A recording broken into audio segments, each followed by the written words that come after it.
Good morning, race fans, and welcome back to RaceSpot TV, live from the 24 hours of the Nürburgring.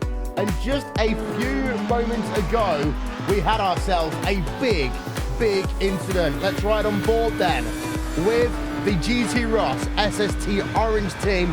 You notice that's a Heisenberg Court Motorsports car just ahead of him, down as they work themselves through Sector 1. We got problems.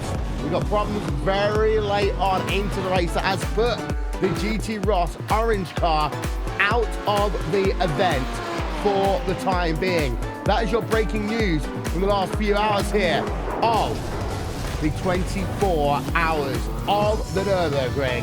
Thank you very much to V8 Online for their coverage of hours 12 through 18. Also, of course, to the Global Sim Racing channel for their coverage of hours 7 through 12. We will be ready to rock and roll in just a few moments here on RaceSpot TV, streaming live on iRacing Live.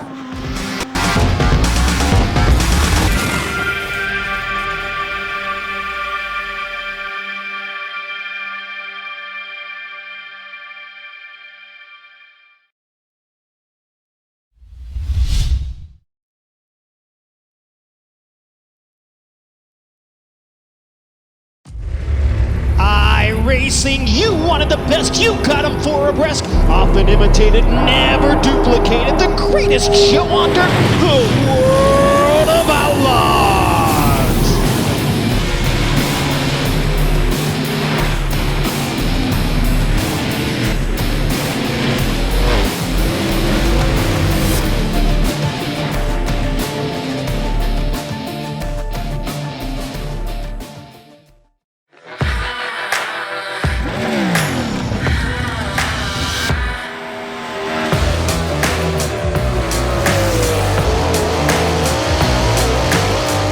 Hey guys, Christopher Bell here. As you guys know, iRacing is coming out with dirt and it's been a long time coming. So I'm here today to kind of show you around the sprint cars and hopefully give you some insight for whenever you first drive it.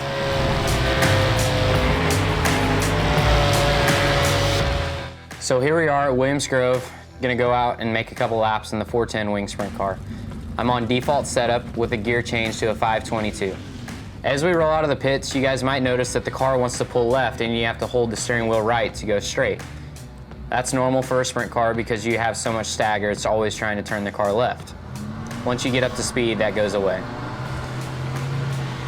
Going down the straightaways, Williams Grove has really long straightaways and really tight corners. The big wings on the sprint cars, it always wants to pull you left into the corner, so it doesn't take much steering wheel input to get the car into the corner. A big key for the wing sprint cars is that they always like to go straight. They don't like to be too sideways. So the less steering wheel input you can have and the straighter you can keep the car, the faster you'll go. As the track slickens off, you'll be able to play with the setup to get the car driving even straighter yet. And that's a couple laps around Williams Grove. So here we are at Eldora Speedway. I'm on baseline setup with a gear change to a 511.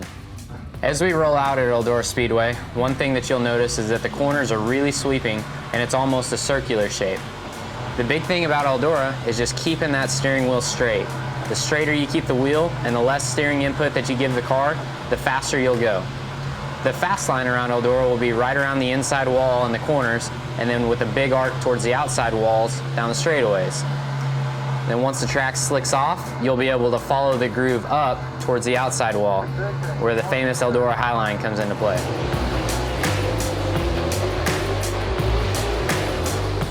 So now we're at Volusia Speedway Park with the 410 wing sprint car. I'm on baseline setup with a 511 gear, the same as what we ran at Eldora.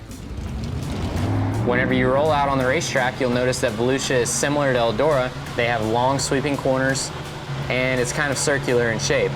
At Volusia, whenever the track is fast, you'll want to be right down against the concrete wall in the corners with a nice big arc down the straightaway. Whenever the track starts to slicken up, you'll be able to follow the groove up higher and higher. Whenever you get into turns 3 and 4 though, the groove might get up onto the shelf, which is the flatter section of the racetrack. And then it becomes very difficult to exit turn 4 without getting into the wall. And that's just one of the characteristics of Volusia Speedway Park. Hope you guys have fun.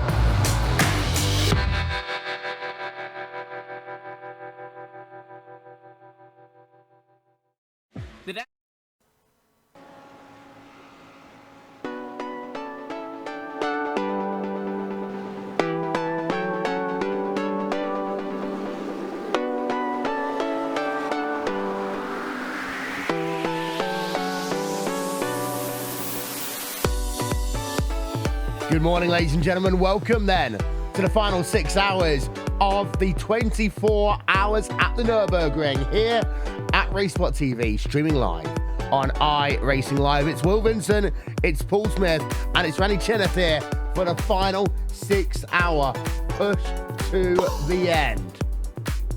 We've just had a crash, Will. Already? Yes, MSP Phoenix Racing 24, the number 86 car, into the side of Housing Volcom Motorsports Porsche. We're going to get What that is it one with up. Will in the Nürburgring? There's something about Will in the Nürburgring and GT cars going into the wall. Yeah. So good morning, ladies and gentlemen. It's not the MX. Wait, so which one is that again? Car number for the MXP Phoenix Racing? 86, number 86. 86 car. I am going to find that one for you. The difficulty is here. We've got so many different car at the pit. classes. Yeah, there we are. We're going to have a look back then and show you what was happened just now. Back end of the accident. Let's have a look at the front end of the accident then. MXP Phoenix Racing, number 24. Daniel Longrich. Well, talk us through this incident then, Paul. So basically, it's going through even on the Grand Prix loop. So before they even made it to the Bilstein curve, and they just come alongside of the Housing Volcom Motorsports car, and they've tagged each other on the side, and around goes that MSP Phoenix car. And of course, the issue is you have a crash down there. You've got yourselves 10, 11 minutes worth of struggling potentially. I mean, that car really is crabbing to the right now. I mean, the lucky thing is you can actually sneak through into the pit lane from there, but you end up with a massive penalty for cutting the lap, basically. So they're going to be in there for a minimum of at least 13 minutes penalty, plus however long it'll take to fix the car as well. Yeah, let's have a look. This is what they can do. Now, this is against many of the rules, but you can do it, and you will get yourself a huge penalty for doing so.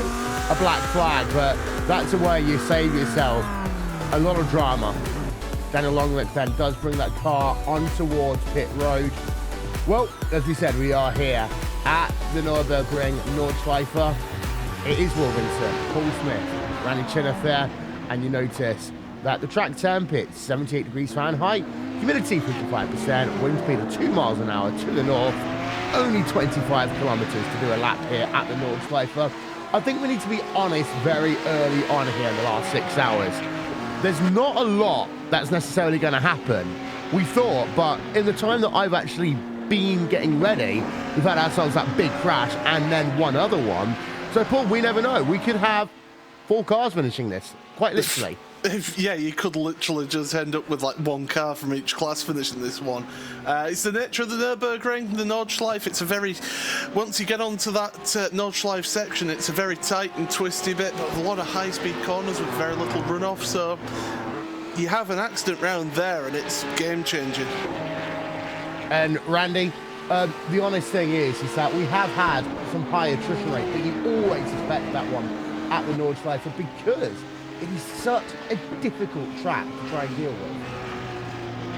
I mean, it's expected when you come to a racetrack like this. We only had 56 cars take the green flag here, and from when I was chatting with some of the V8s Online guys about 20 minutes ago, bantering with them in their stream chat while they were on air, I actually asked a question, and we have about 37, 38 cars still out there running. So about closing in on about half the field has basically gone out in these first 18 hours. I'd say that for a 24-hour race at the ring, given the class differential in speed and the fact that you have so many let's say different levels of talent out there, from basically WCS level drivers all the way down to people who aren't quite that fast. This is a difficult racetrack with these sorts of classes. What, Paul?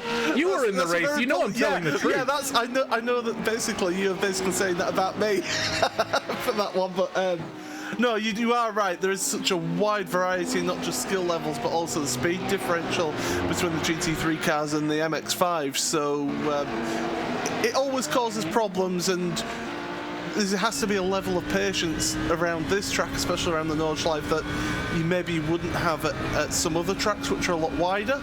And I know because like you're saying, I've been racing in this race today.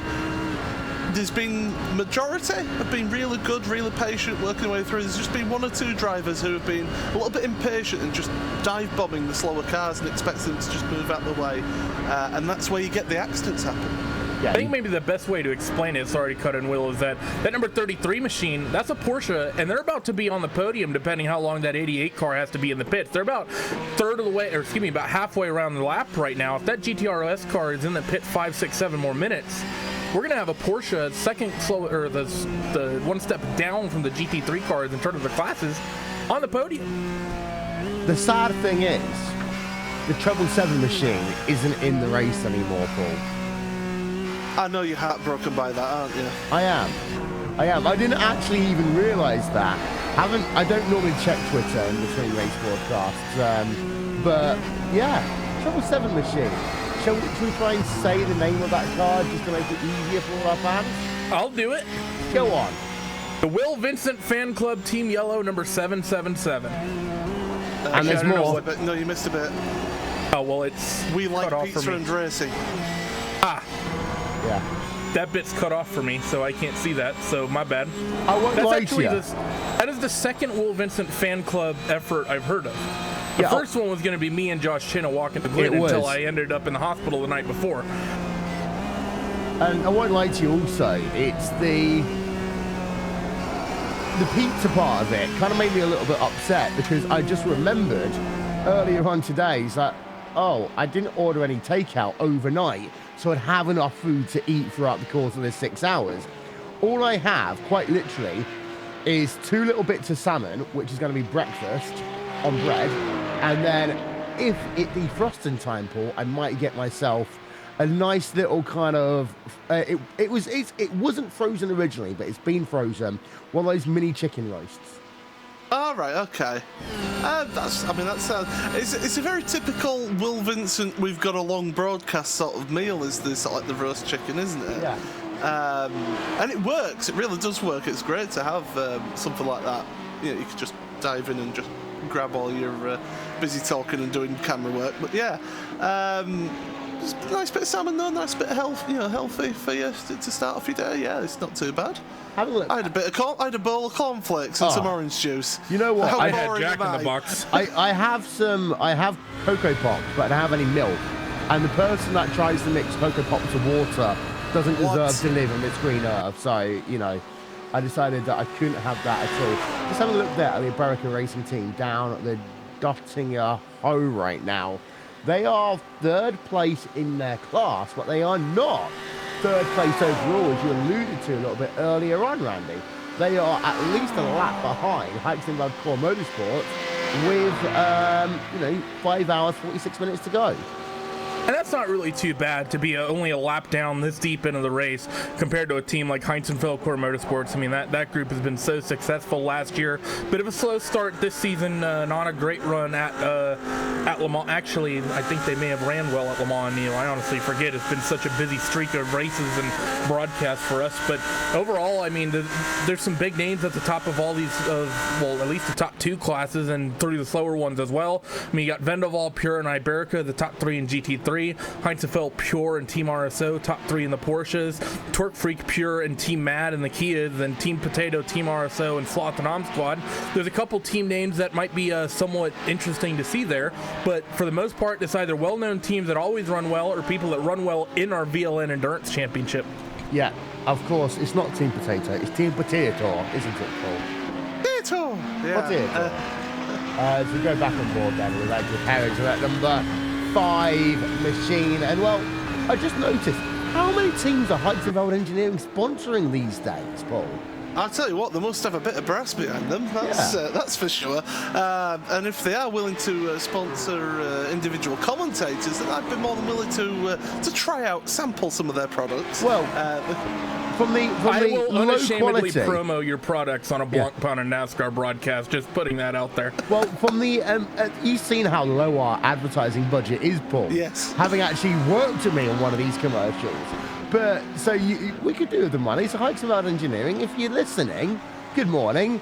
If you've got any of that spare dollar going, hello. Hello indeed. Yeah, just throw it out there. Literally, just throw me $1 bills. I will pick them up. At the front of the field. Make it rain! At the front of the field, Vendeville Sim Racing have a 1 minute 48-second advantage over Pure Racing Team Black. That is not fully, it is fully represented. It's actually 32 seconds as our timing and scoring updates itself at the timing loop. I was going to say that lap ago, we saw PRT Black on pit road. Vendeville Sim Racing White have just recently been on pit road. If I'm not very much mistaken, Paul, actually, we did have a driver change of PRT Black, which explains why they dropped about 10 seconds. Yes, we did just have a driver change a lap ago, yeah. So, PRT Black, yeah, they're 28 seconds behind then, as it's finally all balanced itself out on the timing screen.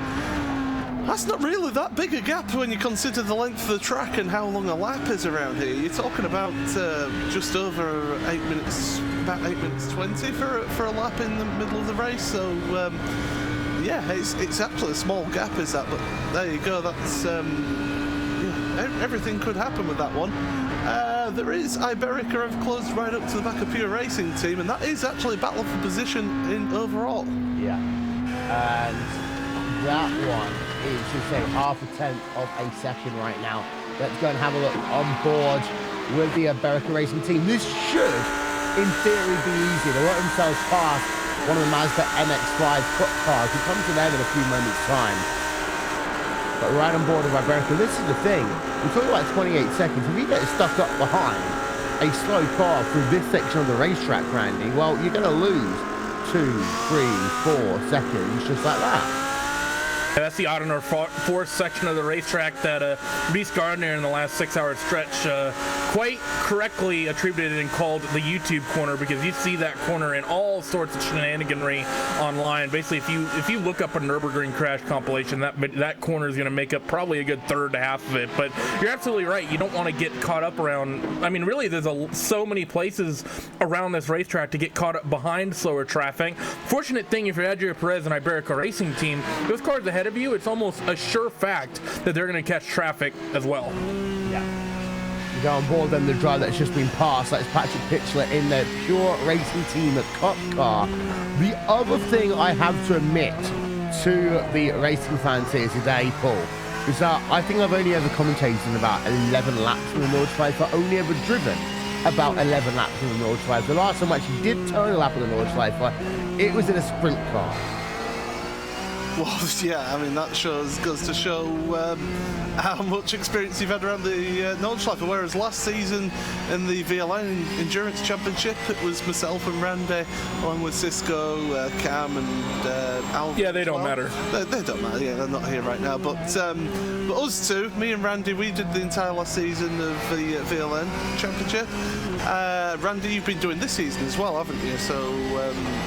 you know, we've got experience around here of what happens, and usually in the first hour and a half, 2 hours, it's all just MX-5 watching, especially down the Dottinger, because that's usually just pack racing.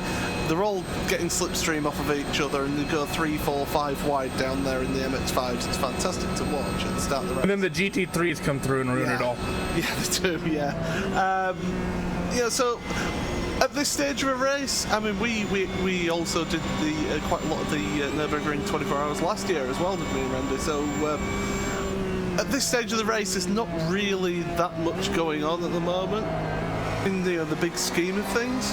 You're just waiting for strategies to play out now, and it'll be that last hour when we finally see, right, who has done what and how they've done it.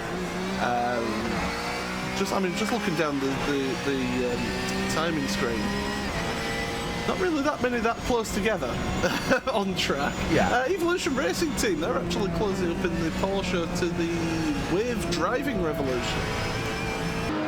They are. Let's have a look on board with them, actually. As the Evolution Racing Team 026, we've seen Tom Jones behind the wheel of that one compared to Maurizio Micconi in the Wave Driving Revolution car. Evolution Racing Team, of course, you might know them previously as Evolution Racing Australia. They changed their team name just a couple of weeks ago in preparation for the Blancpain GT series. But last lap, actually the last couple of laps, Tom Jones has been losing time. So I think he did actually lose that position to Maurizio Mikuni, because he lost 2.7 seconds that previous lap, 6.6 seconds the lap before that. So actually Mikuni is now ahead of the Evolution Racing team car. Yeah, so everything that I did to build up that battle is completely wasted because, of course, they've Good job, Paul. away. You know, it's what you get. It's what you get at this stage of the race. Tom Jones is actually going for a little bit of drifting there as well. That's not unusual. And anyway, I really apologise for that. I wonder how many times will he have somebody do Tom Jones jokes to him? Too many. I'm gonna be honest, I don't understand the reference. What? I don't understand the reference. Oh, we'll come back to that one a little bit later on, shall we? I know who Chuck Jones is. He drew Bugs Bunny, but I don't know. Pure Racing Teams, Patrick Pitchler has only lost 2.9 seconds to the Iberica Racing Team car of Adrian Perez over this last lap or so. And the lap is so long here as well that, you know, pit strategies, I normally think about doing, you know, talking like 10s, 20s. That isn't the case at the Nordschleifer. But also in terms of how long you can realistically stay on board of a driver, that is another thing as well, you know. You can happily stay on board of a driver for a good 7-8 minutes here, Paul, because quite literally, you want to see how they do with the entire racetrack. You could cook a very simple meal the length of time it takes you to get around this track in one of the MX-5s, or even one of the GT3 cars, to be honest. It is that long, so... I have some salmon, I have myself some fried rice, and I have myself some greens. Do you want me to test this one on air? Are you gonna race Adrian Perez around the track? Do you want me to make a stir fry? The thing is, we would have to get that side by side, race spot side by side, and have a webcam of you cooking that whilst racing against the car on track. I think we should save that up our sleeves for about the next 3 to 4 hours when we really start losing our minds. Yeah. I think if I shout as loud enough in my kitchen, I can tell you what I'm doing. So that is the battle going on, of course, for officially 4th place overall. You can see on the left-hand side of your screen, by the way, we have been showing you the top 3 in each of your classes. Team Potato are still leading the way in terms of that Mazda MX-5 class. 44 seconds, Randy, is the gap between Team Potato and Team RSO. That's, I mean, still, again, very close. So we have at least some close battles for the lead here, relatively speaking. You talk about 18 hours into a race, about 44 seconds between your leaders MX-5s. That's practically nothing. Same with the, you know, roughly 18-second gap that we see in GT3. It's a pretty competitive field overall right now. It is just sort of that phase where you can't really say whether or not everything that happens now really matters, because these fights that are, you know, 30 seconds, 40 seconds, close to a minute stretched out, you get to those final pit stops, people might find a way to close up those doors. Yeah, as you just see, Onyx Sim Racing moving themselves up a position officially to 32nd overall. They are still in 19th place in class though, as they work themselves past the Team Potato machine of that is Nice behind the wheel of that 07 car right now, Dries Nice. And one of the things that is worth talking about is the fact that there are a number of teams who have had 30, 40, 50-minute repairs, Randy, and because of that, they've lost a lot of lap time to other slower classes. So there are some official battles going on in the overall battle here. We don't often talk about it, but it exists. I mean, we saw it just a little bit ago between Iberica Racing Team and the Pure Racing Team Cup car, I think it was, where, yeah, it's technically a fight for position, but you can't really, it's hard to hype up a fight between a GT3 Audi and a Porsche GT Cup car. It is just sort of, you know that Audi's always going to win, and it's just basically done and over with before it ever starts. But you're absolutely right. Some of these guys are out there fighting for positions with the slower classes. I think you have a situation right now a little deeper down the field where Pricon Racing and SimRC Kiwi, they're not anywhere close on track, but they're on the same lap, and it's just one of those situations where you know that you don't want to fight if you're in a Porsche. You don't want to fight that quicker car behind you, but it is always interesting to watch just to see if they're able to beat out one of the GT3 cars. Like, for example, I just feel Core Motorsports, I think they have huge bragging rights right now being on the podium overall in the second class. It's not as famous as the Le Mans win for GT class, but it's still going to be for Petit Le Mans. Petit Le Mans, I think, was last year. One, yeah. But they're still kind of up there. And let's be honest, we've seen a number of your top class being incidents here today in GT3. That we have, and I mean, you know, just going off that, it's not out of the realm of possibility that Vendables or Pure get themselves into an incident. The track is just that hard. The dealing with the traffic can just be that hard. It's not unlikely. But Paul, as it stands right now, P&D Racing, just having a look at them, they are 13th place in your GT class right now. They are one of those teams that have a lot of work to do, but they will work themselves past MXV Phoenix Racing and Pure Racing Team Blue the next time they come past the start or finish line. So they'll be up 2 positions just by turning laps. Yeah, and that's it. That's one of the things that you'll find here. I would say Pure Racing Team Blue, I don't think we've actually got anybody around in the car now, so I think they've parked... Oh, no, Badecki is around in the session. But, yeah, it looks like they may have just parked the car for that one. But, yeah, P&D Racing, that's it. This is the nature of endurance racing, and it's something that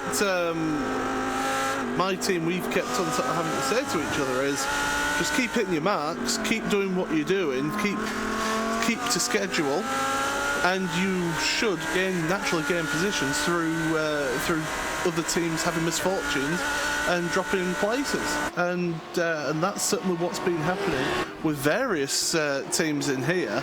P&D Racing, they started the race in 15th. So overall, so if you think they have only dropped, well, once they get past these 2 cars in the pits, they'll have only effectively dropped 3 positions in the race.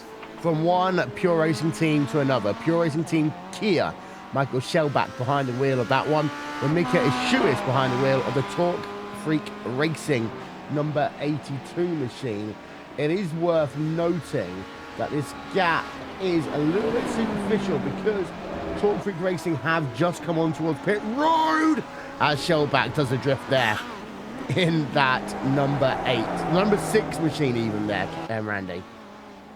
Yeah, a bit of a sketchy moment there, wasn't it, as you're getting ready to start your lap yet again. So, no, this is these cars swapped spots just a handful of laps ago.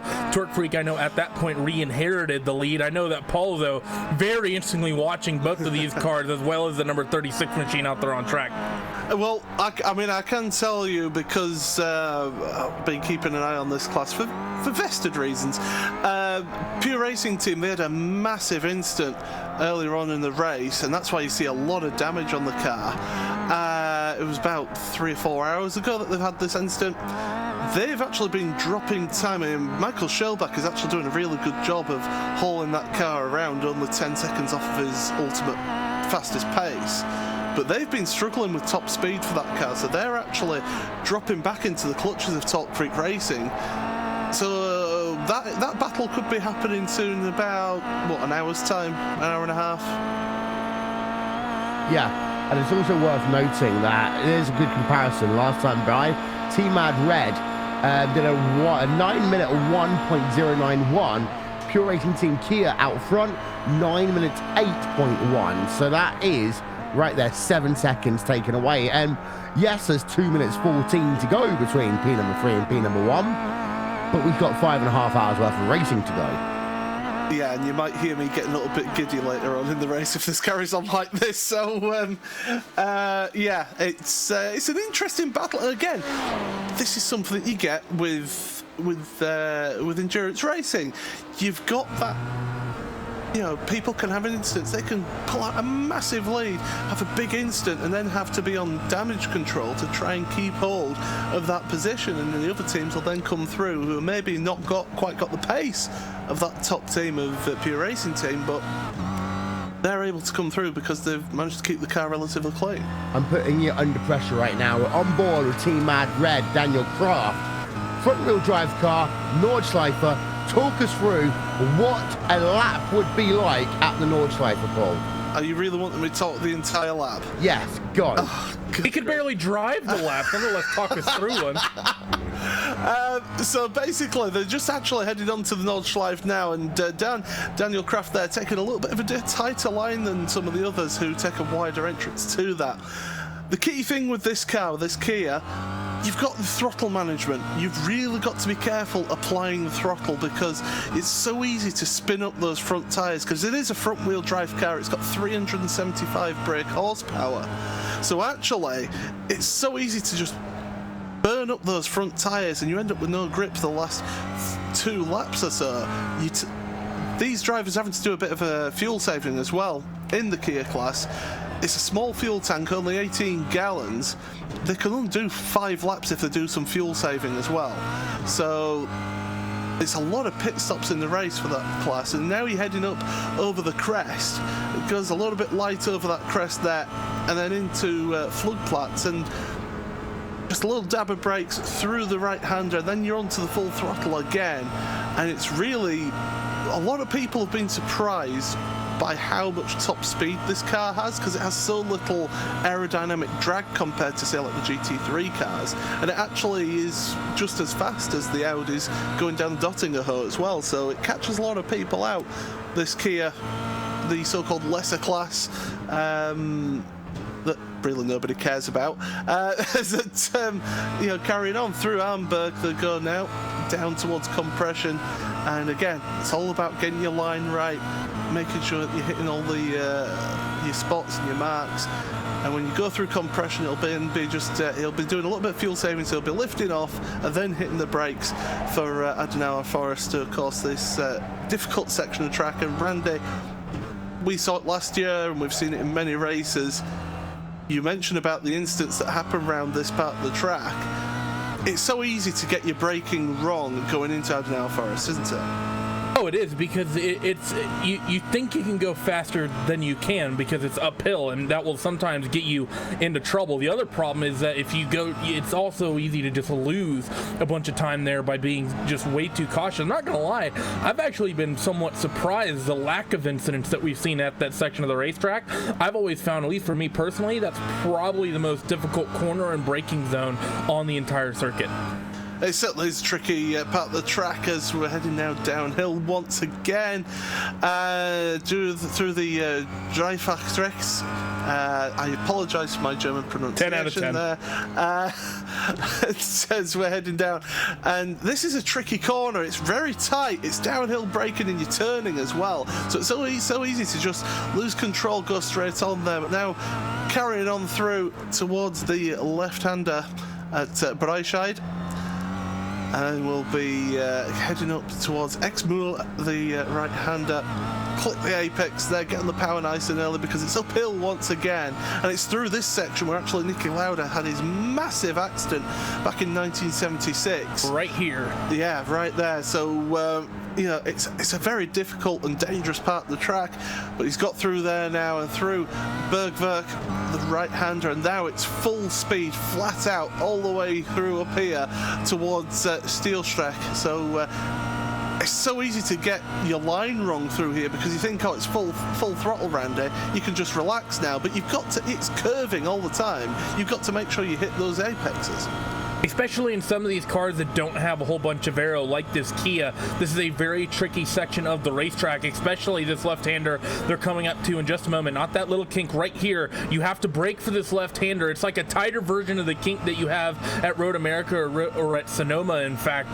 Just very, very quick. And then you get now big curb on the right-hand side. You don't want to touch that. That'll launch the right side of the car up. Hard on the brakes now, down a few gears, probably down to about 3rd gear, I'd reckon, for this corner. Then you make the run to one of the most famous corners on the track, Paul, up into the carousel. And what we've been finding with the Kia is actually that it actually can run through the carousel quicker than the GT3 cars. Now, I don't know whether that's because all the weight is over the front of the car and it's able to dig into the curb a lot better, or whether it's because the front-wheel drive helps pull it round the corner. but it has been faster than the GT3s and the Porsches, and I know it caught me out a couple of times last night in the dozy hours, but then again, everyone would say I'm dozy all the time, but you know, through that carousel, it's so easy to get your line wrong, because if you fall out of that groove, that little cambered bit, you just end up slowing right down. I mean, that's exactly right. I mean, a lot of people, if you've ever done oval racing, you know what it's like when you come off the banking and, say, get down onto the apron. When you transition down the track onto a flatter portion, what ends up happening is the car just gets kicked around. If you transition onto what a lot of people would call a shelf, where you basically drop off the banking on the top side of the racetrack, what you essentially do is you high center the car, and then from there, you're just going to plow off into the wall. If you get lucky, you can get it back underneath you, and you can take it safely through the corner, but it is just slower. As to why the Kias are quicker, I'd probably say it has something to do with the ride heights. Those GT3 cars, they run very stiff and they run very low. Same with those Porsches, well, not quite as much as the GT cars. I'd say those GT3 cars, stiff as they are and as low as they are, that's probably a pretty rough ride. I think actually in the real world, I think we've actually seen GT cars that they won't even go through the bowl section of that corner. They'll just ride around through the top. Yeah, absolutely. We're heading towards the end of the Nordschleife. We're going to go through the Stefan Beloff S. Is going through that there now. And then through quite a quick right-hander here, but then you've got to slow it down a little bit more, down to third gear in this Kia for the left-hander here. And then you're going towards the Kleiner carousel, the mini carousel, the English translation of that, through that left-hander. And then you're going through what is, I think, the most important corner in terms of a big chunk of time. And it's this this right-hander here at Galgenkopf, because you carry that speed through here, you're going to carry that speed all the way down the Dottingerhöhe. Yeah, I mean, it's down this super long straightaway that goes downhill and then goes back uphill and then downhill again. You're absolutely right. Gallenkopf really is probably the most single important corner on the racetrack to get right, just because, you know, you think of, let's say, Lauda Links. Let's say you mess up the line at Lauda Links and you have to get out of the throttle. Let's say you have to catch a slide. You're immediately on the brakes for Bergwerk within about 2 seconds. Same with every other corner, more or less, on the racetrack. If you mess up, lose yourself a tenth, you're on the brakes almost immediately. You don't really feel that time loss. There, you get a big time loss all the way down the straight, and now into one of the probably most difficult braking zones on the entire circuit, up into Hohenray in the final section of corners, Paul. And there's a nasty bump on that left-hander, that penultimate left-hander before the end of the lap, and it catches so many people out because you're on the brakes there, and it suddenly has a load of bump there, and it can unsettle the car. But here he is across the line, Team Mad Red. Daniel Kraft does a 9 minutes 2.6. You compare that to the leader of that class, who did exactly the same. So those two within able 200s. Able to run. Look at how close that is in lap time, over a 16.12 mile lap. That's incredible. Pure Racing Team actually in second place. They've just had a pit stop now. So these Kias are all, well, actually this Team Mad car is about 30 seconds behind, but they've got 2 more laps, I believe, on their stint before they have to head on the pit road. So yeah, 2 more laps for Daniel Kraft and that Team Mad Red car. Take it, Will. You didn't think we could do it. I didn't think that Paul could do it by himself, and he didn't. Oh, car spinning ahead. Oh, Brad! We got problems. We got problems. That was always very close there. Revolution Sim Racing almost revolved around there. Hello. Thank you. He's here all morning, ladies and gentlemen. Paul Smith here on Racesport TV. Unfortunately. Yeah. As you can see, a bit more flashing lights going on behind as well. That Team Red car. And that is a little bit further up the field. We've got a Berica Racing Team, if I'm not very much mistaken, on pit road. Indeed, yes, they are. So a Berica come in. Very slow pit road here, Randy. 37 miles an hour. And of course, pit stops in this CT3 car take roughly about a minute if you're changing tires. Yeah, pretty much, you know, full stop here is going to be, you know, full, basically 30-gallon tank and all 4 tires. Each tire individually takes 7 seconds. Looks like Adria Perez might be hopping out of that Iberica machine. Let's see who's going to get back into it. as we wait, and it's going to be Julian Rodriguez Moreno getting into that machine, so he'll be trying to push his way up the field, hopefully not literally, but it should be an interesting thing here. With the driver swap, I have to say we'll probably see tires, as I think that's one of the big things we'll probably be talking about, especially towards the end of this race, Will, tire strategy in these cars. I mean, we talked about tire strategy in these GT3 machines all of last year, and then just to kick this year off, what do we get? We get Evolution Racing Team going 101 laps at Monza on the same set. Yeah, precisely. So, you know, things change very quickly here. There's a kind of harder compound being used this year. That does open the rule book up to these drivers a little bit more. America's still on pit road. There will be for the next about 10 seconds. Yeah, ballpark estimate more than likely. Julian's not even revving the motor yet. Looked like the car just dropped off the jacks, and away he goes to begin his 131st trip around the racetrack. Going to be about a 7 to 8 lap stint, I reckon, for these GT3 cars with all the fuel they're going to be burning. Yeah, indeed so. As back up onto track then will come Julian Moreno, currently down 3rd place in class. However, it's what we talked about before, 1 lap in, 2 minutes behind Randy. 3rd place overall, which is in the Porsche class. Yeah, and that's unfortunate if you're in a GT3 car, knowing that you're that far behind some Philcore Motorsports guys. It's one of those signs of, yeah, we're running 3rd in class, but you know that your race didn't go well just knowing who's in front of you right now. Yeah. Let's go back and have a look at your MX-5 class. We haven't really talked about them at all today, but we're talking about Team Potato. They are still leading the way by 2 minutes over Team RSO. And these little cars, they're doing lap times quite often outside the 10-minute mark, which means that last lap of Team Potato could be replicated by a Ford Transit. Paul. It certainly could, yeah. I'm sure I saw earlier on somebody saying about that Sabine Schmitz would be able to push these MX-5s for a lap time around here in the Transit. But you've got to remember, it's only a small 4-pot engine in this MX-5, and these cars just keep on going and going and going. You talk about an hour and a half per stint for these cars, so they just plod away, do their own thing, and I tell you what, Team Potato are doing an absolutely fantastic job. They're 2 minutes practically ahead of Team RSO, and Team RSO, one of those teams that we see every race at the VLN series, right up there at the top of the MX-5 field. So it just goes to show how good Team Potato have been in today's race. Yeah, I'm just having a look at the pit stop times. I haven't actually got any.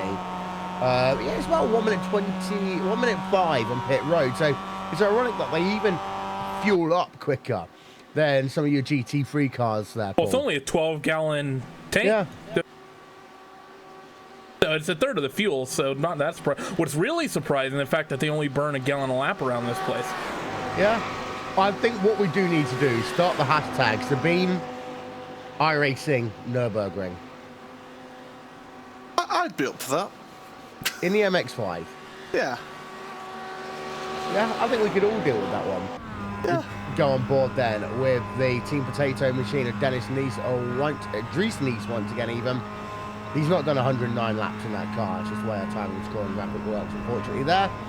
But he is. They have done 109 laps here today, as he's not due on pit road for a few laps yet, I don't think. As he worked himself. He only pitted 7 laps ago. Yeah, so precisely. He's got a while. He's actually got 2 laps to go, Paul. Yeah. So, yeah, he's just working his way through. I'll tell you what, that is a really strong team as well. You know, Dries Nies, you've also got Nicholas Taymans, Stellan Chepelewski, and Giuseppe Iannucci as well. That is actually quite a strong lineup there, I do believe, in that MX-5. Normally we would be saying someone like Team RSO would be up there with people like Alex Cerny and Tobias Cerny and Patrick Lankow and Elmer Erlicott, but yeah, this Team Potato, they're just imperious at the front of this MX-5 field, and now that I've said that, they're probably going to go and bin it. Yes. The thing that's worth noting, of course, this is 18 hours, 45 minutes into this event. So this field is more spread out than it would be if you were to do a 1 hour race around here. If you were to do a 1 hour race around here, Randy, basically all three of us would lose our voice. Pretty much. It would be pretty exciting, as the likes of me and Paul have seen through VLN. Those are 4 hour races, and that gives you enough time to where you'll have that exciting, crazy first hour, especially in the MX-5s. Then strategy will start coming into play. People will stop early. Some people will stay out. It'll get the things spread back out, and then the last 30, 40 minutes, maybe the last hour or so, will start to heat back up. That's pretty much, I think, how VLN went all of last season, Paul. We had like the first hour and 10 minutes we were just like going bonkers. Then the middle 2 hours, we were like, this is boring now. And then the last hour was like, oh God, it's starting again. Yeah, it was a case of everything would be all really manic and exciting, and then it all calmed down. Everyone it was almost as if somebody just let some air out of it, and it's like, okay, let's just calm it down again. And then that last 3/4 of an hour of the race, it would then just ramp right up again and just go all the way through to the end of the race. And I mean, we even saw in last season's VLN, I haven't seen any of this season's VLN, but last season's VLN we regularly saw cars battling across the line at the end of the race. That's how crazy it is at a 4 hour race. Okay, you're doing a lot more hours now. You're doing a 24-hour race here. In fact, actually, Evolution Racing Team got closed back up again to Race Driving Revolution, but it's almost as if I preempted that. It comes ebbs and flows. I sound like a broken record in these endurance events, but it's true. Endurance events, you get those ebbs and flows of nothing happening, all of a sudden, oh yeah, we've got a bit of action going on, and then it'll calm down again when the pit cycle starts again. Yeah, there is the Evolution Racing Team 026 machine. Tom Jones versus Mauricio Micconi then. Battle going on for P6 in your Porsche cars. And well, seems to be that all of a sudden, Tom Jones is right back on the rear. However, he's caught the majority of that time at a place it's going to be hard to make a pass. And you just see that. He has got to be careful. Get off the noisy pedal just to avoid running into the rear of that driver with Micconi in front of him, Randy. A lot of places around this racetrack you have to do that. He has another big run. Let's see if he decides to throw it up the inside on the run down into Armberg. He's actually going to look to driver's right, and he's going to get back single file. That's a very tricky left-hander. It looks a lot simpler than it actually is, because of the way you crest the hill, you take weight off the front tires, and what looks like a corner you might be able to take flat out and maybe a slight lift, you do technically have to brake. And now down this very quick downhill section, quick left, quick right, quick left with a Miata. That's Dries Nies, your MX-5 leader, just coming up into frame here. Now up out of the braking zone through compression and up into Adenar Frost. Now it's going to get real interesting with this MX-5 of Team Potato just in front of them. Yeah, and the Potato car doesn't have to move out the way. I would argue right now they might as well just do so to make life easier for everyone. Indeed, just moving to driver's left there. Heisenberg Core Motorsports, by the way, just saw on my graphic, have lost a place. Is that for the race lead? Yes, it is. As we've got Core Motorsports on pit. No, that's an actual overall pass for the race lead, Paul, by the looks of it. I'm just having a look at that. No, Heisenberg Core Motorsports came out the pits. Oh, okay then. So I was thinking there might have been a pit stop involved in that. There is a pit stop involved in that. The gap is 2.4 seconds. We'll keep it updated to see whether Core Motorsports close that one in real terms, because it does look as though the Pure Racing Team should be on pit road this time by. We'll keep an eye up to date on that one. Who's staying on board the Evolution Racing Team car 026, not able to work himself anywhere down to the inside. This is what we mean so often here, Randy, because you get yourself that situation where you know you're faster, but it's 2.5 lanes wide here for most of this racetrack. I mean, yeah, and that's a problem. There's a lot of places on this racetrack where there's enough room to put yourself side by side, but if you don't have a big enough run, or if you're not in a quicker class as the GTRO's orange car just cycles through, you don't really want to make the move anyways, because then it's just an unjustifiable risk if you're that much quicker than the car ahead. If you're Tom Jones following behind Mauricio Micconi, why not just wait until that long back straightaway and then just get it done in one easy move? Yeah, you might lose 2 to 3 seconds over the course of the lap just sitting behind him waiting. That's oftentimes better than trying to force a move in a sketchy part of the racetrack, maybe have you or them make a mistake, and then see both of your races done. You know, the second he said unjustifiable risk, we woke up Egil Sandfield from a slumber straight into race mastery mode. From his off-season sleep into just watching for 1X's at Coda. Yes. So this is the battle that's going on. This has been a really good onboard to watch, actually, Paul, because you see GT3 car also struggle to find a way past as they work themselves down into the only corner I know the name of, Carousel. But the thing is, that shows you how quite similar these cars actually are in terms of performance. I mean, the Porsche GT3 Cup car, it's got a little bit less downforce, hasn't got ABS or traction control, so you're losing out a little bit on that as well. But other than that, they're pretty much similar cars. So it's basically a GT3 car without the fancy bits. Yeah, effectively it is. And going down the straights, these Porsche Cup cars will easily compete with those GT3 cars, in some cases actually outrun them, but it's through the corners, and especially the medium to high speed corners, where it will really show the difference in aerodynamic ability of the cars and how fast those GT3 cars can take those corners. As the Evolution Racing Team car remains behind the Wave Driving Revolution car, this is that point though where you might see a pass being made. Final part of the racetrack here, Randy. You've still got to wait for another minute or so now, but soon you'll be unleashed onto the Dotting Hoe, and once you do that, Tom Jones really has two opportunities. Yeah, there's not a lot of options left here on this lap, and I'd say where he is right now, this is definitely not an opportunity to get a quick left-hander here, then a quick right-hander as you're slowly coming up to the likes of the Stefan Beloff S, and I mean, this is just such a quick and narrow section of the racetrack. There's no way you can get a move done there.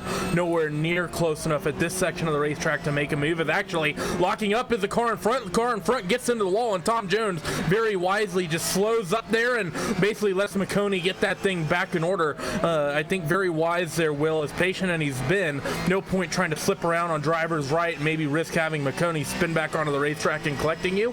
Better just let him essentially finish his crash on his own and not allow him to get you involved with it. Now you come on the Dottinger Hoe straightaway, as me and Paul talked about, one of the most important corners on the racetrack, and really right now, if you're McConey, it doesn't matter how good of a run you get. I think Tom Jones is likely going to draft up to you by the time you're braking for that final corner at Tiergarten and Hohenrain. Well, you know what? If you're using IndyCar rules, you get one move. There's two. Move. Three. As we're just going to weave across the track to try and break the draft. What are we, making a blanket down the back straight? Well, welcome to road racing on iRacing, ladies and gentlemen. Side by side. Yep, here we go. Evolution Racing Team powering through around the outside. And that's the move done there. And, well, very little McConey could actually do about that, to be honest. Especially when you've just had that little incident as well. I think he'd be just glad that he can actually carry on. They're still going to stay out there. Keep on target for their pit cycle. And this will actually help them slightly running behind. And I think that's why Evolution Racing Team were happy to just be patient behind. So it just saved them that little bit of fuel just being stuck in the draft. But here we go. Wave driving revolution. Down the inside, in towards that first chicane. Nicely done. Blocks off the apex there. And Evolution Racing Team, after all that hard work, end up behind Do I once just again. spend another lap on board of them now to see what happens? Hey, we don't have much else to watch. I also am interested to see if Tom Jones starts yelling angry things in Australia. Paul, help me out here. I'm going to say I was about to make a comment and I realised this actually goes out right across the world, not just the UK, so I decided not to. Is it a three-letter word followed by a four-letter word?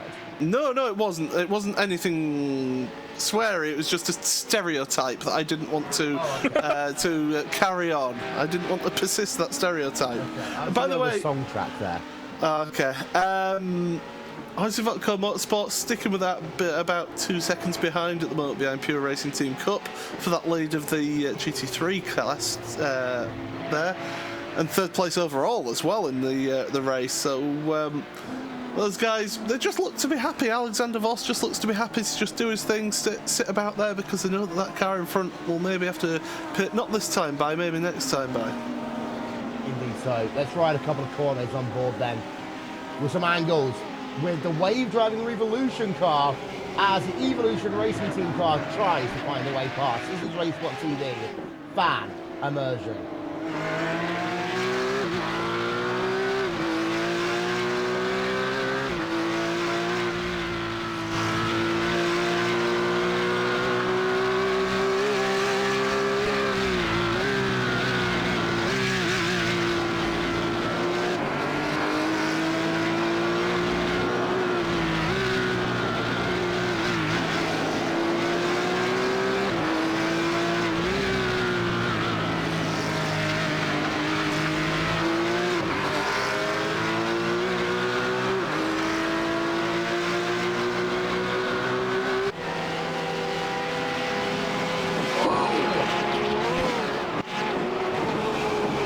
There's a bump, but the pass has been made, replay.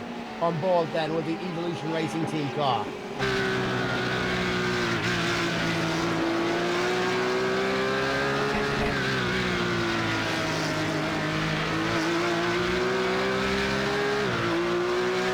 Randy, that was a nice, easy pass when all was said and done there.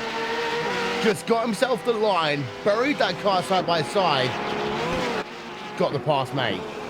That was a good move by Tom Jones. Around this racetrack, you don't get a lot of opportunities to pass through this middle section. Basically, when you exit the GP course to when you get to the Donger Ho, you more or less don't have a lot of easy opportunities. Not a lot of opportunities are really given to you. Right there, McConey gave Tom Jones an opportunity, and he seized it. Now he's got about another half a lap of the Nordschleife to try to stretch a gap and hope that he can break the draft of McConey before he can get in the Donger Ho. As he comes out of the our frost section and making the run down towards Maxfield, he's already starting to stretch the gap. Now how is he going to be able to do it? Through Colton Hard, Spiel Curve, and down through miss.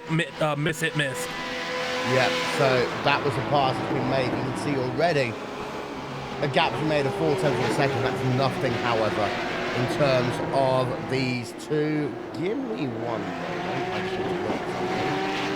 we are going to get an interview in a few moments' time. Paul saw Racebot TV fan immersion and just thought, oh, it's time for me to go to the toilet. It's okay. We'll give you a little bit more here for those of you who are just wondering what's just happening. More Racebot TV. Oh no, he's back, Paul. You missed the pass. Oh, did I? What pass? I'll tell you what happened. The Evolution Racing Team car thought, you know what, it's not unusual to go down to the inside of this corner. He saw the fact that Mama normally doesn't tell me to make the pass here. But he burned down the house, got himself down to the inside, and it was a bit like a sex bomb. Well, I mean, yeah, I'm just looking back at the tape now, and yeah, it's a good move, is that? It's certainly one that's going side by side, though, through into Floodplatz. It's definitely a brave one. And, well, got the job done and through it went. That's for position.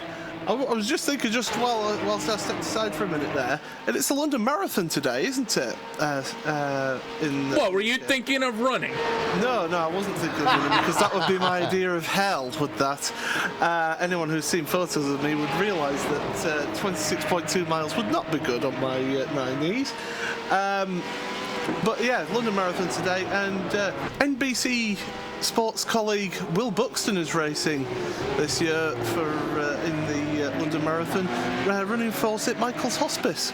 He is in Hereford. So all the best. Hopefully gets a good time and does what he does. He's currently raised about £9,500. So well done, Will, and all the best for the race. Even though you won't be listening to this. No, and of course a marathon distance is 42.195 kilometers. So I'm going to do the maths here, live on air. That's roughly how around me and Paul are. I just called you Tom, 10 out of 10. Oh, and McConey goes around. Did it all by himself, hasn't hit anything. After all of that, McConey just loses it. There you can see that car. Let's get ourselves a replay of that one. Having ourselves a little bit of math going on here. He's doing a good job to keep it out the wall there. Yeah, that he has. He's basically just gonna take that time penalty and that's it. And really, it has been at the Nürburgring, Paul. If all you're getting from that is a time penalty, well, that's job well spun, really. And we've got a battle on track in the Kia class. Team Mad Red and Pure Racing Team, they've both just come out the pits.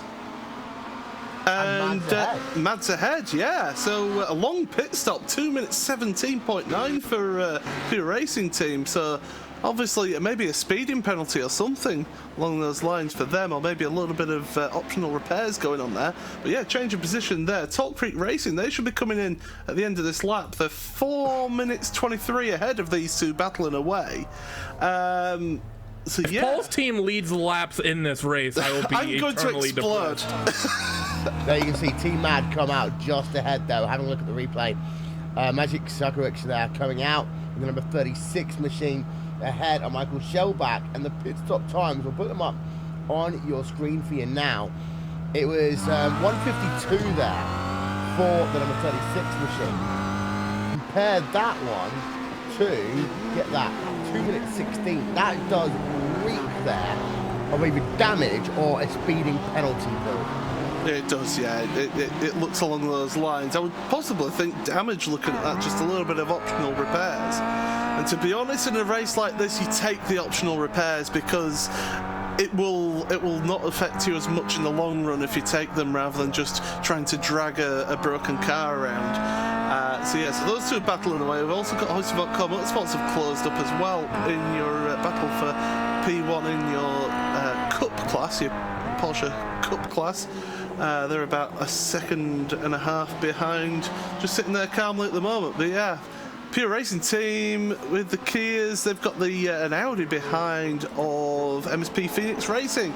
So it looks like the damage didn't affect them too much, and they're back up and running from that little instant. Yeah. Oh, this is going to be awkward as this MX-5. And they just slip on through. Yeah, it's so difficult when you come up when you're that middle class, when you're sort of like that Kia class. You're faster than the MX-5, but you're slower than the GT3s. It's so difficult in that situation when you've got somebody like that coming up behind you when you're catch up to the car in front. And it's just hoping that everybody behaves themselves and works together in that scenario. Do we need to do a replay of that one? I think we do. There we are. Let's show you that one to you again then. As you'll see, lots of car classes. Well, this is what we just saw. The GT3 car trying to work himself past the PRT Kia.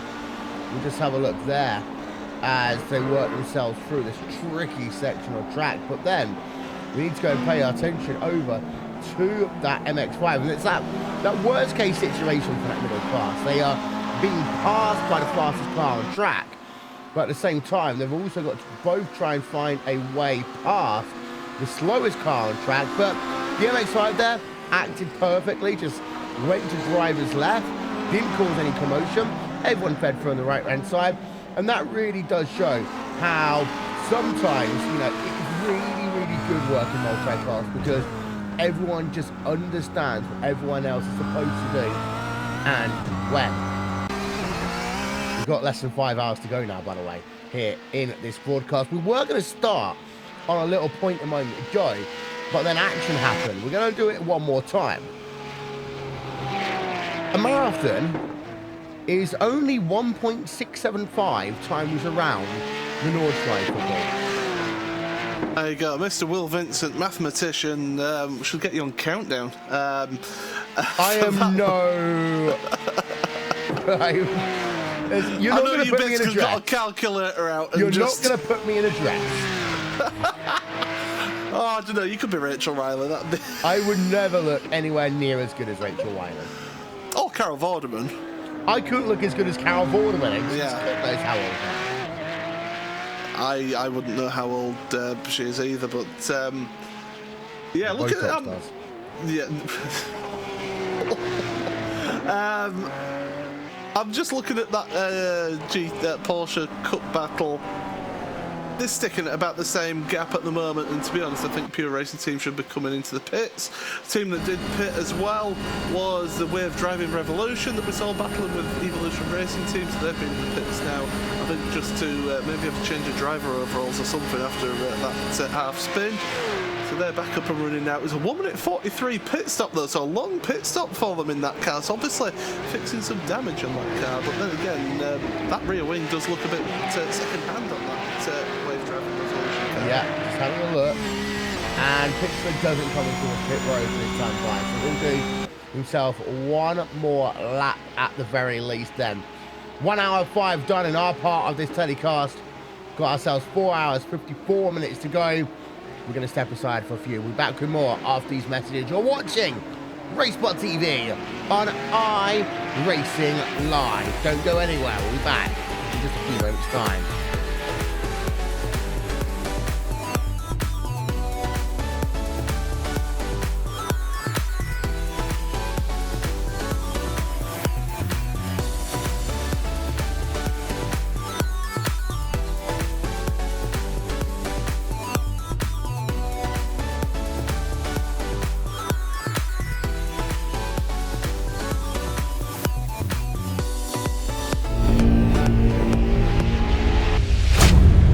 Get ready, going green. Green, green, green.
iRacing, you wanted the best, you got them for abreast. Often imitated, never duplicated. The greatest show on dirt, the world of outlaws.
Watch Ernie, go, go, go. Car right, car right, car right, car right. Watch, car right. Watch, jam it. Get ready. Dude, 4 head right on the back wing. Can he make it happen? Push like hell. We gotta stay in front of these guys. Both drivers on the push to pass. Contact in the pit lane. All right, 60. Let that eagle fly. What do I do? What happened? Push here. Push hard. Let's go get this guy. Are outside. Through behind you. Tell. Clear outside. Good job. Just spun behind you. I don't know if you got him or not. He got out of it so hard. Look at these guys are all over the back. Full throttle. IndyCar. The in and out lap. What's next? Come and get the checkers, big boy. Oh, baby, that was good. Hit me. Inside, outside, outside. 2017 Verizon IndyCar Series. See what's next.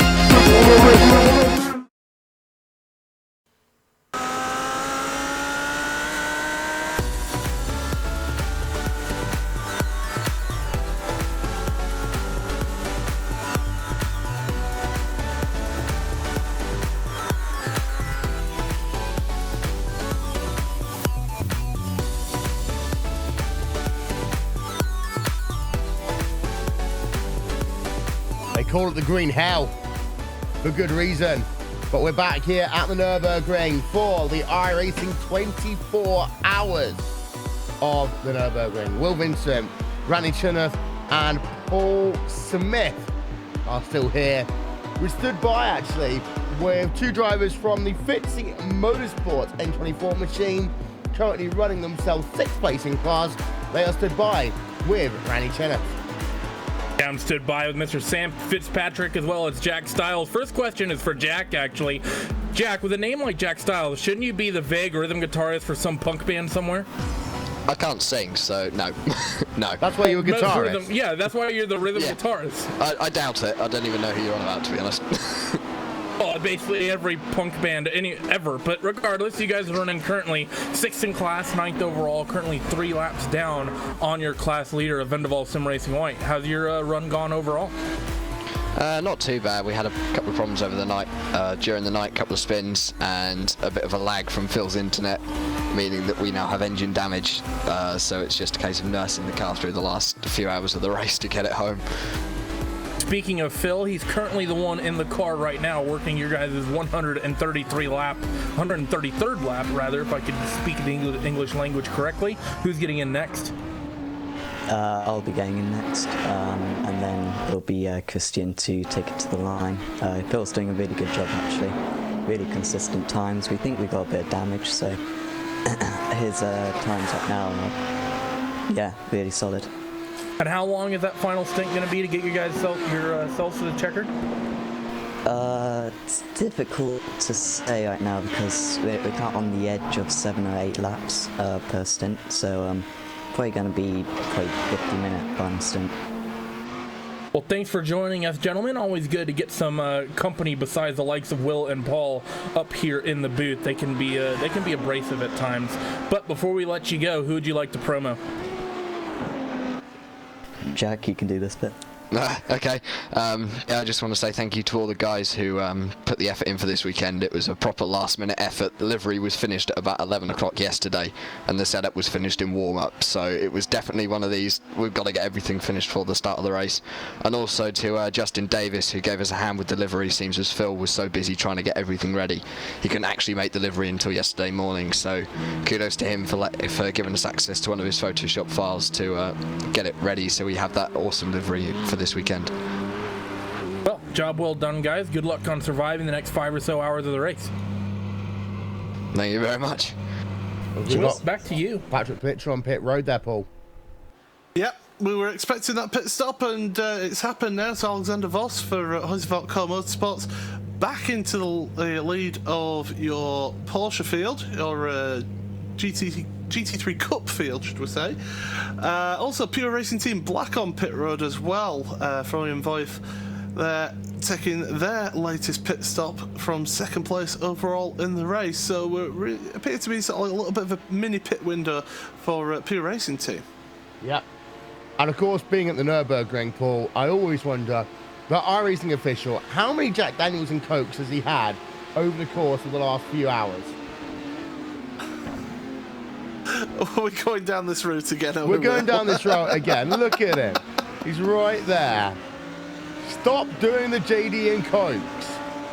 Stop it. Stop it.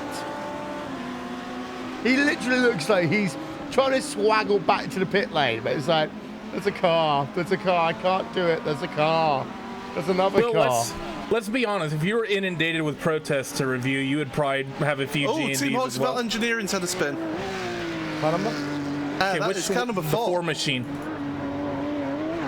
It's at the mini carousel, all by themselves, and yeah, just a little bit too hot into that. Back end goes around, kept out the wall though, so that's good. Then had to do the Austin Powers had to do about a 17-point turn there, and but that's just the stiffness of that car. We talked about it with the Kias being quicker, but it's just you take one of the way the carousels are paved. It's almost like you get a patch and then there's an angle then a patch. It's not really a solid curve, and as you bounce around there, if you catch it one just a little bit wrong, it'll kick it out, and then it'll land on the next patch, and then you're basically just a passenger. It only took him 3 times to turn it around, Paul. Yeah, to be fair. Yeah, well, I'll be fair. He did have to wait, and he waited for a couple of cars to go by as well. So, hats off to him. Being patient and waiting there. Not the UK definition of a 3-point turn. Of course, that doesn't exist anymore. It's now a turn of the road, of course. Is it? I don't have a driver's license. I wouldn't know. Pure Racing Team Kia versus Team Mad Red. That one is again 1 second between the two of them there, Andy. A very close fight as they now come back onto your front straightaway of the Grand Prix section of the racetrack, and I have to say that Team Mad Red Car has done a good job of stretching that gap since they've gotten the lead. It's still close, but that Paul, what's your teammate's name? How do you say it? Maciej Sakovic. Yeah, or as Will christened him, and how coffee shops across Coventry now call him the Magic Sandwich. So the Magic Sandwich, he's done a fantastic job of stretching this gap over Michael Schellebach in the Pure Racing Team car. Yeah, second faster that last lap by was Magic, but there was a bit of traffic involved in that one as well. I don't want to build him up too much. What does a Magic Sandwich involve? That's the question that we want to find out. You should have asked him when we met him at Autosport. Magic mushrooms? I'm just going to leave that comment right there. Move away as quickly as I can and tell you that the gap is currently 1.3 seconds. Last time by, number 36 machine was about a second quicker than the Pure Racing Team Kia of Michael Schellebach, number 6 car. This is still the close battle though going on for P2, P3 in your Kia class right now. CMRC got the Kiwi for some reason are kind of just like there, as if they've had an incident recently. I'm just trying to see how long they've been on pit road. They've only just come up to pit road about 20 seconds ago, so actually no, not 20 seconds ago, about 2 minutes ago I should say. One way of finding out. Let's go on board. That's not the car we're looking for. But we'll try and see whether we can find something out there. CMRC.de Kiwi. Well, I sort of bringing the car on towards pit road. Is this just a scheduled pit stop? I'm just having a look back just to see if there's anything happened on that lap before they came in. So I'll get back to you. Well, he had a terrible time getting the car in the box. If you look what he went through, actually in the pit lane when he first got to the pit box, I almost think this might be a hardware failure because the car didn't have much damage. But I think when Sven Demmel went to drive away, I think he just drove into the wall on driver's right. He is back out though, just to let you know. Let's have a look then. On board, CMRC.de coming on towards pit road. Of course, normally, last year or so, we've been looking forward to see CMRC.de getting podiums here, Paul.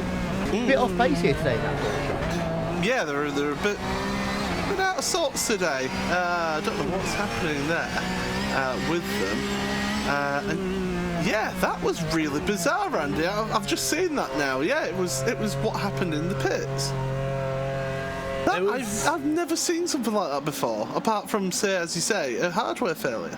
Yeah, that's the only thing I can think, because it's It's almost like his wheel reset and it just set itself to like full right, because he went to just drive away and then he drove into the wall and then he like annoyingly had to back it out and then back in. What did you see? I've just read in the YouTube chat. Thank you very much to Go.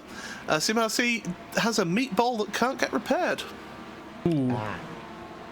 But it looks like they may have resolved that possibly and been able to get themselves back out there because they are running once. Is that his solution? Just drive it into the wall and hope it goes away? Yeah. It looks like it, yeah. So, well, that's one way of dealing with it, I suppose. Well, let's have a look. We're going to see this one live in a few seconds' time. I do like the fact they've got an actual Kiwi on their race car as well. It's little details like that that keep us going in these long 24-hour broadcasts. Here then, send demo off the jacks. Let's have a listen.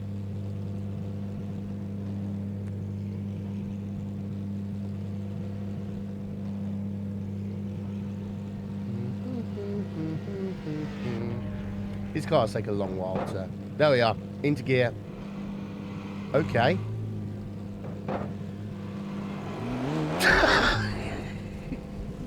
Will's just seen it. Yeah, he doesn't have the luxury of being able to freely rewind like we do. I'm not even going to comment. Let's go and have a look at some of the imaginary lives. I'm going to say, I will say the Nürburgring officials won't be happy with that, I don't think. No, indeed. Team RSO, Alex Zerny, by the way, second place in class. Team Potato, Giuseppe Iannucci there in the first place. 07 machine. I only know how to pronounce that because of the guy who created Veep is called Armando Iannucci. Veep, you know, about the TV program about Vice President. Yes. Yeah. Team Potato are still leading the way then by 29.2 seconds. Last time by Alex Zerny was 1/10 of a second faster, Randy. This is no, it's not. It's still 30 seconds to go. A tenth of a second, it's something, right? It's not much, but it's something. Yes. He won't reel it in at this rate, though. Most tracks, we'd be like, hey, 4 hours or so, 4.5 hours left in the run, tenth of a second per lap. Yeah, there's going to be quite a lot of laps left. These guys, they've only done 113 laps in 19 hours of racing. They're only going to run what, 30 more laps, 35 more laps, maybe. That is your leader in class, Giuseppe Iannucci. Let's ride on board with him for a few moments then. A little bit of RaceSpot TV fan immersion from your Mazda MX-5 class.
know what makes me laugh, Paul? Go on. How these Mazdas have so little horsepower that they lose 5 miles an hour up the Dottinger Hoe once it starts going uphill.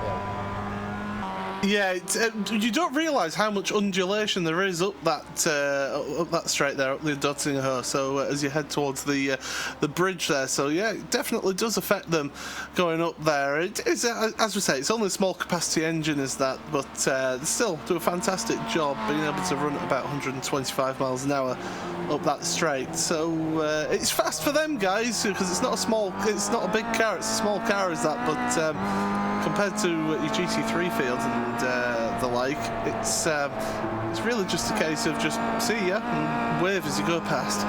By the way, I didn't tell you immediately when I did so, but you know when I made you commentate 2/3 of a lap from the Nordschleife? I was able to get myself made and eaten a smoked salmon sandwich on rye bread with mayonnaise and mustard. Well, there you go. You see, you were able to beat a Kia around the Nordschleife. Is that forever christened the magic sandwich then? Quite possibly. The gap is 4 tenths of a second right now between Michael Shellback, who's gained a second that last lap over the magic sandwich, and the number 36 machine Paul. Yeah, Mazda Zakovic had a little mistake at the mini carousel, just running out wide, nearly got into the barrier in fact, but managed to keep it out the wall and is able to keep going. So those two, I think Shellback will be happy to sit back there just at the moment, just to help with the fuel saving. That car has got, as we say, been saying, a lot of damage on that PRT car, and really they'll be needing all the help they can get with fuel saving towards the end of the race. Yeah, as technical issues there for Magic. I can tell you, he's having to use his girlfriend's internet because his internet at his student digs were cut off for maintenance. So he couldn't couldn't race overnight. He had to pack up everything and go to his girlfriend's house. But what house. about everyone who's got coursework to do that's left it till the last minute? On a Saturday night between 8 o'clock and 6 a.m? Well, it sounds to me like they just got a pretty solid excuse and they got a couple extra days to just procrastinate. No, it doesn't work that way. It doesn't work that way. As someone that works in the university, I can tell you that way. We have technically got a Battlefield overall race lead. I say technically because it's actually a realistic one right now, because Pure Racing Team are only 20 seconds ahead of NML Sim Racing White. That gap's come down by about 10 seconds over the last 45 minutes or so there, Paul. They were a minute quicker than Devil on that last lap by the looks of things as well. And they've just, it looks like they're just out the pits this time as well, so they're on pretty similar pit strategy by the looks of things with Pure Racing Team Black, who we saw pit a couple laps ago in fact. So yeah, so when Devil within 20 seconds now, 18 and a half seconds, it's looking pretty good for them so far. It's heading towards the final 4.5 hours. Just 4.5 hours left, Will. That's all. One thing I do want to talk about, actually, someone just mentioned it on the YouTube chat, and I can talk about it a little bit.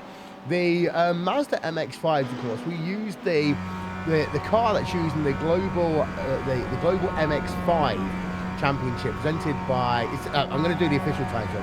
It's a battery tender global MX-5 championship presented by BF Goodrich. Which of course had the opportunity to go out to Road Atlanta last year and do some work in the final round of their championship. They've moved from being an SSCA sanctioned series this year, Paul, to being one sanctioned by IndyCar. So that means that actually they were racing yesterday, the day before the Horizon IndyCar Series race at Barber Motorsport Park. And what a fine circuit that is, by the way, to race at. I'm not biased at all by the fact that I won a race there on Thursday night, but yeah, it's a great that those guys can work on that on that package, on that race package for the to be IndyCar Support Series, because those cars produce some fantastic racing. You know, watching some of the races last season, absolutely just nose to tail all the way through the field. It's brilliant racing, and yeah, these are some people might say, oh, it's only the MX-5. Yeah, but the MX-5 is the Fitzy car went around.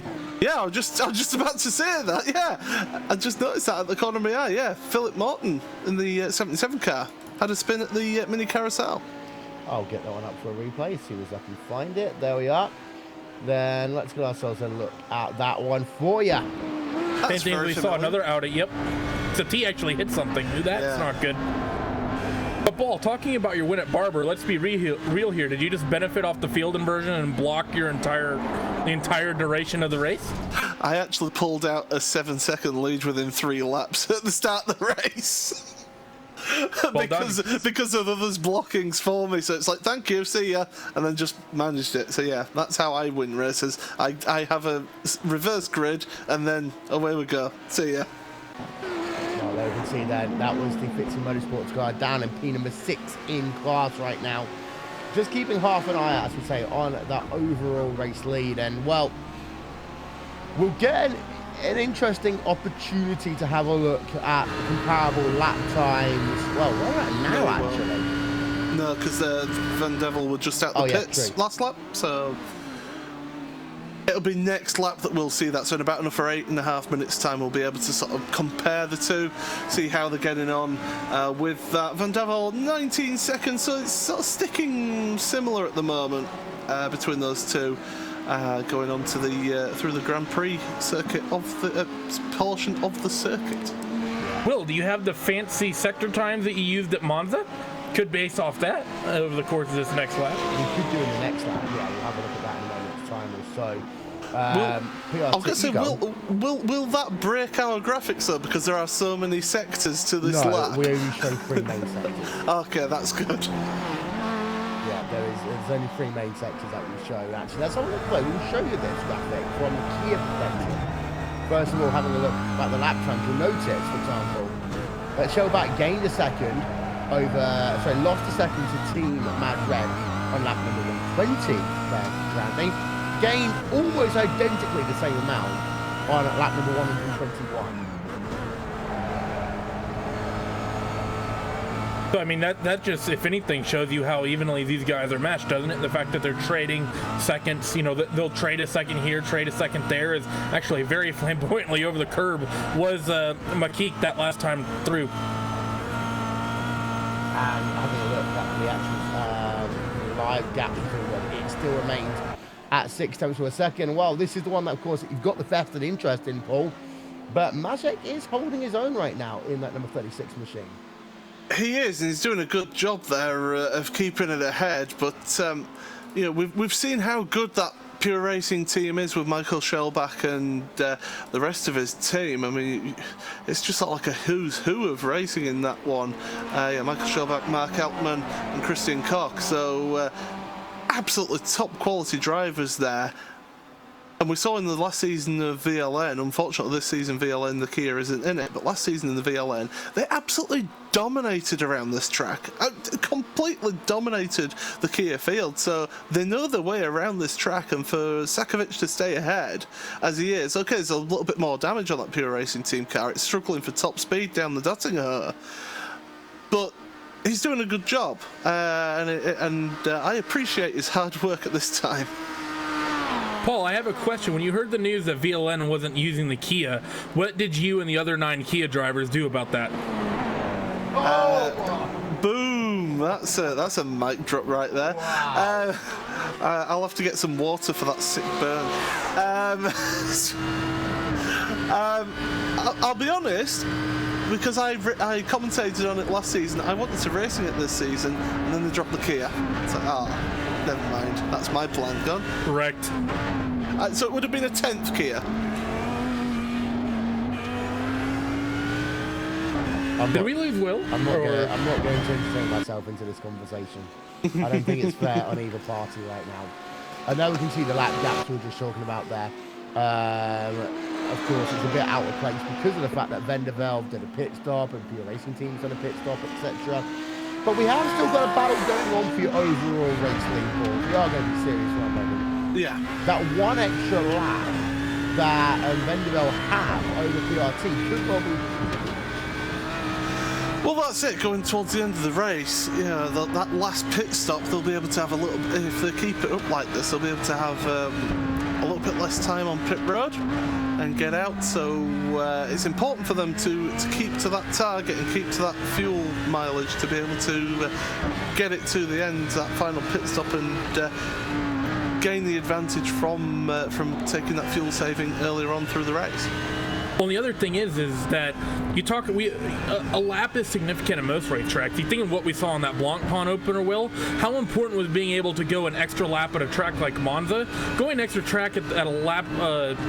lap at a track like the Nürburgring, if I could order my sentences in the correct way, you're talking about 3 to 4 times the fuel, if not more, than what you'd get at a normal GP circuit. Yeah, indeed. We're going to look there at the GT Ross cars. They are on the same piece of racetrack right now. It does look as though that GT Ross Orange has managed to get himself ahead of GT Ross Silver, however. P4, P5 in your GT class. Not really a surprise there. That GTRO's SSC orange car is usually the hot shoe car that they tend to have. Right now, Romero is currently behind the wheel there. But I mean, you got Cristobal Lopez who's been driving that. Alex Arena has been in the car as well. That's certainly, as well as Yaro Villa, been in it at some point. That definitely is the quicker car that those that team throws together.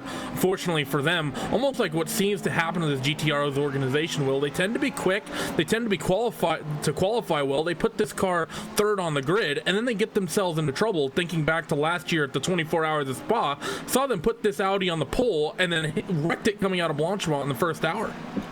Yeah, we have a retractions mate, by the way, Paul. Earlier on we said that Sabine Schmidt can go faster than these Mazdas and a Ford Transit. Actually, we forgot about the fact that Sabine Schmidt did that lap without the kind of new Nürburgring the Grand Prix loop. Yes. All right. Okay. Well, yeah, we will take that back then. But I'd still like to see Sabine Schmidt take on an MX-5 in iRacing on here. Yeah. I'd love to see what lap time she could get out of this. Yeah, I completely agree. I want to see her take the Porsche tractor around. Somehow Porsche tractor 4-minute lap. Yeah. Everyone's brains will just be broken. Yeah. PRT over Team Mad Red, still 4/10 for the second. There's technical gremlin still hurting Magic. And actually, when you're in an actual car itself, there's so many distractions when you have that, Paul. Yeah, if you're the car following, that is just an absolute nightmare, because you don't know if the car's going off or if it's just going to display completely, say if you have a connection problem or things like that. So really, for Michael Schellbach, he's got to keep his focus and just maybe put it out of his mind that that car's in front of him. Take it a little bit easy and just hit your lines, hit your apexes through the course, because it can be a little bit distracting when you start having a car just a little bit of connection problems there in front of you. These two both will be coming into the pits this time by there. 4 hours, 21 minutes remaining in this event. Let's show you then the top 8 in each of your classes. Let's start by having a look in your GT field. And well, only 2 drivers on the lead lap there, Randy. That is Pure Racing Team Black and Vanderbilt Sim Racing White. Vanderbilt have gained though 5 seconds in the last lap and a half. Very well done by them then to be able to reel that gap slowly back in, and that's really huge, knowing that when you do actually lose this race lead through the pit stop cycle, you can actually start clawing it back and essentially start stretching your margin. Even though you're behind, you can start stretching that gap, knowing that that Pure Racing Team car has to pit again. And there you can see the remainder of your top 8 even in your GT3 field. You've got yourself a Berica in third. I haven't actually talked about that. GT Ross Orange and Silver. Talked about them a moment ago. Vixie Motorsport, of course, had a spin a few moments back. Franklin Racing and Jim Sorger Rennsport there, rounding out your top 8. In your Porsche class, it's Haxton Valcour Motorsports leading the way. 3 cars in the lead lap there, Paul. Unfortunately, the car in P8 in class, 43 laps down. Yeah, they're a slightly smaller Porsche field than we normally see, actually. So, yeah, they're going to get affected by retirements a bit more from that field. And yeah, it's a little bit depleted there, but at least that team still gets the name on the top 8 graphic there. No one can see it. Yeah, it's one thing I will say, and I've said this previously on previous broadcasts. Don't have a ridiculously long name for your team, because it will struggle to fit on our graphic and you won't be able to read it. Yeah. So it won't struggle to fit on the graphic. It won't fit on the graphic. Well, no, it is fitting on the graphic. It's just that you can't read it. Yeah. Down into your Kia class. Talk Freak Racing leading there by 2 minutes over Team Ad Red. And this is the battle showing on your screen right now. Pure Racing Team Kia 1 second behind them. Bally Sport in 4th. Boosted Red in the 5th place there. And everyone likes the red name over here. It's interesting to see what team names people will add on if they're running multiple cars. I'm sure most of those cars, I'm sure Team Mad Red, there's probably another Team Mad and another split that's blue or black or something like that. But it is always interesting to see what add-ons people add on to the end of their team name to differentiate themselves from the other cars. Sometimes it's sponsors. I think we've seen that go with VRS Coanda. Sometimes it's plants if you're VRS Coanda Sim Sprout in the Blanc Pond Championship. Sometimes it's colors. It is really always interesting to see what differentiators different teams and different orgs come up with for their cars.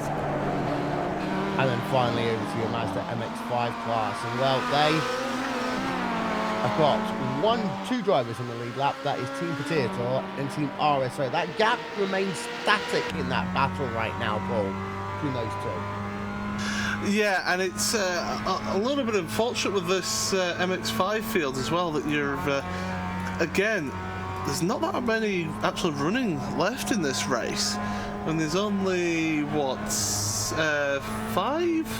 MX-5s left running in this race? No, 4 actually running on track at the moment. So, it's basically the top 4 of that field and then some others on the timing screen as well. It's really been a high attrition rate, and more so than normal for the MX-5s actually, because we normally see those cars actually surviving pretty well, don't we, Randy, around here? Well, they survive for about the first hour or so, and then either because they're drafting 4 wide all the way around this 16-mile racetrack, they either get into a hilarious incident with themselves, or a GT3 car comes through, and there's no way to pass 3 MX-5s that are 3 wide, so there's an incident, and then basically the entire field gets shaken up. But on the bright side, Mr. Team RSO and Alexander Zerny has taken 4 seconds out of that potato car that last lap around, so that fight is slowly closing up out there on the racetrack. Yeah, as that is Team Heisenberg Engineering out and away. Peter Kermeyer there behind the wheel of that car. 1 minute 5.2 pit stop. There is your battle. Oh my god, it's closed up quite a lot actually on the 7.3 seconds now from PRT Black and Beneville Sim Racing White. Yeah, this is it now. They're starting to get the boot down, and they're really pushing on, and Robin Sundqvist doing a good job there behind the wheel of that Van Devil Sim Racing white car. And they're going to see how they get on then for this part of this stint. They're about 2 or 3 laps into the stint, both cars, so definitely those two doing a good job there. But that Van Devil Sim Racing white car absolutely on a charge here. I mean, you look at the last lap time, they were almost just under 5 seconds quicker than Pure Racing Team Black. I think we have to think that's tires, right? Because Sundqvist just got in that car, so you surely would have taken tires. Yeah. Voigt, however, didn't get out of that car, so probably still the same set. 41.9 seconds with a pit stop for that's going to be a tire call, either a short fill or a tire call, because a full fill in tires is pushing a minute. So yeah, that's Pure Racing Team definitely on a no tire call of some sort. Whether they didn't take any tires is kind of up for debate, as we've seen teams in the past only take 1 single tire, but definitely it's either that or none at all for them. Gap now down to 6.5 seconds. That is going to be a very interesting battle over the course of the next, I don't know, few laps. They've got 2-3 laps before they'll come onto the pit road again. So it'll be worth keeping an eye out on that one. 4 hours and 14 minutes. You'll see there PRT going through Das Carousel. So here is Vanderbilt Sim Racing White doing exactly the same right now. I don't like this graphic you provided with Randy. It doesn't have the corner numbers on it. Oh, I'm sorry. Carousel is actually corner 145. No, that's a Kleiner carousel. What do you mean corner? Boston is 147. That's post 147. Yeah. Oh. For Marshalls. Well, okay. How do you know less German than me? No comment. But also, I stitched together this track map from the iRacing scan and the actual map the iRacing that iRacing has. So if you want the numbers on it, go yell at, go throw pizzas or turkey sandwiches at some of the iRacing officials, and I'll restitch together another one that has 170 numbers up there for you. Okay. However, we have got ourselves there. Defender Nelson Racing White. They are currently P number 2 in your GT3 class. Let's ride that a couple of moments on board with them here on RaceSpot TV.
The month of May is coming to iRacing, and that means there's not one, not two, but three fantastic Indianapolis 500 races coming your way to iRacing Live. We start on May the 7th with the Apex Infotech Indy Elite Series, Indy 500. We're going to see some of the best sim races in the world go head-to-head for 800 corners, 500 miles, 200 laps in the iRacing Dallara DW12. Then, 1 week after that, you've got yourself the classic IndyCar Series Indy 500. That will take place in the older style Dallara IR05. And 6 days after that, on May 21st, it is the big one. The biggest event in all of sim racing. It is the iRacing Indianapolis 500 for the 8th year. Thousands of iRacing drivers will compete to try and get themselves virtual immortality by winning one of the most demanding races there is. Fernando Alonso may well be going over to take part in his Indy 500 this year, but you can do the same. Take part in the iRacing Indianapolis 500. And Paul, the month of May means one thing. It's a hell of a month of motorsport, that's for sure, and that's just from Indianapolis. Let's not forget also other events as well. Also, the 723 car I've just seen in the MX-5's crabbing along. It's not having a good day. It's that PND Mosconi car.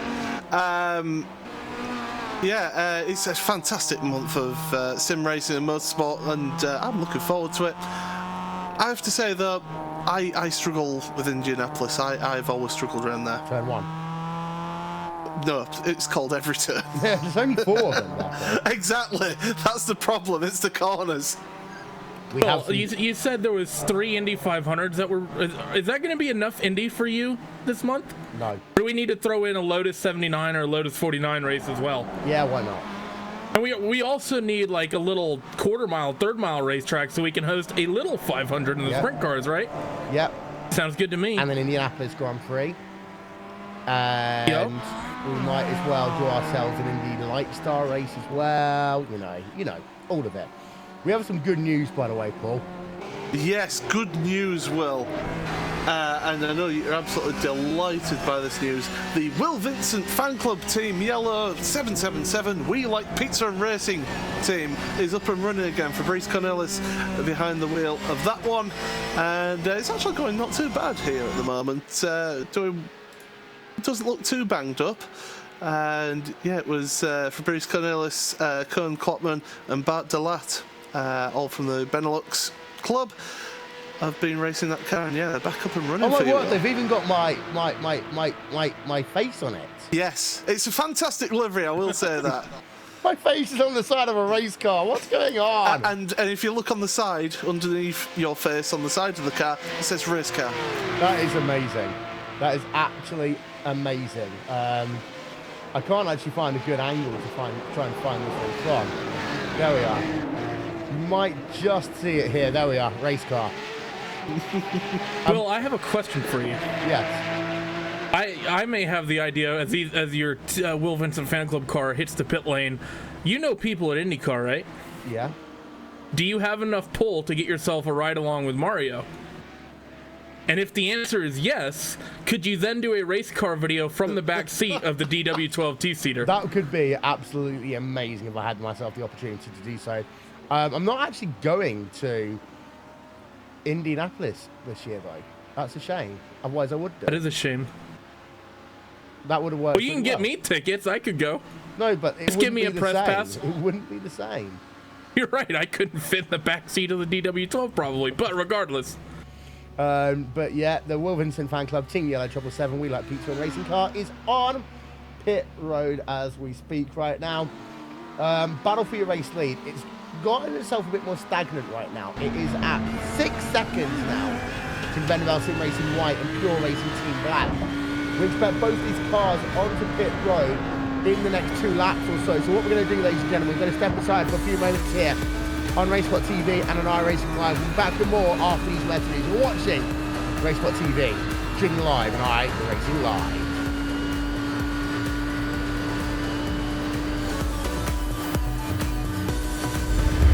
iRacing. iRacing, you wanted the best, you got them for abreast. Often imitated, never duplicated, the greatest show on dirt, the world. iRacing, you wanted the best, you got them for abreast. Often imitated, never duplicated, the greatest show on dirt, the world of outlaws.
Welcome back, ladies and gentlemen, to RaceSpot TV. Pure Racing team have just had themselves a moment. Let's have a look at it then. Randy, talk us through.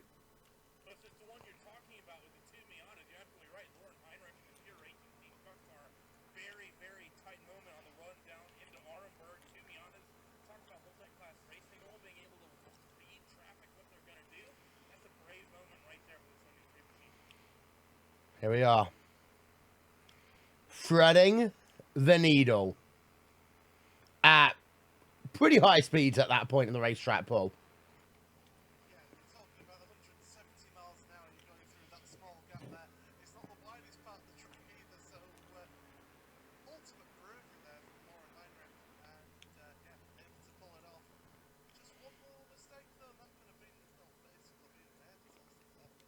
No one could have heard me there.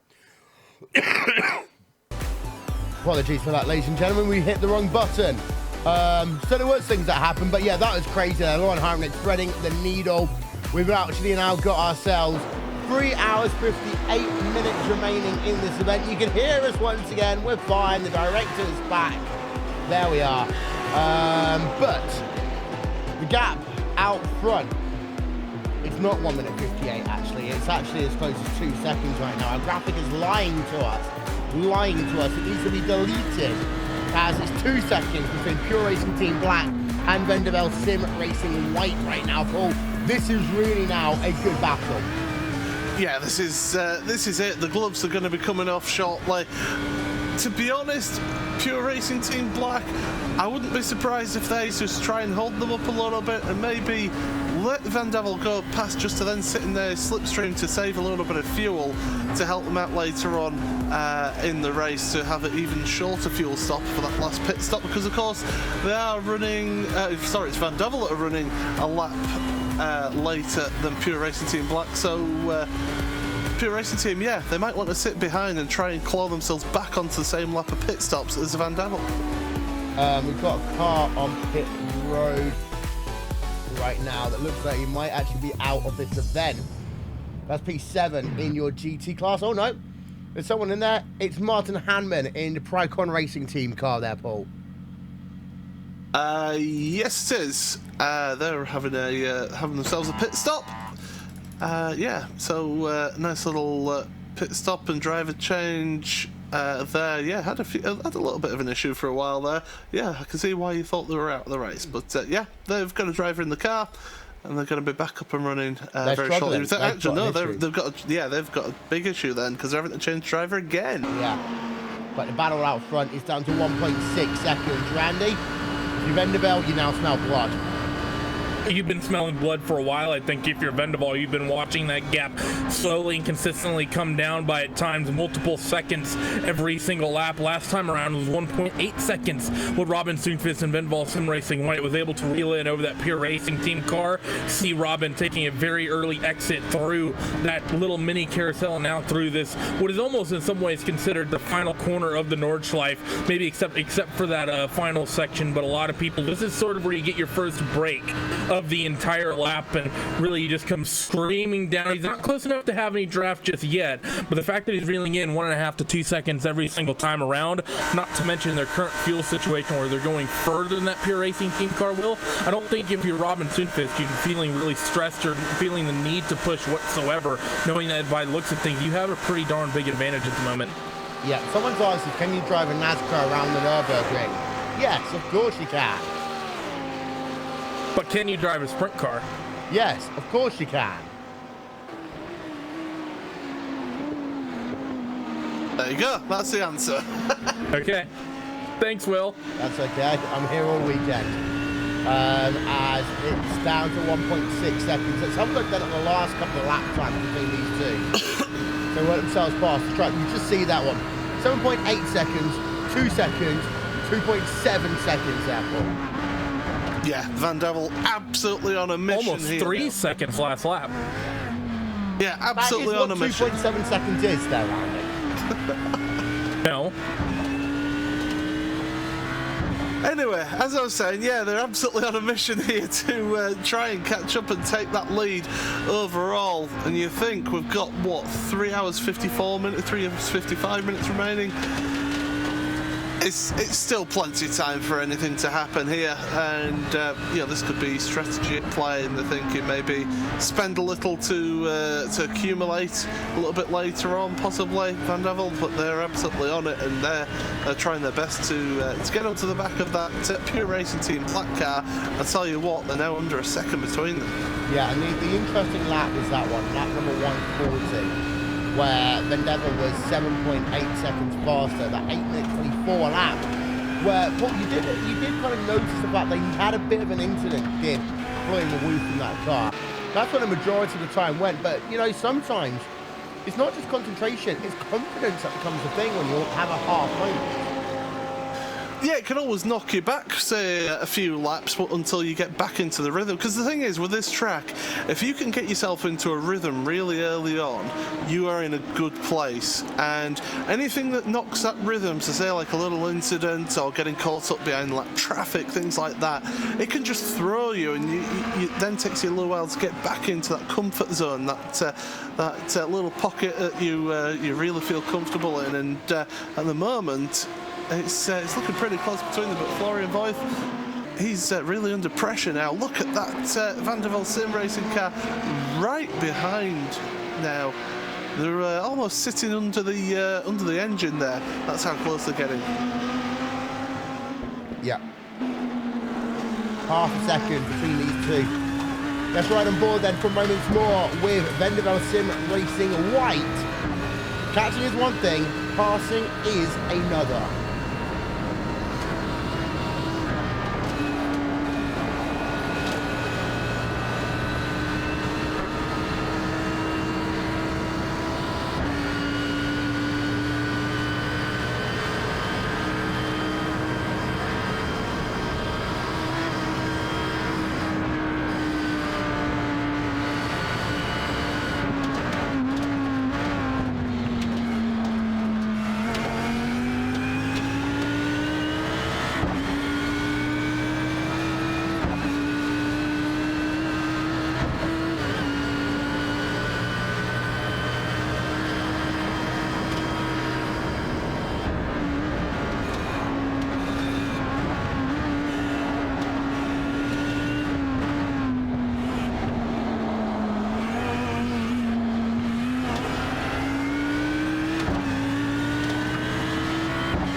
That remains, and the good thing, well, the good thing for us is commentators, Paul, is that there's traffic ahead of this as well that's coming into play. That is one of the Porsches, and the Porsche just moved out of the way. That's my car. Porsche. It certainly is your car. Could you imagine if that car crashed just then? It doesn't bear thinking. That's what it is. Yeah, Will Vincent. That'd be the sight that Florian or Robin would not want to see, is your face coming at them sideways right there. Yeah. That is a very dark thought, isn't it, Paul? But they do get past the 777 machine. There it is. It's a race car. Race car. Actually, knowing that's your Porsche, Will, we're going to have to email Fabrice or one of those guys. Have they run out of fuel and somehow taken the race lead at some point? Yes, good point. Good point. The Talladega story, we'll talk about that one maybe a little bit later on. We'll go back and forth. Just to let you know some of the other class battles that are going on. Team Theater car has got itself a huge lead now in that MX-5 class. In terms of the Kia class, well, Mad Red have pulled out a 12-second advantage now, Paul, over PRT Kia. However, PRT Red are still 2 minutes behind Talk Freak Racing. Yeah, and Talk Freak really, they just need to keep it safe, keep it on the black stuff, which is easier said than done. And well, you know, they should have the race in the bag, to be honest. But you never know with these events, anything can happen, and as Murray Walker used to say, it usually does. But yeah, it's this lead battle here that's absolutely fantastic to watch at the moment here. Porsche GT Cup cars as well, they've got about half a minute between them, so really this is the battle to be keeping an eye on. Pure Racing team black, holding on for the moment, but the dotting hose coming up in just a few moments' time. And they've got traffic. Yeah. And that is more Kia traffic there. PRT car lets the PRT car bus goes past, then tries to block off Vendevel. Vendevel kind of realised that's a PRT car. It's like, no, I'm going down the inside there. I was going to say, was there going to be a little bit of team tactics coming involved in that one just to try and break up that battle a little bit? But Vendevel, getting the old elbows out and saying, no, we're having this, thank you very much. Well, talk about when the opportunity comes to pass it. We're coming up to it in just a couple of moments' time here, Andy. Fast little flicks and sections of the racetrack. As if I'm not very much mistaken, we're heading ourselves now down into a corner that I cannot name. Then we're going to come in a moment's time into the carousel. Oh, well, we're going through the Stefan Beloff S at the moment. Yeah. So we're going to come into the corner I cannot name, then clean the carousels in just a moment. You saw a little half move there by Vendevel. Yeah, just sort of getting in the mirrors, reminding them that they're there, and then getting back onto the line through the Kleiner carousel, and now heading up towards Galdenkopf.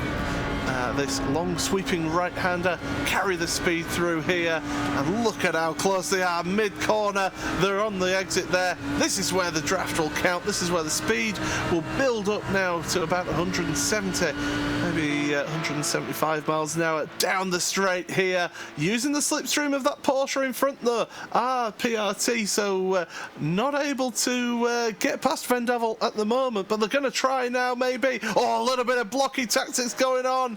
The PRT want to hold on to that lead, and quite rightly they should as well. But going down through Tiergarten, heading towards Hohenrhein, towards the end of the lap, and they're going to stay as they are. So maybe Vendevel just holding back for the time being, doing a little bit of fuel saving.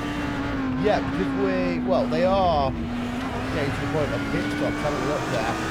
PRT Black should be coming towards pit road next time by. But Vendevel on the outside then. The run down towards turn number 1. Who's going to make the move? The answer is going to be Vendevel have the outside line, PRT on the inside line. Vendevel trying to cut across. Vendevel to the race lead, Randy.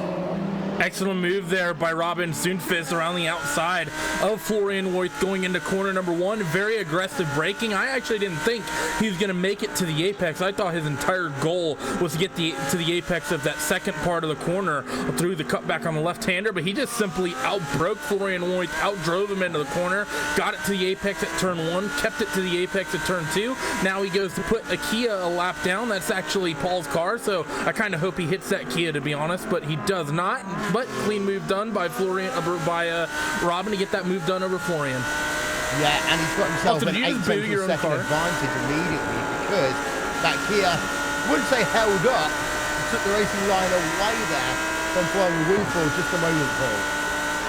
This is the nature of these types of events, though.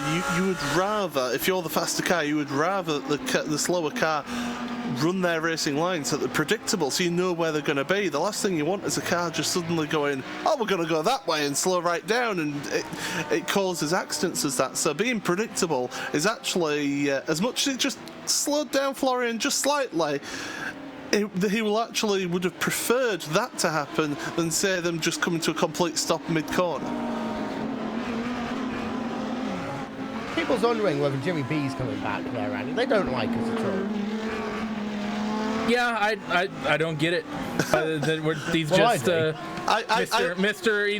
just wants Mr. Grip TV. Should we tell them that there's a chance that Empty Box is going to join us? The chance is 0, but the chance is. I like the fast digging of a hole and then trying to dig themselves out of it then in the chat as well. He almost tried to write it off as if, oh yeah, because I didn't want him back whatsoever. You guys are way better. Yeah. As the viewer count drops by 1. Team Mad Red last time by were 3.5 seconds faster than Torque Creek Racing. Well, 3.5 seconds, Randy. In a race where the lap is that long, 3 hours 44 minutes, it will likely still happen. It could happen. The problem is that through that first stint, Torque Freak Racing was just doing that to the Team Mad Red car. I'm going to actually toss this over to Paul. I was going to chastise you a little bit, the fact that the Torque Freak car was finding a way to find 6, 7, 8 seconds a lap every single time around. What is the time loss if you're fuel saving for a stint versus not fuel saving for a stint? Because I'm sure there's going to be a point where in these Kias you're not going to necessarily need to or want to fuel save anymore. What is, the lap time differential? There's not really too much of a differential. If you're going to be about 5 seconds slower a lap fuel saving, that will stop you. You will then have 8 less pit stops in the race, and the Kia takes the best part of 2 minutes of pit stop as well. So it's kind of, you look at that big gear. Okay, with the 4-lap stint, if you're just running absolutely flat out every lap, you can only fill up 16 gallons. You don't need to absolutely brim the tank. So you're going to save yourself a little bit of pit stop time there, maybe 10 seconds or so. But when you're taking 8 more pit stops, it does count towards the end of the race in terms of the longer pace of the race. But I will say that Torque Freak Racing team, we've seen them in many of these events, and they've got a really strong team. And when you look at Bram Reniers, who's in the car now, David Barraclough, Mika Ashuis, George Gruber, also Jake Robson as well. That is a really good, strong lineup in that Kia. And to be honest, with our team, we put things together at the last minute. I sound like I'm making excuses up now, but we did make things at the last minute. So it's been a cobbled together effort, but we still want to win. There's no doubt about that, but it's going to be tough. Yeah. By the way, Pure Racing Team Black have lost about 2 seconds in this lap to Vanderbilt Racing White. So forcing the issue there down into turn number 1, Paul, really did actually make a big difference. Yeah, absolutely. And as I say, 2.5 seconds that gap. That Vanderbilt Sim Racing car, they're just pulling away now, and they've got that extra lap as well on the pit stops. They can pit a lap later than that Pure Racing Team Black car. That's why I thought the PRT car was maybe going to just slot in behind and stay behind, and maybe that's what they tried to do, but they're just not able to live with the pure pace of Robin Sundqvist at the moment. Do we know any other words to describe a rooster, Ryan? A male chicken? Apart from that. Cockerel. That's the one. There you go.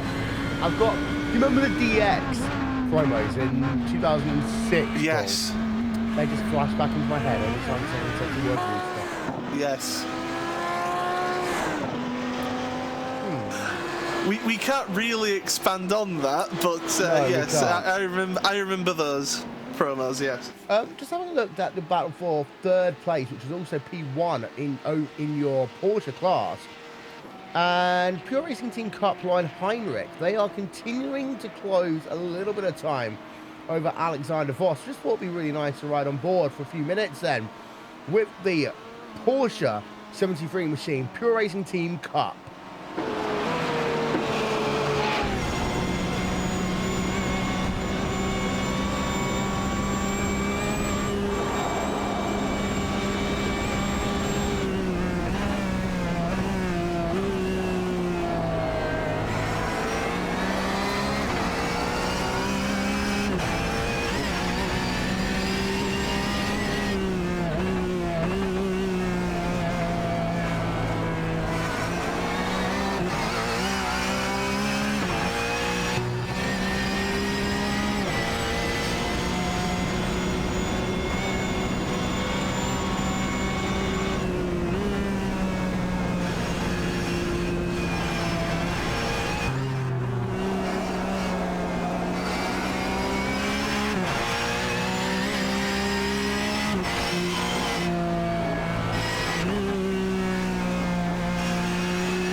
leaders on pit road at the same time, Paul. That's interesting because Van Der Waal actually was a lap lighter there. And they're both changing drivers as well. So both will be doing a full service here. So this is going to be interesting to see how this one plays out, because they're about 2.5, 3 seconds. Oh well, no tyres taken for Van Der Waal. They're straight out there, and Kakkonen back up and running. Pure Racing team, it looks like they are taking a full service here, so playing the long game, getting some fresh tyres on. Maybe that'll help them out with their speed, but Sebastian Schallmann back at the wheel, waiting to get going again after his pit stop. Yep, so Schallmann back then, going to bring that car back out onto track any second now. Randy, dangerous there for Van Der Waal not taking tyres with the driver change? I don't think so, because Robin only did a single stint. Now, I'm actually surprised to see that they did a driver swap. I don't know if Robin might just not be available to do that many more stints. Maybe he has to go to bed. Not sure what the deal is, but I think that not taking tires here is more than fine for Van Der Waal. They're going to stretch their lead a little bit, which is going to be good, because now we know that them and Pure are essentially going to be on the same exact strategy fuel-wise. Only difference between the two of them is going to be tires. And just doing a little bit math in my head here, you have about 3.5 hours left in the race at the time of this pit stop. You're going to pit once more. Van Der Waal will probably take tires then, and that'll be 2.5 hours to go. I think we should see Van Der Waal take tires once more, as well as Pure, but it's going to come, I think, on different pit stops again. Got you. And tell us the reason why, in a little bit more detail, Randy, about the whole tyre situation in these GT3 cars. We've seen it in the 12 Hours of Sebring, we've seen it in the Blancpain GT Series, we've seen it here again. Well, for those who are unaware, in a lot of sports car racing, it was a very American thing for a long time that pit stops would be relatively bland and almost NASCAR-ish. Car would come in and tires and fuel happen at the same time. It's a bit of a strategy. It's a way in the rule book to make strategy choices happen, in the sense that you say only X amount of people can be working on the car at the same time, and work on the car cannot be happening while fuel is going in. So pretty much what happens is the car comes in, it's going to get fueled up, and then after the fuel goes in, the car will get jacked up, and you can then take tires. And all 4 tires do not happen at once on these cars. On these GT3 cars, single tire at a time, and it takes, at least in these machines, roughly 7 seconds per tire on the pit stop time. So let's say you decide to skip tires. If it takes 30 seconds to add fuel, Paul, 25 seconds to change a driver, difference in pit stop time is 30 seconds, and that is considerable. It is, it's vast as that, and well, I mean, you look at it now, the gap between them going into the pits was 3.5 seconds. Coming out the pits, it's 37.2 seconds, so you can see the difference with that pit stop difference there, and that strategy call of how that's affected the race. The question is, will Pure Racing Team be a little bit quicker on fresher tyres, Randy, because, say, brand new tyres, those are the tyres on the Van Der Waal car, not that old, one stint, but to be honest, it will make a little bit of a difference, but not much. It could. We know that these GT3 cars have gotten a slightly harder compound, a more resilient compound in some of the recent updates. We saw some strategy decisions come last year in some of the big races. Strategy calls that got Virasquin Sinsport won them the inaugural Blancpain GT Championship last year by a single point.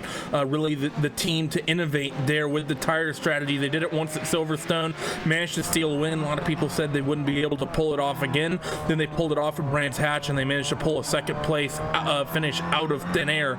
So there's a lot you can really think of here, and this isn't something that just affects these longer races, Paul. And what I'm referring to, that next week coming up, we have the second round of that Blancpain GT Championship coming from Brands Hatch. There you're talking about a 90-minute race, and you have to do a mandatory driver swap in that race. You're going to have to pit, and you're going to have to spend 25 seconds in the pit lane minimum, and what you do with that 25 seconds is actually going to be very, very crucial, because within that time, you're free to do fuel, you're free to potentially do tires. I think we're going to see a wild race at Brands Hatch next week, considering, let's say you want to take 2 tires, you're going to build the setup in such a way that you beat up those tires you're going to change, but you're also going to have to conserve fuel along the way, so you're not spending more time than you need in the pit lane. Absolutely, and don't forget that is next week the Blancpain GT Series live on iRacing Live and Racebot TV. 1:30 GMT for all the action. You'll be able to join Will, myself, Randy, and and of course Jake as well will be joining us for the coverage of that race. 90 minutes of Brands Hatch, April 29th. That's Saturday next week. Make sure you check it out. 1:30 GMT for all that action there from Brands Hatch. And a week later, so it's only a week between them, you then got round 3 of that Blancpain GT Series, 3 hours of Silverstone. So they're going to do double duty, one week after the other, back to back. It's going to be one heck of a challenge there, Will. Oh yeah, especially the 90-minute sprint race. Can I just ask, do they have to change drivers next week? Yes. 2 drivers, it's 90 minutes. It's like the same way in the real world Blancpain Sprint Series. I think those races, I think the sprint racers are 1 hour and 45, I think a little bit longer. That is actually one of the things I really like about the Blancpain WCS this season. I like the fact that they're bridging the gap between the two Blancpain series, the sprint series and the endurance series. Yeah. We've seen several drivers and several people say this is supposed to be endurance series. Well, there's more to GT racing than just endurance racing. I like this hybrid. I will say, with it being the hybrid, I wouldn't mind a couple other quicker races added in just to flush out the championship a little bit, because right now 6 rounds, it's a little bit light. Yeah, and of course the longest race of that season is 6 hours of Spa. That is going to be insane to watch, Paul. Oh, it's going to be fantastic. And Spa, I mean, we see it every year with the 24 hours that we cover here. But, you know, it's always a fantastic race. And 6 hours around there, it's going to be absolutely non-stop, flat out from the drop of the flag to the end of the race. And 6 hours of Spa is going to be so easy for us to do compared to this. Yeah. Yes, Randy. You have pull at iRacing. We have the Racebot TV race days. We should see if we could get the finales for both championships on the same weekend. Could you do Formula Renaults and Porsches and WCGPS and Blancpain all on the same day? Are you trying to kill Will? Yes, in theory, but no. No. Well, that's a shame. But Racebot race day, well, of course, we saw that yesterday. We talked about these Porsches. What a race they had yesterday at Road America, Paul. Yeah, and we mentioned it yesterday. It was a different type of race compared to what we've seen in previous Super Cup races, Racebot Super Cup races. So, but it was still a fascinating race and great action all the way through the race. But Road America, it's that race of attrition, isn't it? And it cost a few drivers. Yeah. As just having a look at the two. At your race leader, Core Motorsports, Alexander Voss there. Core Motorsports, of course, in the iRacing World Championship Grand Prix Series yesterday, making their Essential Series debut with Patrick Holtzman, who's now in that Heisenfeld Engineering Core Motorsports car. He had a bit of an interesting race there, Randy. I'm not going to lie, I didn't see the race, so... Well, go and watch it now and get back to me. Okay, you gotta remember, those races happen at like 6 in the morning for me. I was actually thinking about running Road America for the Porsches, and then I saw what time it started, and I basically had the response that you had when I asked you about doing all 4 races the same day. Yeah, as you can just see there, the Heisenfeld Core Motorsports car leading the way, dominating the way still in terms of that Porsche. Not dominating that apex, though. No, that was not a good apex by him at all. For some strange reason, our classes are all out of sync here. It's showing in terms of our little left-hand screen graphic. This is what's been confusing for. It's showing Kia's first, then the GT3s, then the Mazda MX-5s, and then the Porsche cars. Now, if that's the race we're going to have for the last couple of hours, that would be fascinating to watch. That would be insane. It really would. It's working on my screen, so I don't know what's happened there, but yeah, it's interesting to see how this race will pan out. Though 36 seconds between the two race leaders, so that gap has just come down slightly since that pit stop. So it was at 37 seconds when they came out the pits. So Pure Racing Team Black had a second of game there. Oh yeah, we do, and is that the Will Vincent car? It is. Ah, rip. The Will Vincent car. What are you doing to me, guys? Treble 7 machine. Let's have a look then. On board with them. I have to take my pseudo endorsement away from these guys. I just realized if you look on the back end of that car, they changed the Porsche logo to say pizza. It says Pizza GT3 Cup between the taillights. That's insane. There we can see. I just love that sound of that car. I'm sorry. It's so bad. It's fantastic. Have they given you googly eyes as well? Yeah. We need. Well, you need to pressure the guys. Even though they're supposed to be working on the tires, you got to tell the art guys to allow us to upload a GIF-style paint scheme so that those googly eyes could actually move. Oh my! Could you imagine if someone ever cracked that code? That would be hilarious. It would be great. Just have a look through your field then. There aren't actually any battles going on right now. This is the risk we always had, Paul. That we could be in a situation where basically we now have to fill 3 hours worth of dead air. Well, this is why we call it Breakfast with RaceSpot, isn't it? It's because it's a more relaxed approach to a broadcast like this. Yeah, we're giving the race coverage and we're taking into account the key battles, but at the moment everything's just calmed down at the moment. So really, not a lot too much happening at the moment. The second place and third place Kias have been on pit road. In fact, the team Red Cars just pulled out of pit road now, Maciej Sakovic, and the Pure Racing team, Michael Shellback, stays behind the wheel. They're back up and running as well. But there was a gap of about 19 seconds between those two, so Team Red just able to pull out a little bit of a gap on that last stint. So that's all pretty much calmed down. The MX-5s, there's only 4 of those cars left in this race, unfortunately. So those guys, they're just all racing for pride. Team RSO, though, Randy, they have been gaining a little bit. 52 seconds now behind Team Potato. They are gaining, and it's by a fairly considerable amount. So I don't think the Zernies and who's actually driving with them. It's Patrick. Yeah, well, Patrick Longco and Elmar Urquhart. We're normally just used to seeing the Zernies in those cars, but they're catching by a pretty considerable amount. Question on your team though, Paul. There with Maciej and Daniel. Are those guys? Are they just going to trade the car back and forth off to the end, or is someone else going to hop in and maybe run a stint at some point? I really wish I knew, but I don't know because I've been busy. Well done. Well done. Like I say, it was all done. I expect more from the person who gave me access to someone who could make a spinning wheel. I expected more. I don't know. I can ask them, which I will do now. So you fill for a little bit because I'm rubbish at multitasking. Okay, so while Paul types in a message on Facebook, we'll just keep an eye on whichever car. I don't actually know. It looks like the Pure Racing Team Kia is what we'll put on the screens before he got up here. So they're currently running third in class, and into the chicane they go. Shellback currently behind the wheel of that car, a little bit damaged, but still out there and running on the podium with, well, less than a standard VLN race distance to go here. Just starting his trip around the Nordschleife section of the racetrack. GP section done and over with, and now down this quick right-hander up into Hotzenbach and up towards Hohenrain here in a few moments' time.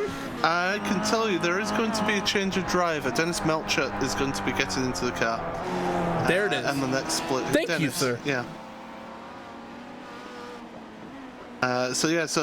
Daniel Kraft has finished, so he's done all his stints now. But yeah, Dennis Melcher will be the next one getting into the car for that Team Mad Red. That's a weird feeling, isn't it? Getting out of the car for what you know is the last time for you, but knowing that there's 3 to 4 hours of the race left. Well, it was weird for me because I got out of the car at about 1 a.m. this morning, UK time, and there was still about 13 and a half hours remaining of the race. And you realise you had to spend 6 of those hours talking coherently with us guys. Yeah. Trying to be unbiased and failing miserably. I'm so terrible at being unbiased in that key. The rest of the field, I'm okay with though. Although, to be fair, Paul, if anyone ever got a good look at either of us, they would know that we are quite overbiased. Well, yeah, I try and keep it professional and that, but yeah. Never mind. There is calls for more spinny wheels, by the way, on the YouTube chat. There may be. There may in fact be, because fun fact, I've been brainstorming formats for round 2. They've not been quite as silly. I'm trying to figure out actually how to tone it down a little bit for the next Bragging Rights Invitational. Oh, so we are having another one. I think so. And I'm trying, let me put it this way, I'm trying to find a way to incorporate the 410s on dirt in such a way that it isn't just a yellow fest. I think I will. Be a yellow fest. Let's be honest. Well, we'll look at how that oval race went. It will be a yellow fest. You don't want me to start ranting about that. There will be. Well, we've got plenty of time to kill at the moment, so please do. Yeah, the problem is that there's people I don't want to kill. But no, it's. We'll say that it's in like the earliest of early stages where I'm more or less brainstorming what I may want to do next. It's in the early alpha. Months. Is that what you're saying? Yeah, it's granted it has to go into planning early, because in order to pull it off, we do have to get with all the commentary teams that we can, and because of that, you can't. It's not an event that you can put off until like 2 weeks and be like, oh hey, if you guys want to race, because you got to find a gap in people's schedules. And let's see, off the top of my head, you have Grip TV, you have us. You have LSR, you have Max Speed, you have iRacing Brazil, you have LSR if I didn't already say them, you possibly have Apex, you have, I'm sure there's a few other broadcast teams that I spaced out on, you have all the Twitch streamers, yeah. You have the iRacing staff. It's one of those things where I'm going to have the schedule. And the question is, how long before I get banned from iRacing for killing Nim again? Oh, well, there's an LSR driver that did that, so you're fine. No, I did it earlier on in the Miata race? Yeah. There's actually, I was watching, I was bantering with Reese about it during the V8's Online segment. He actually has an onboard from his perspective, and there's a point where, because in that MX-5 race, Paul, I think as you know, I started from dead last, which we joked about considering we did the grid randomly, and the person who organized the whole thing started from last on the field. But as I was driving through, someone spun in front of me, and I had to go through the grass, and there's a very close moment I had with Reese. There's a few, for those who are curious. We're talking about last year's iRacing Bragging Rights Invitational. Basically, all of us talentless hacks who just commentate and don't drive got in some race cars and drove around. If you want to see some very fun, unserious racing with things like no qualifying, randomized grids, randomized field inversions, I think that might be the thing you want to tune into. Yeah, it was fun to take part in, and really good event. Maybe I got a little bit annoyed towards the end of that last race, but you know, it's you weren't the only one. That Mustang, to be fair, was just I couldn't get on with that Mustang. I loved it. Granted, I got wrecked 4 wide in a turn 1, but like I said, still thinking of formats. I want a Kia. You want a Kia? I want a Kia. Cam Walsh should want a Kia as well. No, he'd want a Ford GT. Oh, no, he'd want a Ford GT as well, but he'd want a Kia as well. If you can start spamming the iRacing offices and get us a TCR car, we'll use a front-wheel drive car. I'd be down with a TCR car. But the Kia, I feel like, is probably less user-friendly than the Mustang was, and people didn't like the Mustang. But it's a wonderful car. It's so easy to drive. I mean, if I can drive it, anybody can. Yeah, the problem is you're British and you grew up watching touring car racing. Think about the people in America and Australia who grew up just basically looking at big V8s, who thought that fuel economy was all that had to do with the price of a gallon of gas. Oh, we've had what are you oohing at? Number 11, Pricon Racing. At the end, they just got back out on track a little bit ago. Yeah, it was just through Hohenrain, towards the end of the lap there. Got their speed a little bit wrong through the final right-hander. I've had to do a bit of a U-way. Around they go, and they're back up and running again. Ashley says in the chat that he's sorry to wreck me. Don't worry, Ashley. The reason I don't do oval races often, well, I don't do pavement oval races often, is I tend to get hit a lot. We have got, by the way, we've got Florian Voifen waiting for an interview if you want to. You do? I didn't even know. If you want to have a word with him. We will indeed. Florian, how are you? We actually just noticed you were down there. Me and Paul were busy just shooting the breeze. How's everything going that Pure Racing Team number 72 car? Well, at the moment everything's pretty fine. I mean, I just went out of my stint. It was a pretty hard stint, the first, or let's say, pretty hard 2 stints. First one was pretty good. I was pushing, and saving fuel as good as I can. So a little, yeah. And the second stint, yeah, it was a little tricky. I had one nearly spin in the entry to the Nordschleife, so that cost me pretty much. So it was possible for Wendewall to overtake again in the last lap, but I think, yeah, we will go to the end. P2 at the moment. We will see what happens. And yeah. Now talking about what we, well, it's been a lot of fun actually.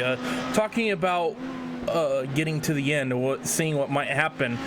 Now this is might seem like an odd question for people, but what is the fuel strategy like? Because have you guys been eking out the advantage, or is it Vendaval that's been going a little bit longer on the fuel? Because we came in basically midway through, so and the way it works, it can be sometimes hard to pick up and read. How are you feeling right now on that fuel strategy? Of course, this last time through, you guys pit on the same lap, so fuel-wise, you guys should be equal. Strategy-wise, do you think you're in the catbird seat, or do you think that you really have to catch Vendaval here in this final 3 or so hours of the run? I think it's gonna be very, very tight at the end, because Wendewall is pushing pretty hard, and I'm not sure if they really use less fuel or more. It's really hard for us to exaggerate what they're gonna do. For us, we planned our strategy before the race, and we will keep at our strategy. And maybe, who knows, in the last laps it will be a very tight fight between us. We're doing both as much as we can, probably, and it's really, really nice to fight with them. They are so good drivers, and we are pushing very hard, both of us, or all of us, and yeah. I think you can be happy to see a really, really great finish there. Now talking about you guys at Pure Racing Team, thinking back to last week at Monza, that race overall I don't think quite went the way the team as a whole would have liked. Incident with both of the cars coming into contact down at the first chicane. You guys opted for that Ford GT, and now coming into the next race at Brands Hatch, the Ford didn't look that great at Monza for any of the teams. Redline struggled in it, you guys struggled in it. We didn't really see any Fords running up near the front.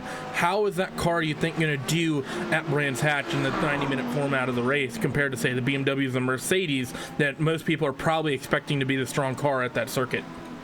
Well, I think the Ford will have a pretty good pace at Brands Hatch. I think the biggest problem is that the 16 Macas will stay in front after the qualifying. This is really the hard thing probably this season in Brands Hatch, because they will have the advantage this season again in the qualifying probably, but during the race they might have problems with tires. So it will be a pretty tough race working through the field or something. I mean, for the last race it was pretty unhappy for my team, but yeah, let's call it shit happens, yeah. Was really unhappy. Nevertheless, the team 1 was very, very good. Or our top team with Maximilian Benecke and Ivo Hoveller and Patrick Pichler. They are very fast in that car, and I think they will fight for this championship this season. And we will help them as good as we can.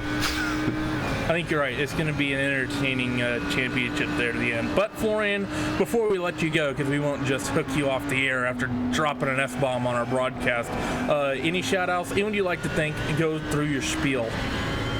I'd like to thank all of our sponsors. I'd like to thank all the team. It's a pretty great event again. Also, I'd like to thank Iberica for that very great stream they have there with their LAN party over there. I saw a video that's set up. It's actually insane. It's really great. I love this. I think we need to do this once too. It's really fun. A link for that. I'll find you a Facebook video here in a second, Will. But yeah, I know the Iberica guys, they actually have a rig with triple monitors, and they actually have guys working their own broadcasts. Well, they basically follow their own car around. They've done it for BlancPon in the past, and it's all in Spanish.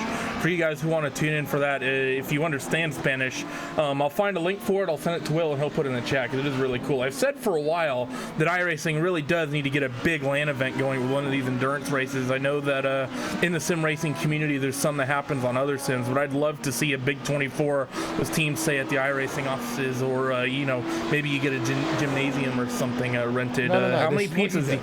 How many pizzas will it take, Will? Pretty much. Hey, get on it. Someone start a GoFundMe right now. Yeah. Although I was going to say, actually, I consider the same idea like iRacing 500. Get everyone that qualifies who's in Indianapolis, because that's the big issue quite often around here. I mean, anyone knows me knows that I live and breathe the Indy 500. I have trouble commentating the Indy 500 because I'm normally doing it out of someone's kitchen, someone's living room, someone's study. Normally Judson's, I think? No, it's either my friend Jim's or Aaron Likens' place these days. I might actually see him. I haven't messaged him yet, but I might be taking a trip to St. Louis here in about a month, and I actually need to see if I can get together with Aaron. But hold on. But the thing is there's a lot of iRacing members, of course, that go to the iRacing Indy 500 who can't necessarily race the iRacing Indy 500 because of the fact that they are actually in Indianapolis. But if we could say, well, load up, your pedals and your wheel into a car, take it with you to Indy, and here's a big kind of conference room. In theory, it would work really well until you have a three-car crash and you end up with fisticuffs going on in the middle of the conference room. Which, to be fair, Paul, is probably going to be the most fun part of the broadcast. Yeah, we'd need cameras in the room for that, yeah. Which, by the way, Florian, before we start ranting too much, Florian, sponsors and whatnot, go ahead, give your shout-outs, because me and Paul and Will will just start talking for hours, so go ahead. No, that's all good. I mean, that was mostly the shout-out. Thanks for all. Thanks for Iberica for the great streams. Thanks to Racebot for the great stream. And thanks to the team. And we will see us next time. Bye. All right, good luck to the end for you guys, Florian. Also, Will, you said you wanted a video. Check the TeamSpeak chat. Got one there for you. Yeah, I've just actually found it on Facebook myself. GT Ross, SST Silver, by the way, are catching Fitzy Motorsports in Sam Fitzpatrick behind the wheel of that car. Because we talked to Sam earlier on, Paul. Gap down to 2.1 seconds. It does look as though GT Ross does have a pure pace right now. Battle for P number 5 in your GT field. I don't know if they have pure pace, but they have GT Ross pace. Hello. Sorry, you set me up for that one. All right,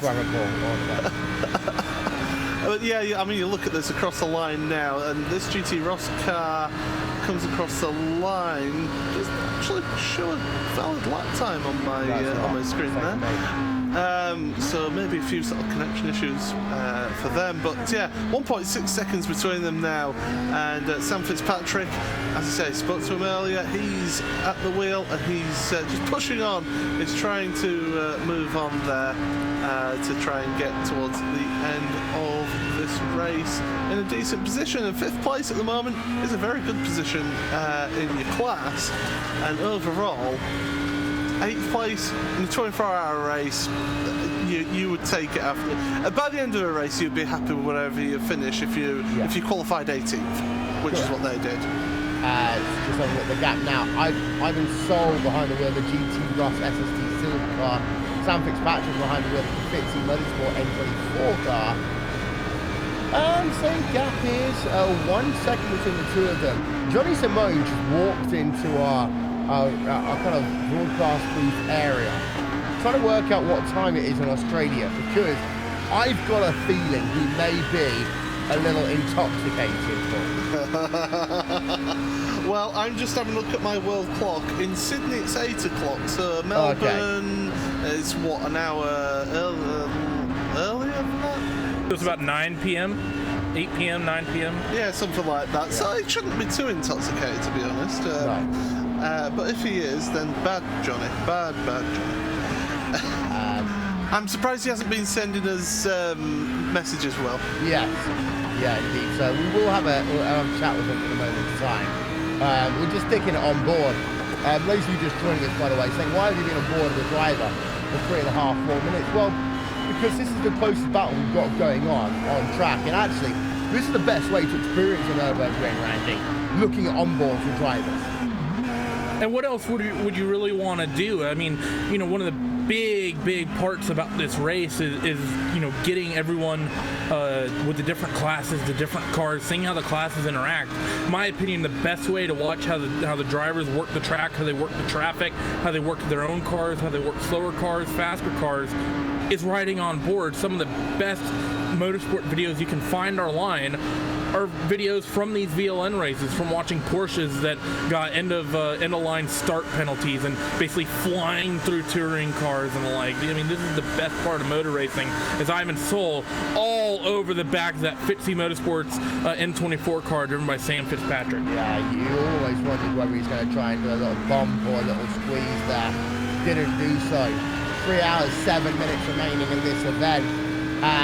Well, actually, let's just give you some pure engine noise then from this Audi right now in the GT3 class. One catching another.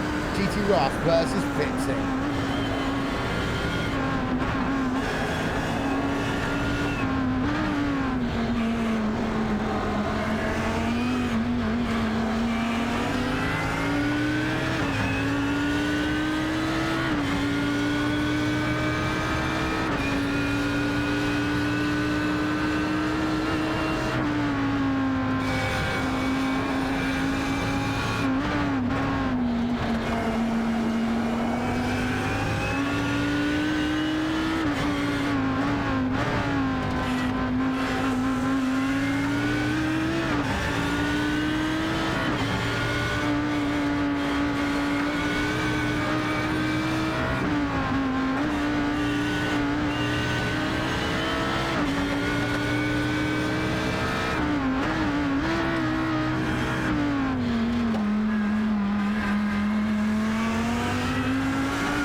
Like that, the pass happens. Actually, it was a very good pass by the GT Ross SST Silver car. You just see there, taking the inside line. It was close in the end, cutting the grass a tiny bit. High speed section off the racetrack. Bull. That was a ballsy move. Yeah, going all the way from Bergwerk up to Mutkurf really is a high-speed section, and you can use the slipstream there as well. It's uphill all the way, really steep uphill, and well, able to get the job done. But it is narrow, and with the speeds you're talking at, one little jink of the wheel, and you could have a big accident. Yeah, and there you can see the Fitzy car. This has got past. But the GT Ross Silver class, the silver and orange are back again, line and stern, albeit 5 minutes separating the two right now. Team RSO currently third place in your Porsche class. Ladies and gentlemen, he is the man that needs absolutely no introduction. But I'm going to give him one anyway. Ladies and gentlemen, It's been a long time since I've done this, but anyway, hailing from the east coast of Australia, he is one of Racebot TV's favorite commentators, the one, the only, the incomparable Jonathan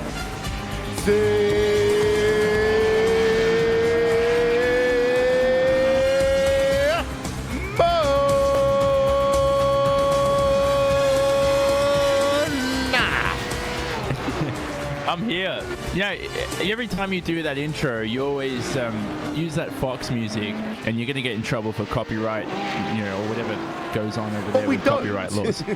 I know you don't. You get away with it each time. Imagine if the 6 hours of this broadcast got copyright protected. Johnny, how's it going, buddy? It's going great. I was just coaching at a basketball clinic, and I was stuck at the stadium for 60 minutes because we didn't have the keys to lock up the stadium. So it's I'm here anyway, and I'm surviving. I'm about to record a podcast with a man named Isaac Price. Check that out on the Simon Racing Report. You see that plug, Will? I was wondering why he just got here because I was trying to figure out which car he was in. No, he's not racing. I don't think he's racing today in the. No, there's not a core car.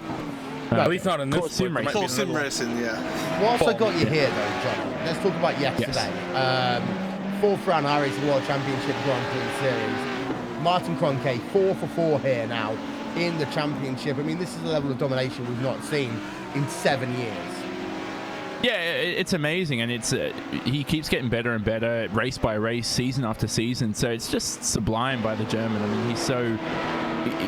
We don't see much of him in the broadcast because he's always leading by about 30 seconds. But just his sheer consistency should be an example for all kids out there trying to get into sim racing. We've got 2 rounds of blanc pain now between this and the next round of the World Championship Grand Prix Series. And I want to ask you the question. Team Redline, are they trying to stretch themselves out too thinly, do you think? They've got 2 cars in that blanc pain series. But they are struggling in the World Championship Series. I don't necessarily think it was with pure speed as Team RSO. Hello, that's a wall. I hope I don't have to comment on the wall incident. No. I can't see the race right now. No, but hopefully that guy's all right. Whoever just went into the wall. Well, it's a sim, so I assume he's not hurt. Yeah, he's not going to go to the hospital anytime That'd soon. Be pretty realistic if they had someone standing behind you with a bat every time you hit something. They need to have those motion simulators with that. Yeah. The force feedback can be quite strong in these wheels, so you could end up tweaking a wrist or something. I've almost done that before. I had force feedback set to 100%, and you get a huge workout. You actually tense your, and not to sound like a gym rat, but your biceps and triceps, they hurt at the end of a half an hour stint. Well, so obviously you're not a gym rat, because if you were a gym rat, your muscles wouldn't be hurting from a sim racing wheel. No, well, true. Well, that just, we won't go into gym stuff, because yesterday we established that Petteri Kotovaro could bench the most out of all the former World Championship Grand Prix Series drivers.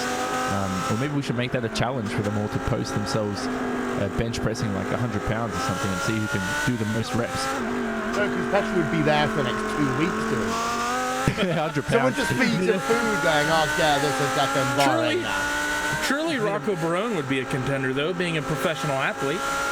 Yeah, true, but he does volleyball, though, so I don't know how much upper body strength. Oh, shots fired. No, but you need a lot of strength for volleyball, but not upper body strength. You don't need a bench press 400 Yeah, it's a lot better than rec league basketball, though. Come on now. Thanks, Randy. Thank you You're very welcome. much. But the question still remains, John. Yes, I didn't answer the original question, the red line question. Yeah. So, if you take Kroenke out of the equation, I still think that Redline are the best team out there. Not to take anything away from Coanda, because Mitchell de Jong's only been in, it's 2 races now. Not 2 races, he's been in 2 races. I was just doing a small little count there. And apart from that, like Piatella, yeah, here and there he's been strong. Mac Backham isn't up there for competing consistently for podium. So you take Kroenke out of the equation, I think Redline are the best team. So it's just the Martin Kroenke factor. Okay. Yeah, but if you take the inverse, though, is that if you take Gregor out of the equation for Redline for the past 6 or 7 years, then what have they really done? Well, that's true, but then that's a great point Randy brought up, because then this season, if you take Gregor out of there, it's like, who's their best driver? I'd say it's inconsistently. Yeah, Frake's been good. Alexei Usiaklo was very strong in round 1. Ollie Pakala's been good when he actually qualifies well, and Bono's been pretty strong too. So he did get that podium at Montreal, and we know Graham Carroll had the ridiculous incident with Yarvaz. I'm sure he's crying away his tears playing FIFA with Max Verstappen. But because he actually did do that. And but yeah, no, it's an interesting question. And I think the thing that we've got to ask is, who is going to crack the 20k code? Oh well, I want to ask Isaac that on the podcast, because right now I don't think anyone can on the grid this year. And if we see the first time someone clean sweeps a whole season, and it's a world championship, it's not your just amateur YMCA league or something. This is full on. This is full on world championship going for 10 grand. YMCA. Yeah. You know, the WCGPS doesn't have a sponsor. We should get the YMCA on just for that. Oh, you've already got 5 letters on the name. Now you have to add 4 more at the start of that. YMCA IGPWCS. You try saying that 10 times. It's the YMCA IRIWCGPS. Oh, goodness me. I'm already getting sick just listening to that name. But no, it's been good. I hope the race has been good, by the way, because how long have you been on the broadcast for now? A couple hours, I assume. 3 hours. Yeah, 3 hours. Yeah. We're midway through our stretch. Yeah, well, what's going on? Update me.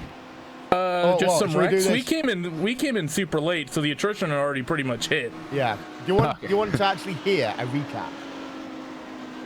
Yeah, why not? Give it to me. I'm about to go in a couple minutes there.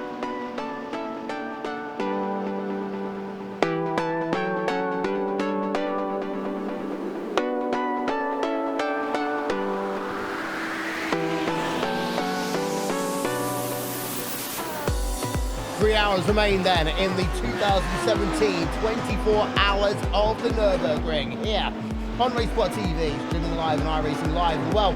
The big story of the last few hours has been the fact that Vendel Sim Racing were behind Pure Racing Team Black, but they have caught them and they have passed them for your overall race lead. Core Motorsports are 3rd place overall, but they are 1st place in the Porsche class, and they're continuing to eke out that advantage over Lion Heinrich in the Pure Racing Team Cup car. So in both your top 2 classes, PRT are the bridesmaid, but not quite the bride. In your Kia class, we have got a slow comeback by Team Mad Red. They're able to get themselves past the Pure Racing Team Kia car about an hour ago, and they have 15 seconds almost over the PRT Kia car. However, Talk Freak Racing, they have got themselves a 1 minute 44-second advantage, and even though the Team Mad Red car can gain on some laps, they can't do it all the time, and that is a gap that they're going to have to work a little bit harder to try and close down. The Mazda MX-5 field, well, that one is the quietest of the lot that we've got here today. And there you can see Team RSO, Tobias Zerny, he now leads away by a lap. The reason for that is because we've just had a huge crash with Team Potato, who is out from your Mazda race lead. We'll talk about that one in a moment's time, but that is your update with 3 hours to go.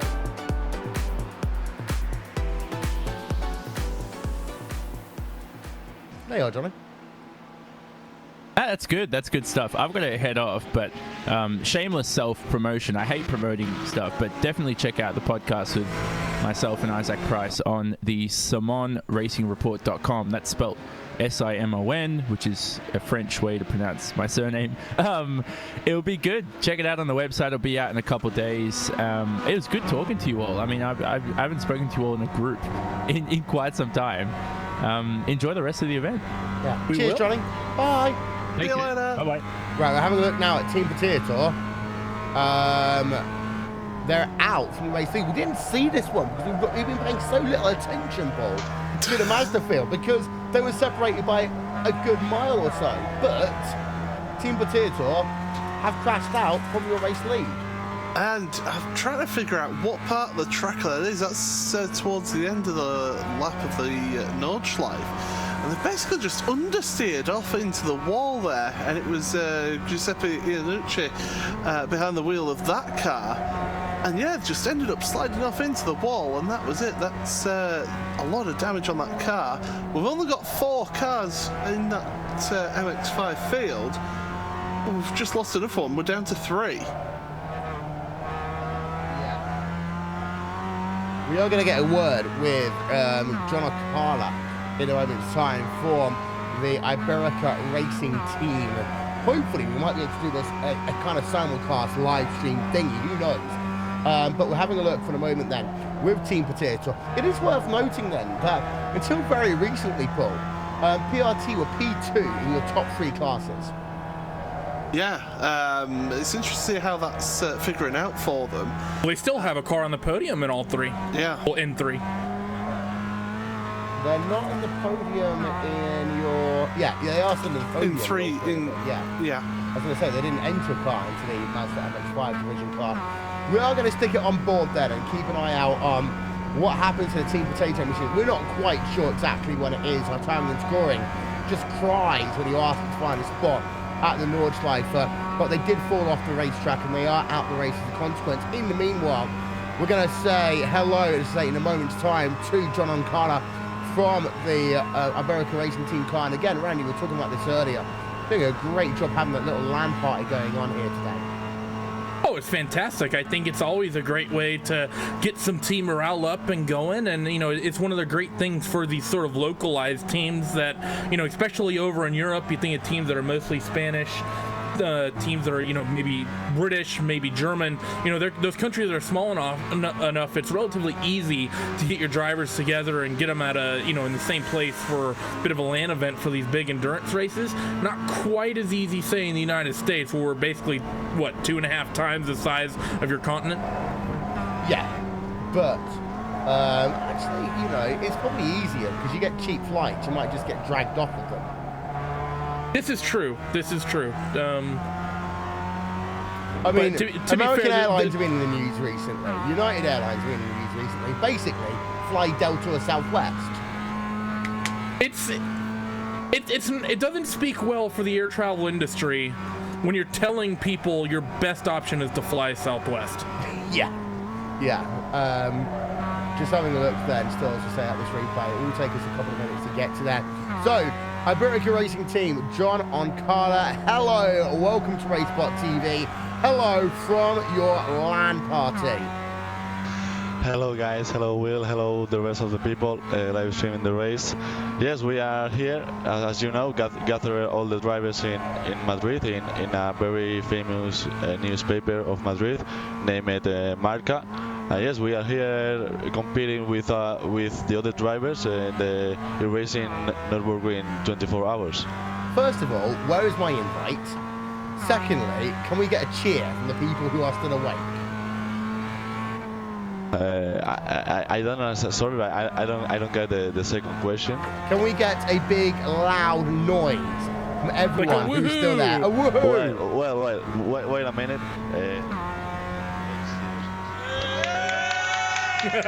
There we are.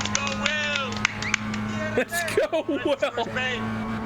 As you can hear, we are here gathered and I'm very enthusiastic, very motivated, very excited. And yes, you can hear how loud our mates can shout. So how many people are actually down there in your thing? Because I've seen a number of people. You guys have been covering the race really well. Pablo Lopez, of course, is in the car right now in 3rd place, but you guys got a huge following in Spain. Yes, as you mentioned, yeah, we have started the race at the same as other people, and I think we have some highs of 1,000 viewers, and the streaming is going pretty well with a lot of viewers, with a lot of interaction in the chat, and the race is being followed in Spain, in other countries, in America. in 8 different countries, and yes, the streaming is going really well and is having a really well repercussion. So have people got places to sleep here in terms of after they've done their splits, etc.? Well, not actually. We get here down in the floor, or some of the guys, They splurged on the sim rig wheel. There was no money to spend on mattresses. Me and other guys, we go to home and sleep a bit, but other guys stay here for the whole night, and they lie down here in the floor, or they even sleep hours, so they are very tired. But that's why we have some people in the houses now. Me and Christian Fiedneski also, which we sleep a bit well in our homes. But yes, it's a bit an endurance race, not only in terms of racing, also in terms of the experience. Well, let's talk about your race, because you are currently 5th place overall, 3rd place in class. Now, I'm trying to work out the lap times, and it's going to be tough for you guys to get up into 3rd place overall, but you're only 32 seconds behind the PRT Porsche car. Is that going to be your target now, 4th place overall?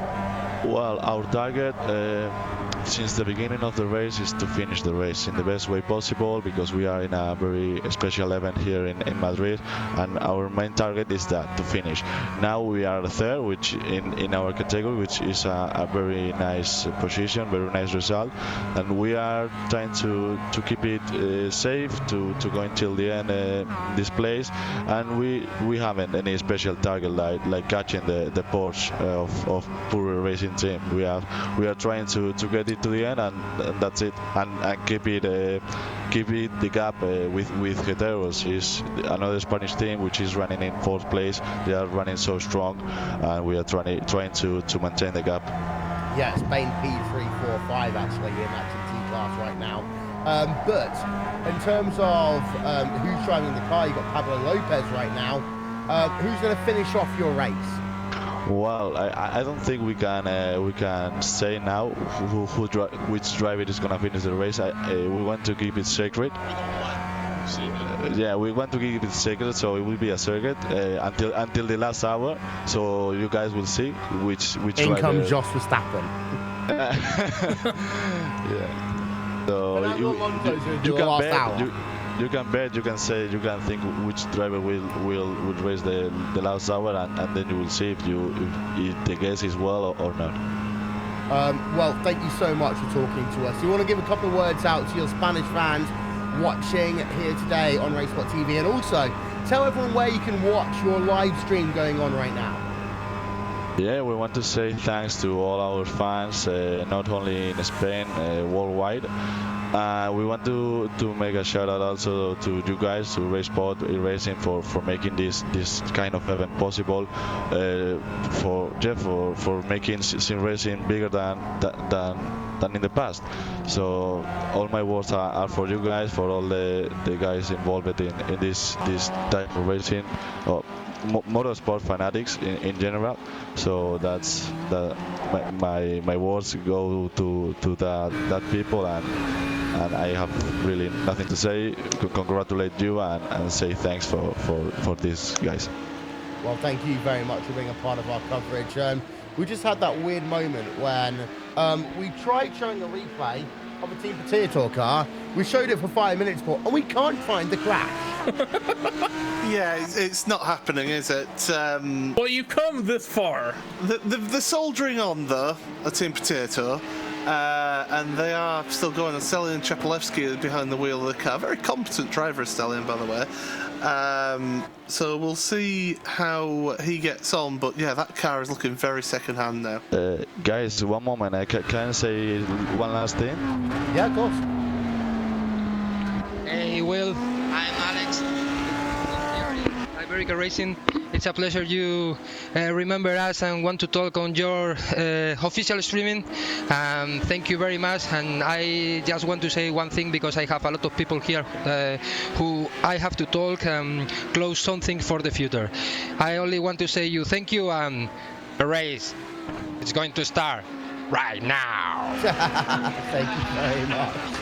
Iberica Racing Team, they're live. Just trolling us at this point. They are live at their LAN party. It's been fantastic to see them, Iberica Racing Team. But as we talked about before, Paul, fantastic to see what they're doing here today. It's unbelievable, and it's that sort of thing that, you know, bringing communities together and bringing race fans. Because at the end of the day, we're all race fans. We all love motorsport. We all love car racing. We love racing in general. When you get a group of people like that together, you can have so much fun. I mean, we had it on a small experience, not with a LAN party, but meeting up with people at the Silverstone on the Friday practice of the World Endurance Championship. We also had myself met up with a few sim racers at the British Touring Cars on the Sunday of that weekend as well. So you meet up these people that you've raced against for years, and you finally get the chance to meet them, and you know, you're already friends by at that point. Well, unless you had a few accidents with each other, but yeah, you've got a group of people that you know through sim racing, and you can instantly just strike up a conversation, and it's like you've been mates for years. Yeah, and I will say. Oh, is that how it goes in the UK? It's lonely in San Diego. Well, to be fair, I have met a number of our racers here in America, of course, mainly at the Indianapolis 500, but also at the Auto Club 500 event that we've done before. And overall, but not me. Angry emoji. Yeah. And there's only one person who I would say who I probably wouldn't want to share a beer with. There are some people who know who that person is. I'm not going to say their name on air. But is it Tony Gardner? No, I've had a beer with Tony Gardner. That's the joke, Will. Yeah. But I would say that, you know, the World Endurance Championship, the funniest thing is, Paul, we had people coming over to me and talking to, I had no idea where who this they is were. going. Yeah. It's like, yeah, you getting people coming up to you, chatting and that, having a little laugh and a joke and that. And then it's a case of, who are you actually? Because we just see a timing screen and what's on the sim, don't we? We don't get to see the people themselves. So if you're going to come and if you notice us at events like this and you know who we are and you say hello, let us know who you are. Is my piece of advice, because we didn't know a lot of people who were coming over saying that they knew us. Yeah. I've had it at Indy as well, to be fair. And at Road Atlanta. To be fair, we had a lot of iRacing at Road Atlanta last year. I will give a big shout out to David Phillips, actually. Also to all the guys over at Mazda. Of course, Mazda's partnership with Glenn McGee last year in the Battery Tech Global MX5 Championship presented by BF Goodrich. You try saying that in a live commentary. It is so hard to say. But they had some great iRacers, of course, there. Bit of tragedy, of course, the Formula of iRacing a couple of weeks afterwards. Really glad I got the chance to meet him, though, before he was involved in a really sad car accident. But I would say that, you know, being a part of this iRacing community, it is great to actually put names to faces and these LAN parties and these events that take place. I mean, the most famous of them over the last couple of years, of course, Randy, have been the Club Finland meetups. And when you end up in a sauna with 50 Club Finland members, you know. I don't know if iRacing wants these details on this. You do end up getting to know people. And to be fair, the sauna is probably the less, what's the word I'm looking for? Controversial part. That's actually, you're probably absolutely right about that, but it is one of the great things, especially with all the regions. You know, like I said, it is sort of localized to a bit of a Europe thing because you guys are so geographically relatively close to each other. You know, in the U.S., at least for me, I haven't gotten any of that. I will say the closest I've gotten is when I went to Long Beach 2 years ago. I was talking, I went to the Star Mazda booth, and I don't know what version of iRacing they were running, but I think it was like the earliest of alpha versions that was, I'll be honest, it's not up to date and it drove pretty bad. But there was someone who was lightning quick, and I introduced myself, and they said, "Oh, are you the Randolph from the Empty Box videos?" And that was it is sort of weird that someone you've never met before knows who you are. Leader on pit road, by the way. Yeah, you've also got Team Mad Red just completing the service there. And Pure going another lap when they were on the same pit strategy. Yeah, but let's not forget that Baby Venderveld only tires. did a few. No, Venderveld did less laps as well this stint before. Also, another driver's change for Venderveld. Juan Lopez getting in. Roosevelt Motorsports coming onto pit road as well, so it's all happening here for the leading competitors in the top 2 classes. Yeah, let's have a look there. Venderveld on pit road as it stands. Oh, that chat with John burnt off a good chunk of time. Yeah, it did. Also, chat with John and John. Yes. The 2 Johns, thank you. But Venderveld, there we can see they are on pit road. Juan Lopez behind the wheel of that one. Racesport TV logo on the front of the car. And you know what that means, Paul? You go about 0.3 faster a lap. Yeah, although well, around here it'd be about 3 seconds. Yeah. 3 minutes. Yeah, as Juan Lopez then just going to finish off his service in a moment's time. Then we'll stick it over to the Porsche and we'll show you the Core Motorsports car. In fact, the likely, yeah, we are. Venderveld Sim Racing White coming out of pit road now. 105, 1 pit stop for them. And you can see Heisenberg Core Motorsports. We'll just zoom in there on that car as we see a very battered, beaten Kia. I think that's P4 in class there, just coming through in the foreground of our shot. But it's Marit Lerner behind the wheel of that machine right now, Paul. Yep, Marit Lerner just waiting to go. Away he goes then. 1 minute 4 seconds for the pit stop. On the limiter, it's 37 miles an hour is the pit lane speed limit here today. So quite a low pit lane speed limit, really, if you think about it. But yeah, away he goes again. Marit's in towards turn number 1. Cold tyres, of course, and well, away he goes. For this stint of action, he's taken over from Alexander Voss, who's done a fantastic job in the car.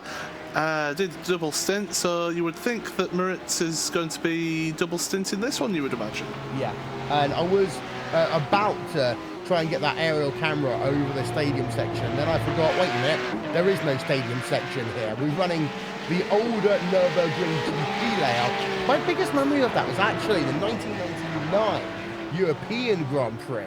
For that first corner, because you ended up, I think it was Jonna Lacey on his lid down at turn number 1. Yes, there was that also, I think, back to 1997 European Grand Prix as well, where the Zoom Schumacher's getting together, so that was that was Team Potato having absolute nightmares, by the way, because we've just lost Selen Chapelewski, having a few connection problems, so going from bad to worse for Team Potato there. The race is going to Potato. Yeah. Well, it does mean that Talk Freak Racing now have a 4-minute advantage. Team RSO have a 2-lap advantage when I look at it. Over, so that's 20 minutes going on between that one. But yeah, the memories of the Nürburgring. The thing about the 1999 European Grand Prix is that I actually have a print of a painting on my wall of Johnny Herbert Stewart Ford when he won that race, in the rain. Well, in the mixed conditions it was. But the most iconic moment of that race for me... Wait, can I guess it? Go on, have a guess. Was it Luca Bador crying? Yes, it was. I feel so bad because Minardi could well have got their first ever podium. It's one of those moments in motorsport. I mean, was it as heartbreaking as Toyota? I was going to say, in terms of those that love the minnows of F1, yes, it was. I would say the Toyota thing was heartbreaking just purely from a race win perspective. But the Minardi thing, you didn't expect them to get anywhere near the points, let alone a podium. Yeah. I would say that alongside the first year of the Delta Wing, watching them trying to repair the car at the side of the track, as one of the most heartbreaking things as well. Yeah. But yeah, I completely agree, Paul. Mark Janae did get points in that 99 race, but actually, had Minardi have got themselves a bigger point to Luca Bador on the podium, that probably would have meant that team would never have been sold to Paul Stoddart. Back in 2001, they would have had the money to do so then, and who knows, that would have changed the course of Minardi's history. And also, don't forget Luca Bador, the record holder for the most Grand Prix starts without any points. Yes, which is a huge shame, because of course he's got amazing talent. One thing I would say, getting himself that Ferrari test drive ride, even though it never really came to anything for him, still, in my opinion, he deserved that after the years that he gave him. 99 Minardi, that was a team where famously, Ross Brawn, Rory Byrne would say that they would go down to Minardi for two reasons. A, because they had the best food in the paddock with their spaghetti and meatballs.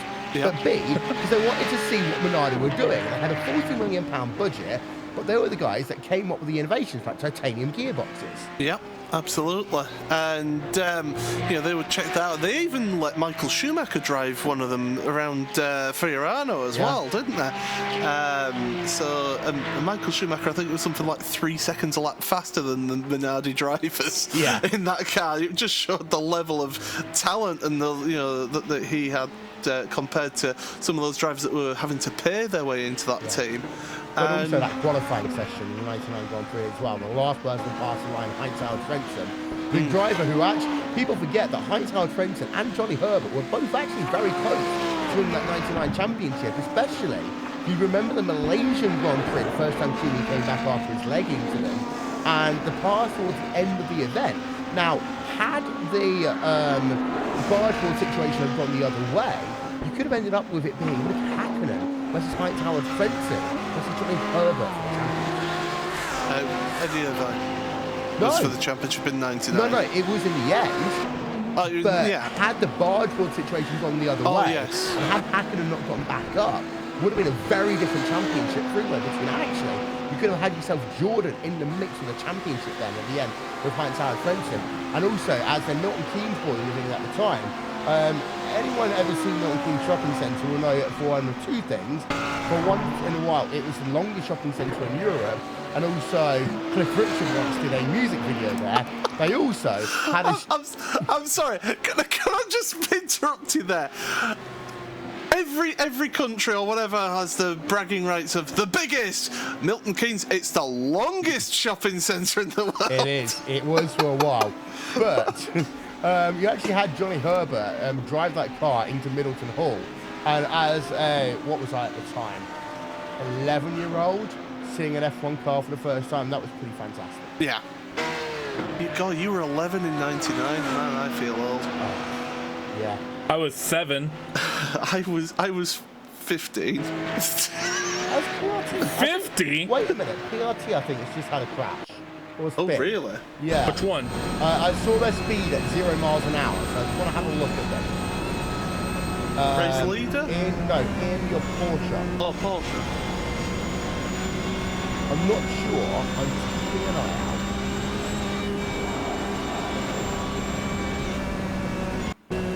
Oh, okay. It was a technical run. Yeah, he blinked for a moment. By the way, your Kia class, the battle for second place is back on because Pure Racing team are coming back at Team Mad Red. Mark Elkman. You better start messaging Dennis. Yeah, Dennis needs to pull his finger out here, I think. But yeah, 2.2 seconds now. Yeah. As that is the battle for your Kia car. We'll keep an eye out on that one then, as we're going to cut ourselves for a moment then away to get ourselves a quick comfort break. But you are watching the 24 hours of the Nürburgring here on Racespot TV, streaming live on iRacing Live. Don't go anywhere. We're going to take you side by side. We'll be back in a few moments' time.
iRacing, you wanted the best, you got them 4 abreast. Often imitated, never duplicated. The greatest show on dirt, the World of Outlaws.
It's game on in the Kias. Mark Elkerman versus Derek Melchart right now. Team Mad Red in second place. Pure Racing Team Kia in the third place. And PRT are looking once again to have, well, as close to the top as they can in each of your classes. It is worth noting that PRT Black have taken the overall race lead, Paul. As we're just watching this battle here of the PRT Kia, down to the inside he goes, makes the position nice and easy. Yeah, that was nicely done there. Use the slipstream up that steep incline there and gets that position taken. So that's PRT up to second place now in your Kia class. They're in second place in the Porsche Cup class, but they are in the lead overall by 15 seconds. That last pit stop that they had was only 29.3 seconds. Yeah, it makes me think they're doing a short stint here, Randy. Yeah, more than likely. I mean, we're starting to come down to the point where there's nothing happening isn't going to be much of an excuse for us, because while the strategies for the last 3 and some odd hours have been playing out, we're pretty much coming to the point where they're going to be played out, and wherever people are is where they're going to be. I think we're going to have some races come down to the wire into that final stint. So here is the situation as it stands in each of your classes then. Well, that's it overall to start with. You notice there, you've got a smattering of Porsches there, where GT cars are supposed to be. You've got 2 GT3 cars leading the way. Pure Racing Team Black by 15 seconds over Vendevale Tim Racing. Then, you've got Heightenwald Core Motorsports in their number 33 Porsche in third. Pure Racing Team Cup car in the 4th place. America Racing Team, we talked to them earlier on, they've got a land party going on today. They run in 5th place in your class. And let's have a look actually. I'm trying to work it out. America can get third. I was going to say the P3 in class, but they are 5th overall, yeah, and they are only, 8 seconds behind 4th place. And further, 8 seconds behind. Yeah. Yeah. They can do it. Yeah, they'll get there for sure because of their Porsches. I mean, they are 10 seconds per lap quicker. Yeah. But there's a look then at your GT3 field. I almost said prototype field here. You can imagine a prototype trying to go around here, Randy. I mean, it's more or less the same thing through a lot of these sections of the racetrack. The GT3 cars compared to the Audis, or compared to the Porsches, yeah, maybe not so much. But you compare them to the Kias in some section of the racetrack, and most certainly the MX-5s. I mean, there's very few events like it in the world, like what we get here at the VLN, that have that same class differential. All I can think of really is the VLN and the races at the Nürburgring and the 25 hours of Thunderhill, where you actually have prototypes and MX-5s on track for 25 hours.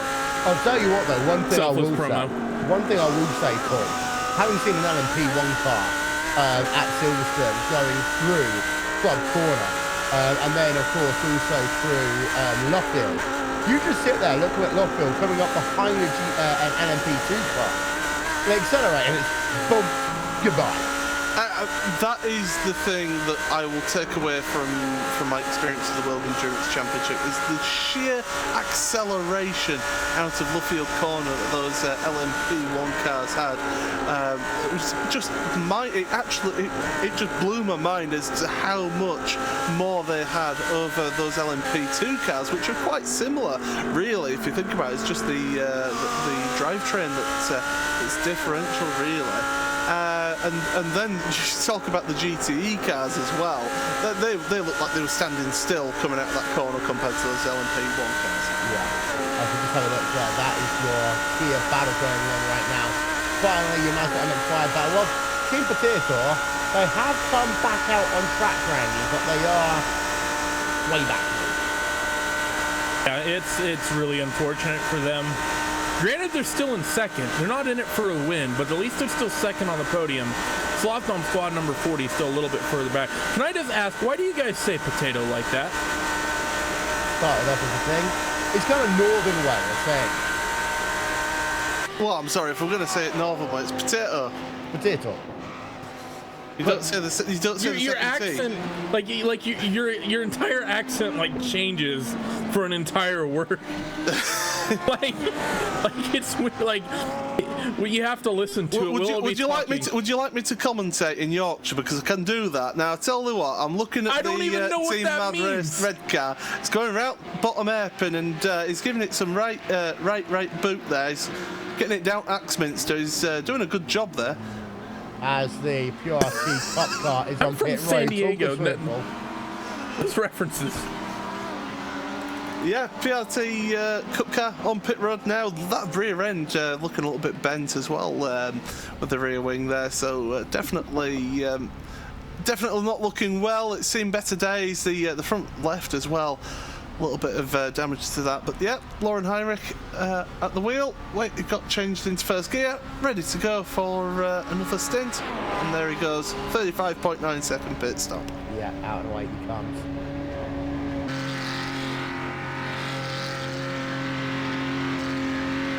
In answer to the question, what happened to Team Potato? Well, the simple answer is we didn't see it on our stream, Randy. but they did end up having themselves a little bit of a crash. Yeah, they basically hit the wall pretty hard and had to get some repairs, and that was pretty much really unless RSO gets into trouble, they're pretty much out of it for the race win. Either that, or Dress Nice and friends need to like put down the quickest laps they've ever driven ever. Yeah, it's not going to work as well though. I mean, these MX-5 drivers, you know. As we say that, Dress Nice in the chat for sale, MX-5, driven by old lady, no track days, perfect condition. I can't comment. I can't comment. You can tell he's got a bit of time going down the Dottinger that he's able to type that out and put correct commas in as well. Yeah, I like the punctuation that's gone in there. I like the punctuation that's gone in there. I mean, that's probably 5 minutes of the lap time just going down that straight in the MX-5. Yeah. Oh, I do wish. I mean, honestly, could you just imagine if iRacing actually did bring out that Porsche tractor? That would be great. That would be epic. Yeah. I'd commentate a race in it. Yeah, I would. I'd race it. Can you imagine the gear changes though? The gear lag. Double D clutch the gears. Yeah. Oh my word. It would be entirely fun to watch. I mean, I almost wish, like they did for Dope Confirmed last year, they just put it up next year on April Fools and just like, come on guys, have at it. I mean, I know, Will, you and I talked about it Daytona. because you have the inside info. When we were talking about the Dirt Confirmed stuff, I always said that what they needed to do was not even announce it, just put it up on the website and see how long it takes for people to notice. Yeah.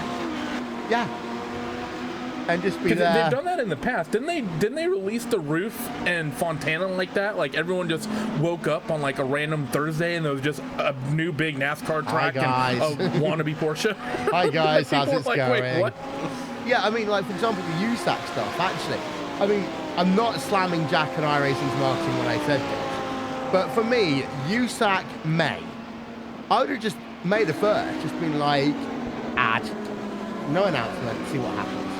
You know what they need to do, right? And this involves us. And by what they need to do, I mean what I need to bully Hugo into doing. USAC and the World of Outlaws have a very good working relationship.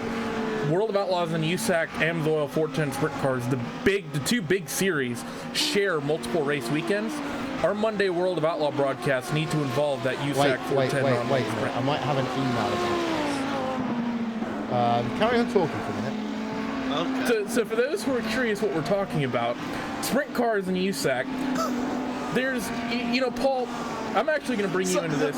Sorry, I'm actually going to... People commenting about Dree's comments about for sale. Tobias Cerny's just asked how about the warranty, and George Gruber said, is there a trade-in possible? But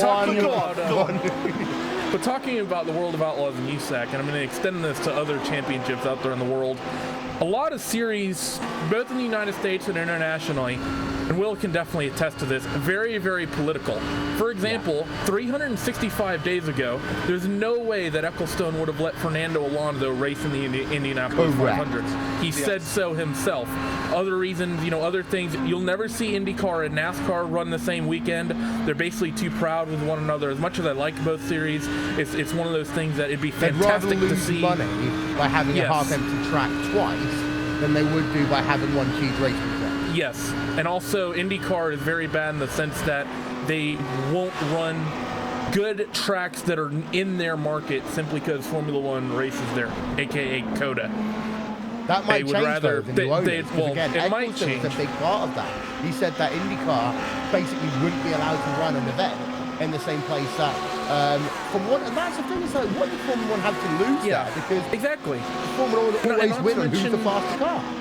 And not to mention the way Bernie would schedule F1 events the same weekend as Le Mans. No, even worse than that. The one that really got me was when you had the Formula One race weekend at Circuit of the Americas, the same weekend as a NASCAR chase race at Texas. Yeah, it was just absurd. Anyways, American open wheel racing on the dirt, they don't have those issues.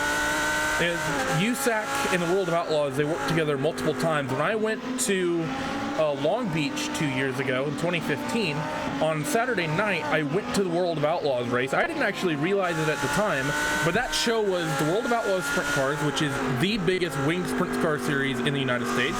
The Lucas Oil 410 Amsoil sprint cars, they were the Lucas Oil cars at the time. Biggest non-wing sprint car series in the United States, and a local sprint car series. It was an American open wheel racer's dream weekend. 2 biggest open wheel dirt car series, and the Long Beach Grand Prix, back-to-back Saturday to Sunday.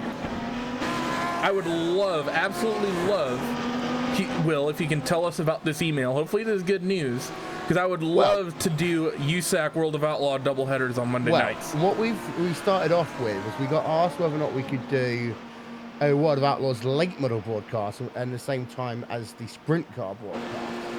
My suggestion would be to go back, and this comes down to Hugo not trying to kill me when I say this, but World of Outlaw late model, World of Outlaw sprint cars, USAC sprint cars, a 2.5-hour broadcast, Racebot race day, dirt stuff.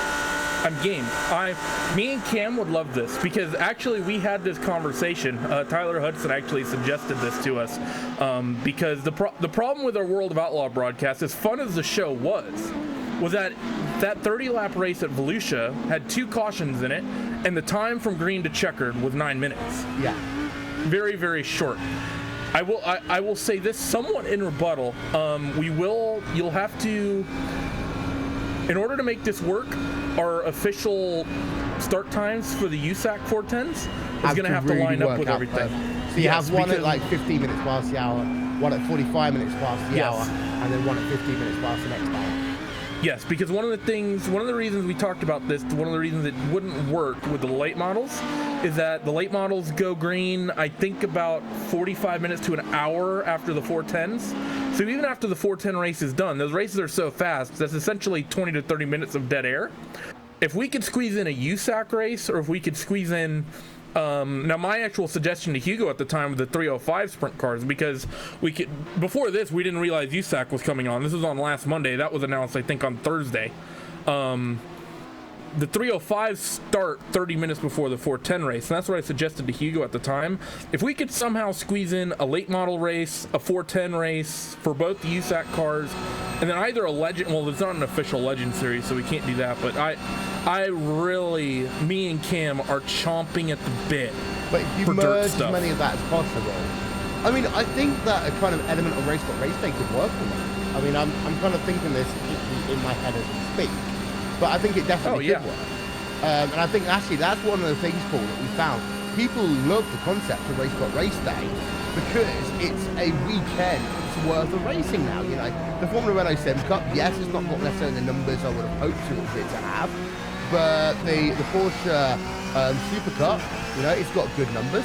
And then also you've got yourselves the iRacing World Championship Grand Prix Series. So 3 races together makes for a really good weekend. 3 different races, 3 different types of field to that.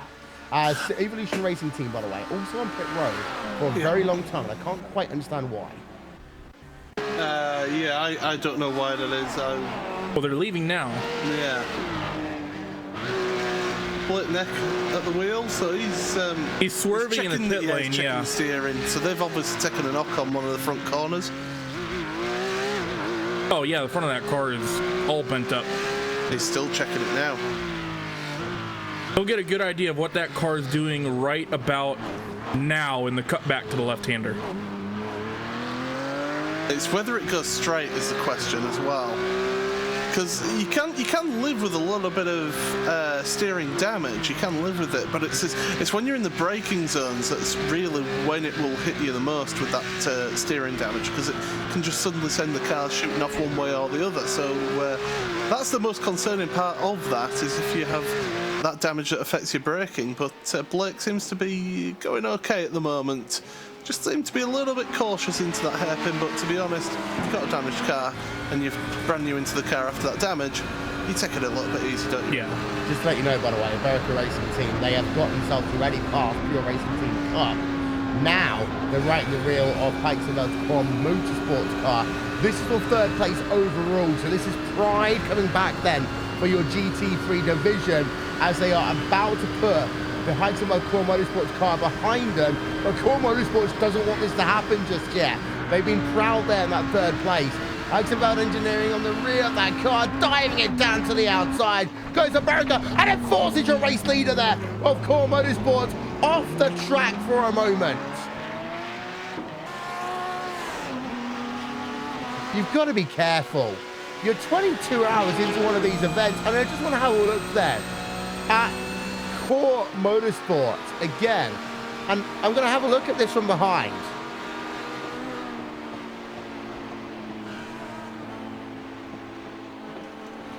Gets turned around there. Moritz Lohner.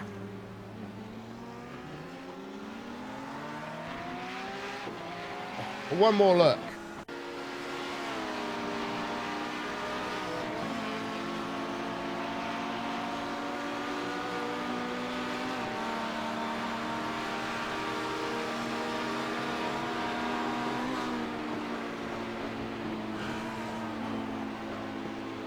Yeah, there was a tag there.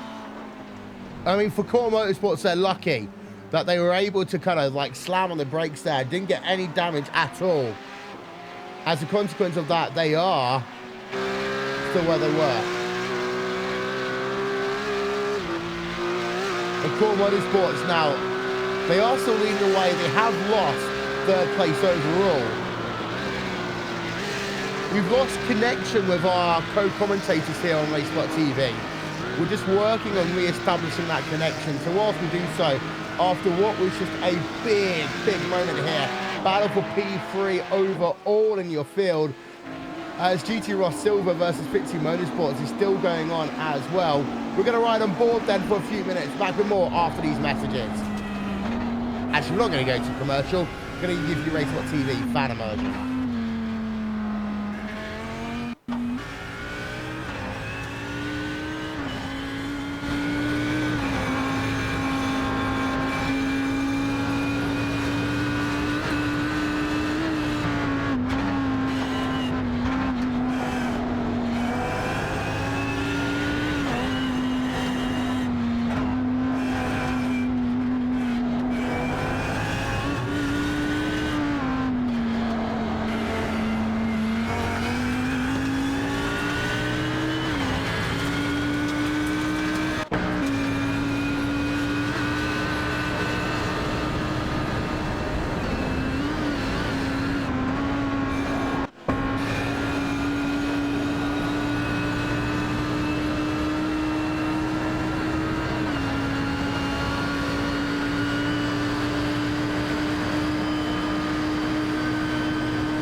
Well, welcome back, ladies and gentlemen, to Racespot TV. I can just tell you, the issues that we had with our server have now been resolved. So, bear with us, please, for just one more minute. We'll be back with more commentary after this.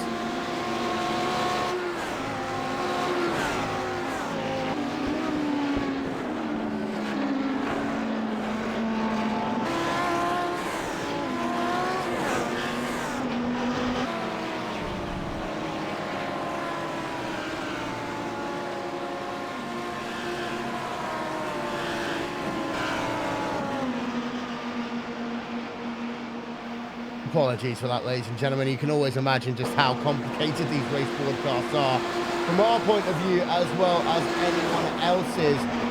We've just been having a look at their replay. We are going to go back to live coverage now. A couple of things happening all at the same time. It's the simplest way we can explain that one. However, we've got ourselves 2 hours, 3 minutes remaining in this event. Paul, thoughts on that incident? The Hours Nürburgring Motorsport one. Yeah. Yeah, that was hardly ideal, is what we would say about that. I was busy trying to sort things in my end as well. But yeah, it's not ideal. They're still in 3rd place overall because the Iberica car is in pit road at the moment. Our Hours Nürburgring Motorsports, but I think it's going to be a matter of time before they end up losing that position with that Porsche. But yeah, Iberica, they're on pit road now. A little bit damage on that rear wing, as we've been seeing with pretty much every car in this field. There's some form of damage on every car in this field. But yeah, Hours Nürburgring Motorsports is going to be interesting how we recover now from that little incident there. I say a little incident. Randy?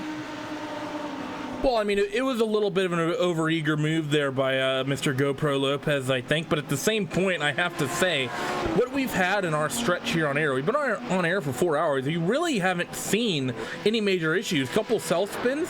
I mean, here at the Nürburgring, it's inevitable that people are going to come together. It wasn't the hardest hit.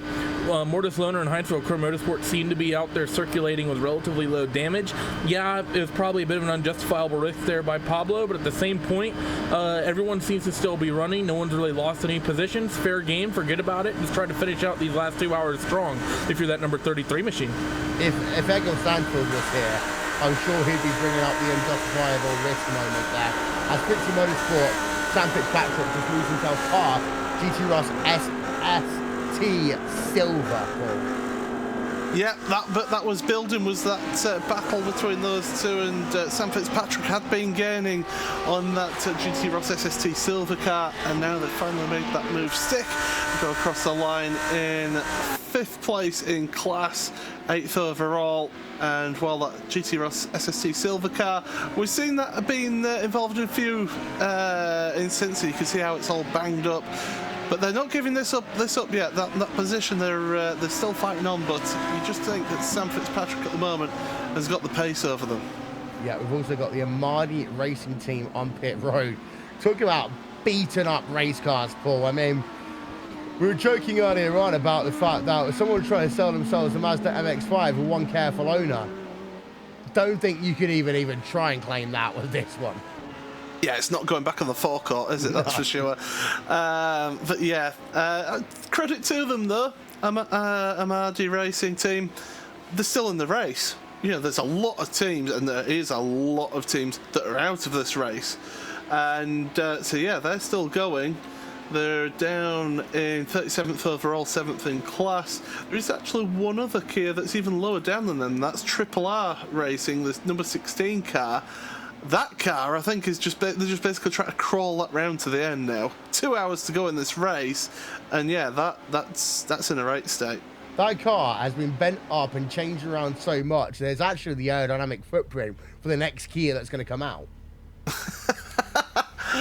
Yeah, certainly. It needs a bit of panel bashing, maybe a little bit of T-cut, and it'll be fine. Yeah. So there we are. Amadi Racing Team car. Fabrice Allworth there. Still remaining on pit road. It is a long pit stop there to try to get some repairs done to that race car. PRT versus Vendeveld Sim Racing, of course. Vendeveld lost that race lead a couple of moments ago, Randy, because of the fact that they were 1 lap lighter on fuel there compared to PRT. And PRT had that blistering 29-second pit stop, but Vendeveld are back to within 10 seconds once again. Yeah, this is, I mean, this lead fight between these two guys has been, you know, ebbing and flowing the last few hours of the race. And I mean, we're getting ready to come up to the final round of pit stops. We got 2 hours left in the race. So let's see, how long do these guys stop? I think they're probably going to have to go, see, if you're Juan Lopez, did Juan just exit the pit lane? I only see 2 recent laps. No, he's 4 laps into a stint as Juan Lopez. Okay, so there's not a lap on the last one. He may have gotten a slowdown or a technical issue that's not giving lap times. We had our technical glitch, so it may actually just be on my end. But chances are when he actually comes down pit lane, let's see, he's run 4 laps. You can probably do about 7, 8, 9 laps here, depending on your fuel load. I think these guys are looking at one more full stop and then probably a splash at the end. I think if you're both Vendaval and Pure Racing Team, you take tires and fuel at the next stop, and then you just splash and dash at the end. Can I just say, that picture that we just put up on the screen, it was to represent the damage that was done to the race car, both at the front and the rear of the driver's left-hand side, and also the front end of that car. It was for no other purpose at all, just highlighting the parts of the race car that had gone wrong. I didn't realise if it implied something else, be it flaccid or otherwise. But Vendaval Sim Racing are still at 8.8 seconds back from Pure Racing Team. That's your big battle going on. GT Ross Silver, of course, aren't allowing Pixie Motorsports to get away in the GT3 vehicle. Yeah, certainly. GT Ross, they're still with Pixie Motorsports. 0.8 of a second behind. They're keeping with them. They just both got past the Team RSO car. So we're able to get that position done. And I think, to be honest, Team RSO were just more than happy to give them that space, give them that move, and let them go through. But yeah, definitely this battle is still ongoing, and Rafa Bordoy is certainly putting the pressure on Sam Fitzpatrick here.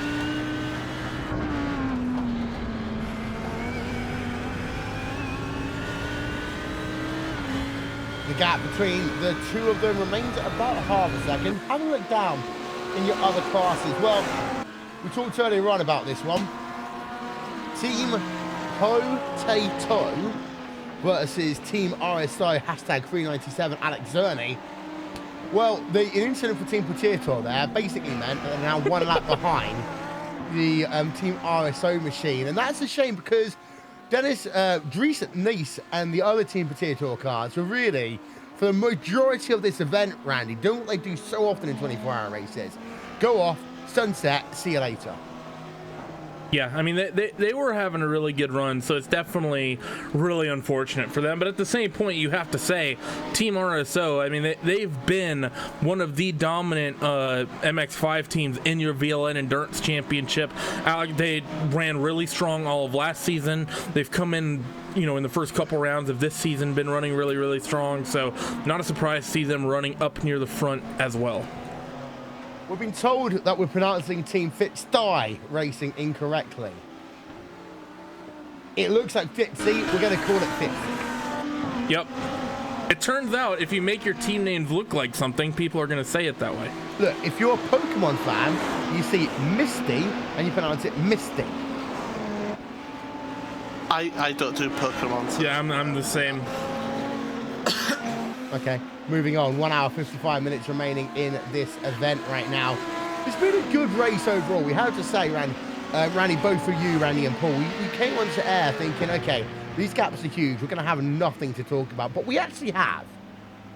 Yeah, we got USAC to talk about.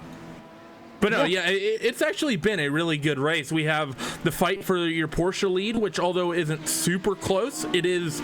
They're on the same lap, basically within about a minute of one another. You have 10-second, lead fight in your Porsches or in your GT3 specs, and really the top 3 amongst the Kias, they aren't spread out very far overall in terms of how long it's been in a 24-hour race.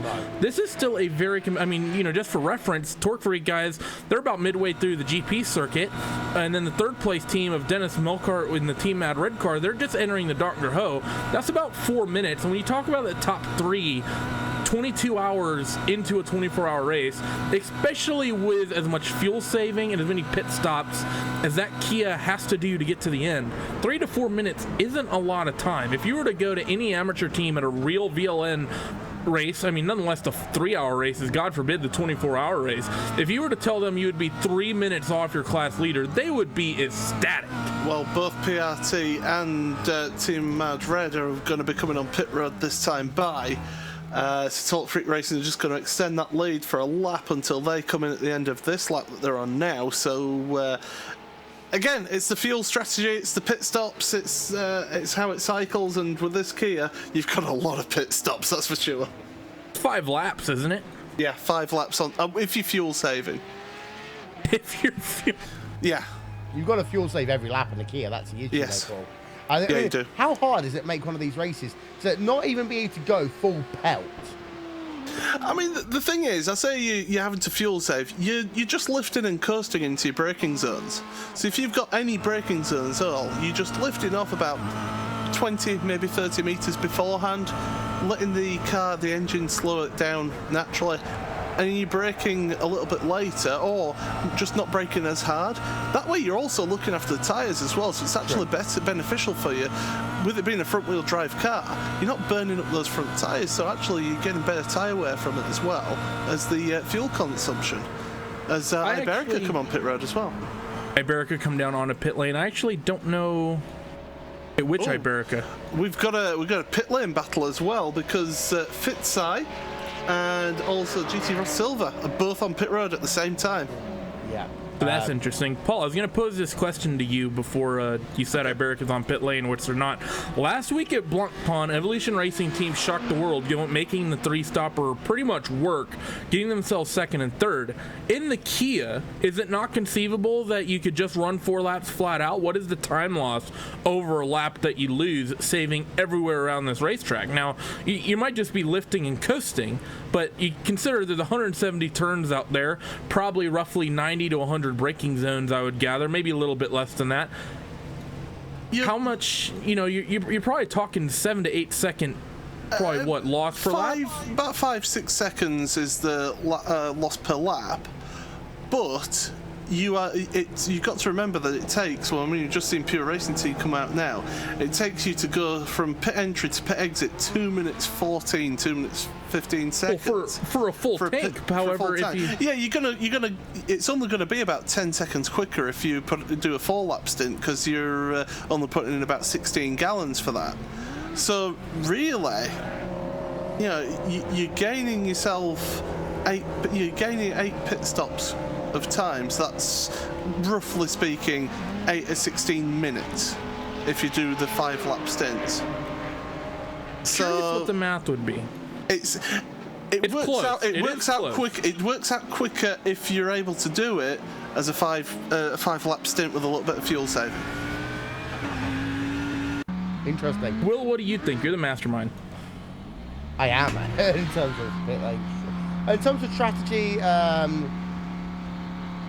it's a horrible thing to say to a racing driver, save fuel every single lap, but actually, as I'm sure Paul would agree, it become a habit over doing so many long stints that it doesn't feel like you're driving a car a specific way anymore. You just adapt the way you drive a race car.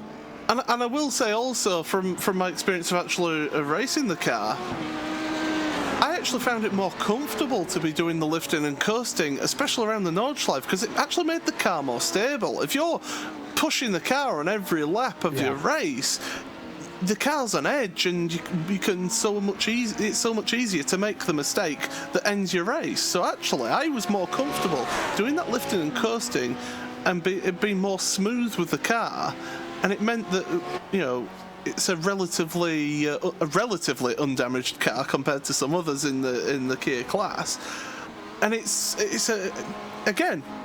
beneficial for your tyre wear as well. And I think that's one of those things that's worth thinking about. And they always say if you're not first, you're last in some forms of motorsport. Well, I would say in this situation, you've got to remember the fact that occasionally you've got to go slowly to go quickly. And it's one of those things that there's a lot of drivers that don't understand that one, Paul. So it's a hair on the tortoise in motorsport terms. But there are times when going slower will make you faster overall. Times sitting in the draft will make you have more fuel to be able to then go and run out of fuel on pit road twice, and then actually then go and win a motor race. Yeah, absolutely. And we're getting some good information in the chat as well from David Barraclough from Talk Freak Racing. They actually started off doing 4-lap stints at the start of this race, and they realised very quickly, actually, we need to move on to a 5-lap stint. to make this work, to get that win, and it's working for them. I mean, you look at them; they've got to come in at the end of this lap, but they had about a minute 40, minute 50 lead. So they realised very quickly, looking at the maths and looking at what the other teams were doing, like Pure Racing Team, like ourselves, that actually 5-lap stints is the way to go as Pure Racing Team Black comes to pit road. Also worth noting very quickly, whilst we've got the attention on this car, GT Ross Silver, they pulled out to 7 seconds ahead of Fit3 Motorsports. However, the reason for that is partially because of the fact that they were 5 seconds faster on pit road there. Little bits making a difference there. PRT Black onto pit road. I don't quite understand why they're on pit road here. Did they not just come in a lap ago? PRT Black? No. No, it was showing... Okay, my timing and scoring was just being a little bit stupid. They did run a short stint, though, Yes. Sebastian Schallenbeck is behind the wheel of the number 72 machine right now. That gives the lead to Vendevel Sim Racing White. You know what? No, you're right. I'm just trying to decipher the short stint, though. Why would you... Because I'll be race honest, car, I see. that's the only reason. I see teams do this a lot, and they'll know they'll have a short stint at some point during the race, and they'll try to get it done early. Why? I never understood that logic. Like, now you lock yourself into a fuel number, and you basically have to hit it. Yeah. Because they had basically a stop and a half that everyone had to do, regardless. Unless they have to do an extra stop and we've just completely missed the math there. Maybe they have to do that extra stop and they just chose to take the extra one now. Or maybe or the last one they may have done their splash and dash. But still, I always like doing the splash and dash. I don't know. I'm confused. Can we get Florian Voigt back here and ask why he came down pit road so early? Whilst he's in his car, not whilst he's in the car, but whilst he's doing strategy for other people. And that's one other thing that is worth talking about. Yeah, we've got 106 minutes worth of this race, and yes, we've got to pan a little bit of time because it's not the kind of Skip Barber 2K World Cup action. Hit the music.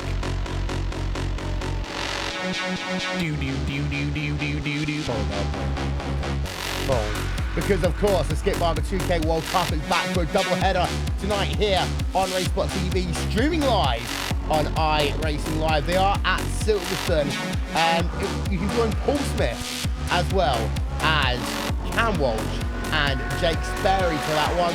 I get the evening off because it's my birthday tomorrow, Paul. Yeah, we all seem to have events in and around your birthday, don't we? So it's nice for you to actually get an evening off. But I'm stepping into the breach and helping you out for this one. Wait, it's your birthday? Yeah, I do have a birthday. I'm not a droid. I thought you were just a creation of Mother Earth and thus therefore didn't have a specific date of birth. No.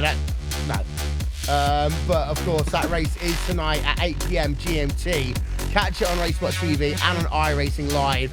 Double header, going to be fantastic. And that's the thing, that's going to be hard-hitting action in both of those races, Paul. This is a different type of race, and as commentators, you get asked, what's the hardest race to commentate? We say 24-hour races, not for the first 6 hours, but for the last 6 hours, because there's a lot of fill time.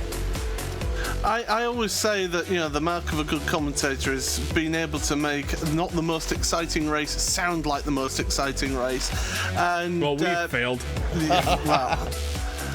Not failed, just we take a different approach to it. But definitely it's going to be a different style of racing. Skip Barbers, they always provide fantastic racing we see every week, so should be good racing tonight. I'm looking forward to broadcasting that one. Yeah, Will, how old are you going to be? 29. 29? Almost a big 3-0, bud. Yeah, I know. Midlife crisis coming my way in a few years. I'm already at mine. But you're only going to live till like 45 anyway, so that should already hit. Amount of alcohol I drink, the amount of cigarettes I smoke, yeah, you're right. The amount of Starbucks you drank. You know what? I haven't actually had a Starbucks in so long. So much so. Well, that's why I said past tense. So much so, Paul. I didn't even realize this unicorn frappuccino thing was a thing. Is it? I don't know. I don't drink coffee. I'm the same here. I'll tell you what. You know this battle that we've had with GT Ross Silver and Fitzai? Yeah. It's back on because the GT Ross car got held up by the PRT Kia Nice. for the best part of a quarter of the lap there.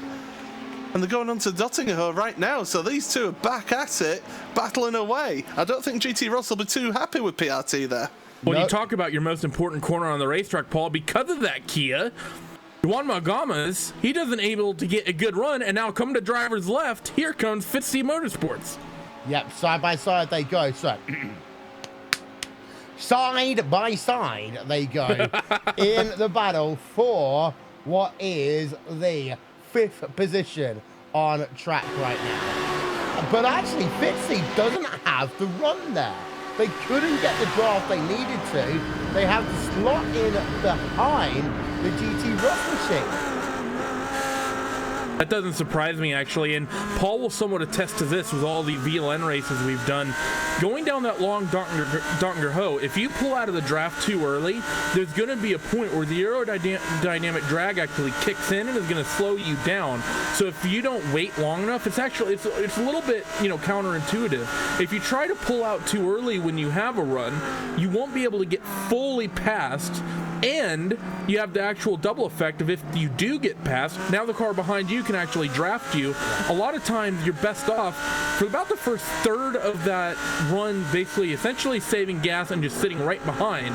And when you get roughly to the halfway point of that straightaway, it's long enough that if you just put your foot down then, you'll be able to time it right, get a run, and then you should be alongside by the braking zone, and then you'll prevent either one, the bit of aerodynamic teeter-tottering coming back and forth, or two, allowing that car to even fight back, draft you, and then maybe get you on the braking zone down into Hole and Ray.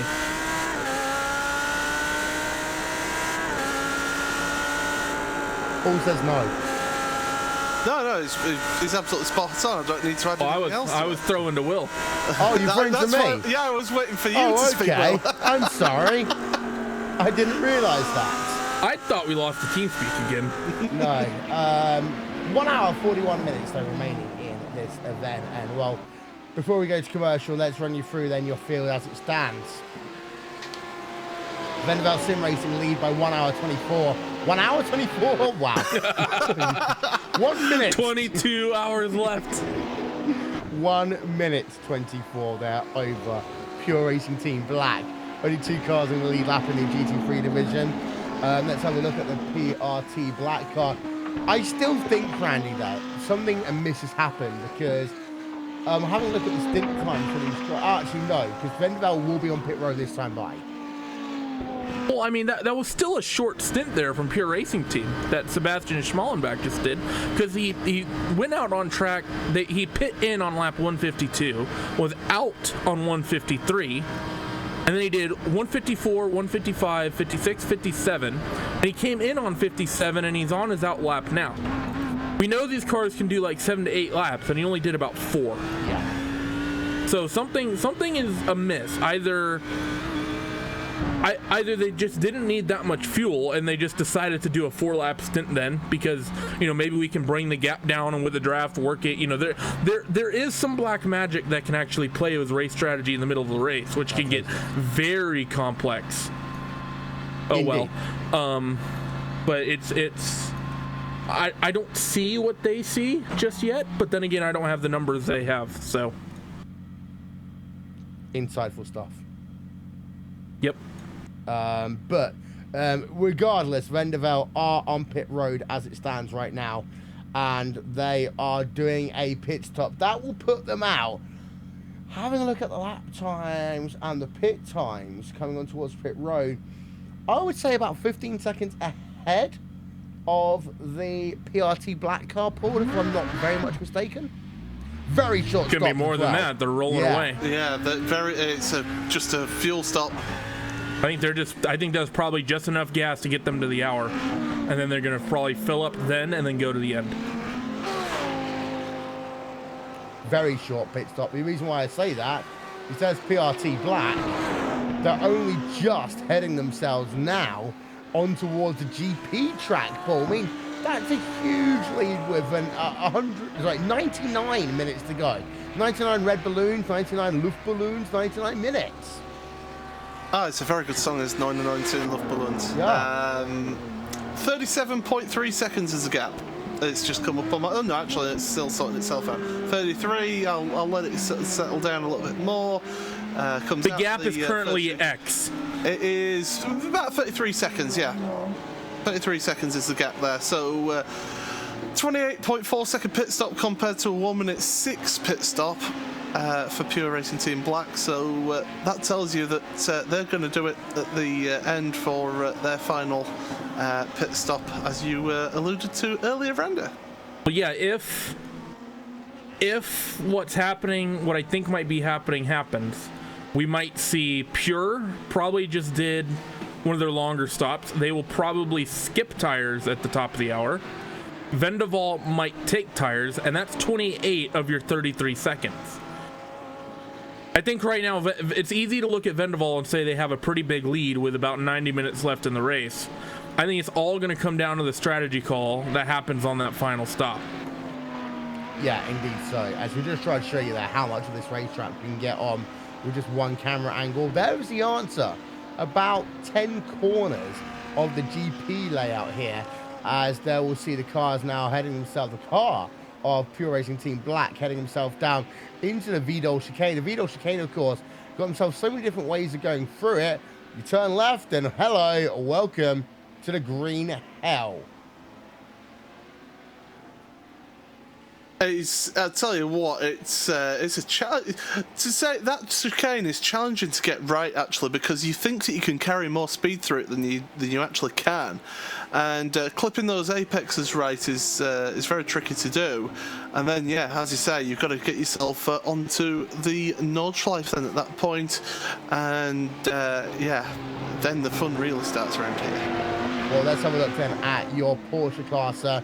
Porsche Classer, let's invent new words, shall we? 52.9 seconds is the gap. 53 seconds now, the gap between Heisenberg Core Motorsports and the Pure Racing Team Cup car. Well, the situation that we talked about earlier on remains the same. PRT are the bridesmaid in your top 3 classes here today, Paul.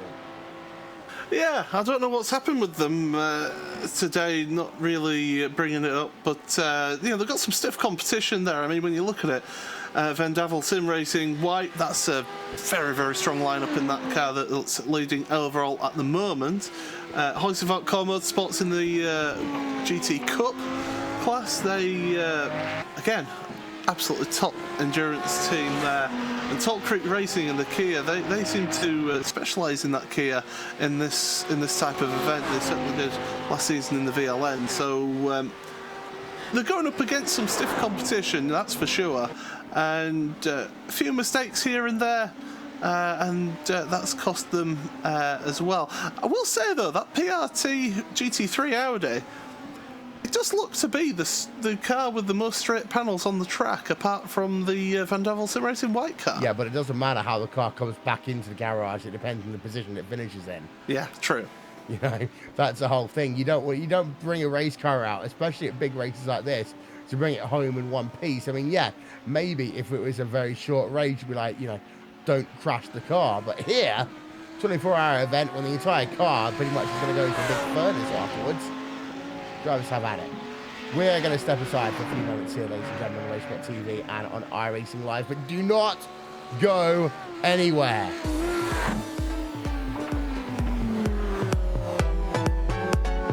There's more to come.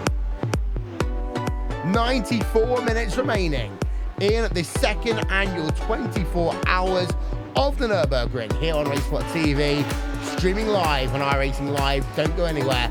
We'll be back with more after these messages. We take you Racesport TV side by side.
iRacing, you wanted the best, you got them for abreast. Often imitated, never duplicated. The greatest show on dirt, the World of Outlaws.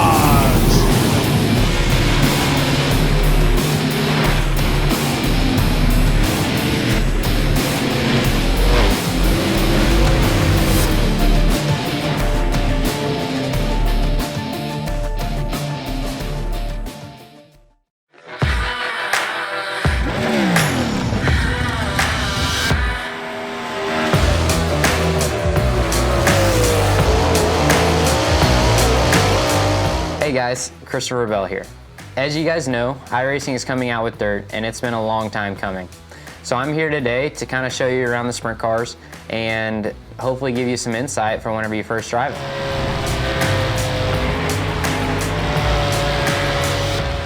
So here we are at Williams Grove, gonna go out and make a couple laps in the 410 wing sprint car. I'm on default setup with a gear change to a 522. As we roll out of the pits, you guys might notice that the car wants to pull left and you have to hold the steering wheel right to go straight. That's normal for a sprint car because you have so much stagger, it's always trying to turn the car left. Once you get up to speed, that goes away. Going down the straightaways, Williams Grove has really long straightaways and really tight corners. The big wings on the sprint cars, it always wants to pull you left into the corner, so it doesn't take much steering wheel input to get the car into the corner. A big key for the wing sprint cars is that they always like to go straight. They don't like to be too sideways. So the less steering wheel input you can have and the straighter you can keep the car, the faster you'll go. As the track slickens off, you'll be able to play with the setup to get the car driving even straighter yet. And that's a couple laps around Williams Grove. So here we are at Eldora Speedway. I'm on baseline setup with a gear change to a 511. As we roll out at Eldora Speedway, one thing that you'll notice is that the corners are really sweeping and it's almost a circular shape. The big thing about Eldora is just keeping that steering wheel straight.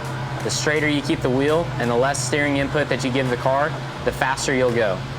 The fast line around Eldora will be right around the inside wall in the corners and then with a big arc towards the outside walls down the straightaways.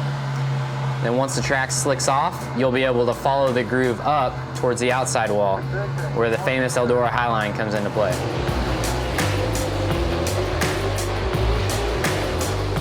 So now we're at Volusia Speedway Park with the 410 wing sprint car.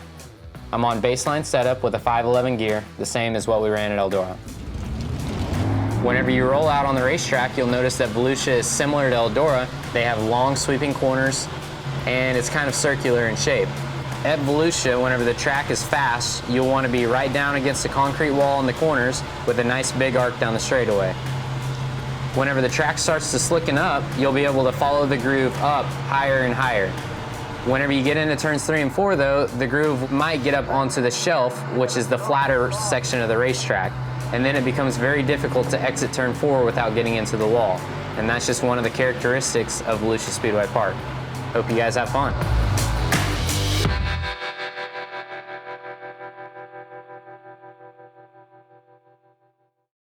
The NASCAR Beginner for Series powered by iRacing is the premier NASCAR eSports series featuring the cars and tracks from the Monster Energy NASCAR Cup Series.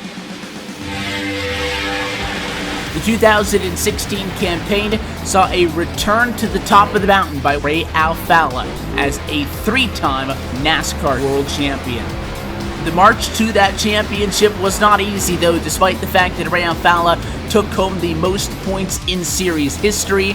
It just also happened to be the tightest championship fight we had ever seen. These guys are set for the 2017 campaign, and as it has been for the 7 years prior, it is no longer going to be a straight shot to the championship. We are going to see the biggest change in this championship picture in series history, as for the first time ever, there will be a chase for the championship. We're going to go into the Homestead Miami Speedway at the end of the season with the 4 best oval sim racing drivers in the world absolutely tied in the championship. You just got to beat the other 3 guys out and you will become an official NASCAR champion. You're going to get yourself a NASCAR championship ring and, of course, $10,000. These are the iRacing eSport World Championships, the pinnacle of sim racing competition. You can catch it all season long, live coverage at iRacing.com/live.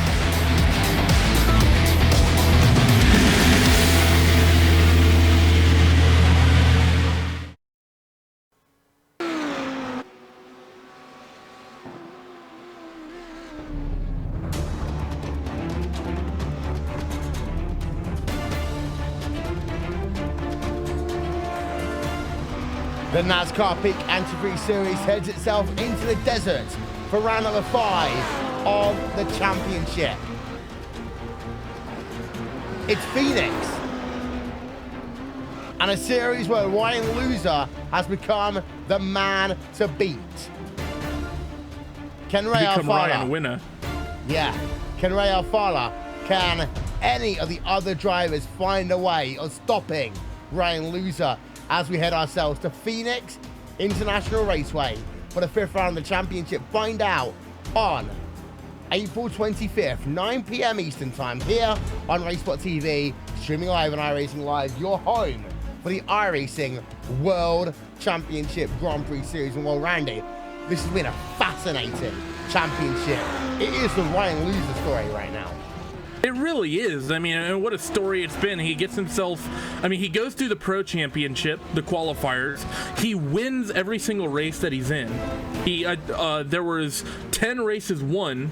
Of the people that qualified, there were a total of 14 winners because of the way that, 14 races won, just based on the way that the qualifying works with the multiple splits. He won 8 out of the 10 races. 2 of them he didn't show up, and he still won by like 300 points.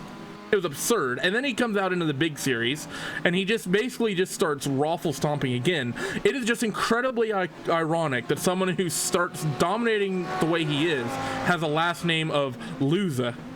He's also one of the most polarizing characters in iRacing as well. What's wrong with that? Nothing. But it's worth thinking about. I mean, Paul, if we're going to give the whole John Cena moniker to anyone, we're going to have to award it to Ryan Loser. I've not been watching any of the NASCAR Peak Antifreeze series, so I wouldn't be able to comment on what's been happening in the racing. But in terms of personalities, I love a personality in sim racing. There's nothing more boring than somebody who's like. Oh yeah. And Formula One has gone this way a lot as well in terms of just turns the company line, and says all the correct things that the sponsors want and everything. Yeah, you've got to mention the sponsors. But you can have a bit of a personality about it as well, rather than just giving the same bland answers to questions all the time.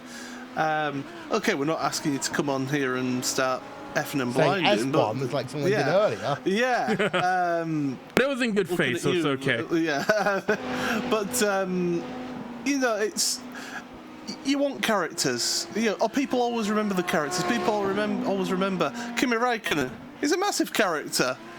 What did Kimi Räikkönen do just before the start of the 2008 Brazilian Grand Prix, Paul? Well, I could say, but it would involve swearing. He used the lavatory. He went to the ablutions, is the technical phrase. But the thing is, we all remember that. Well, and just talk on the same subject, people don't love AJ Foyt because he won 4 Indianapolis 500s. People love AJ Foyt because he was AJ Foyt. Yes. Yeah, I agree with that. And I think that, Elio, for example, who joined that club, Elio is one of those people that the fans want him to win 4 Indy 500s. You could almost say the same for Dario Franchitti if you took away Dario Franchitti's wife half the time. But, you can say the same, People love to see people win based upon...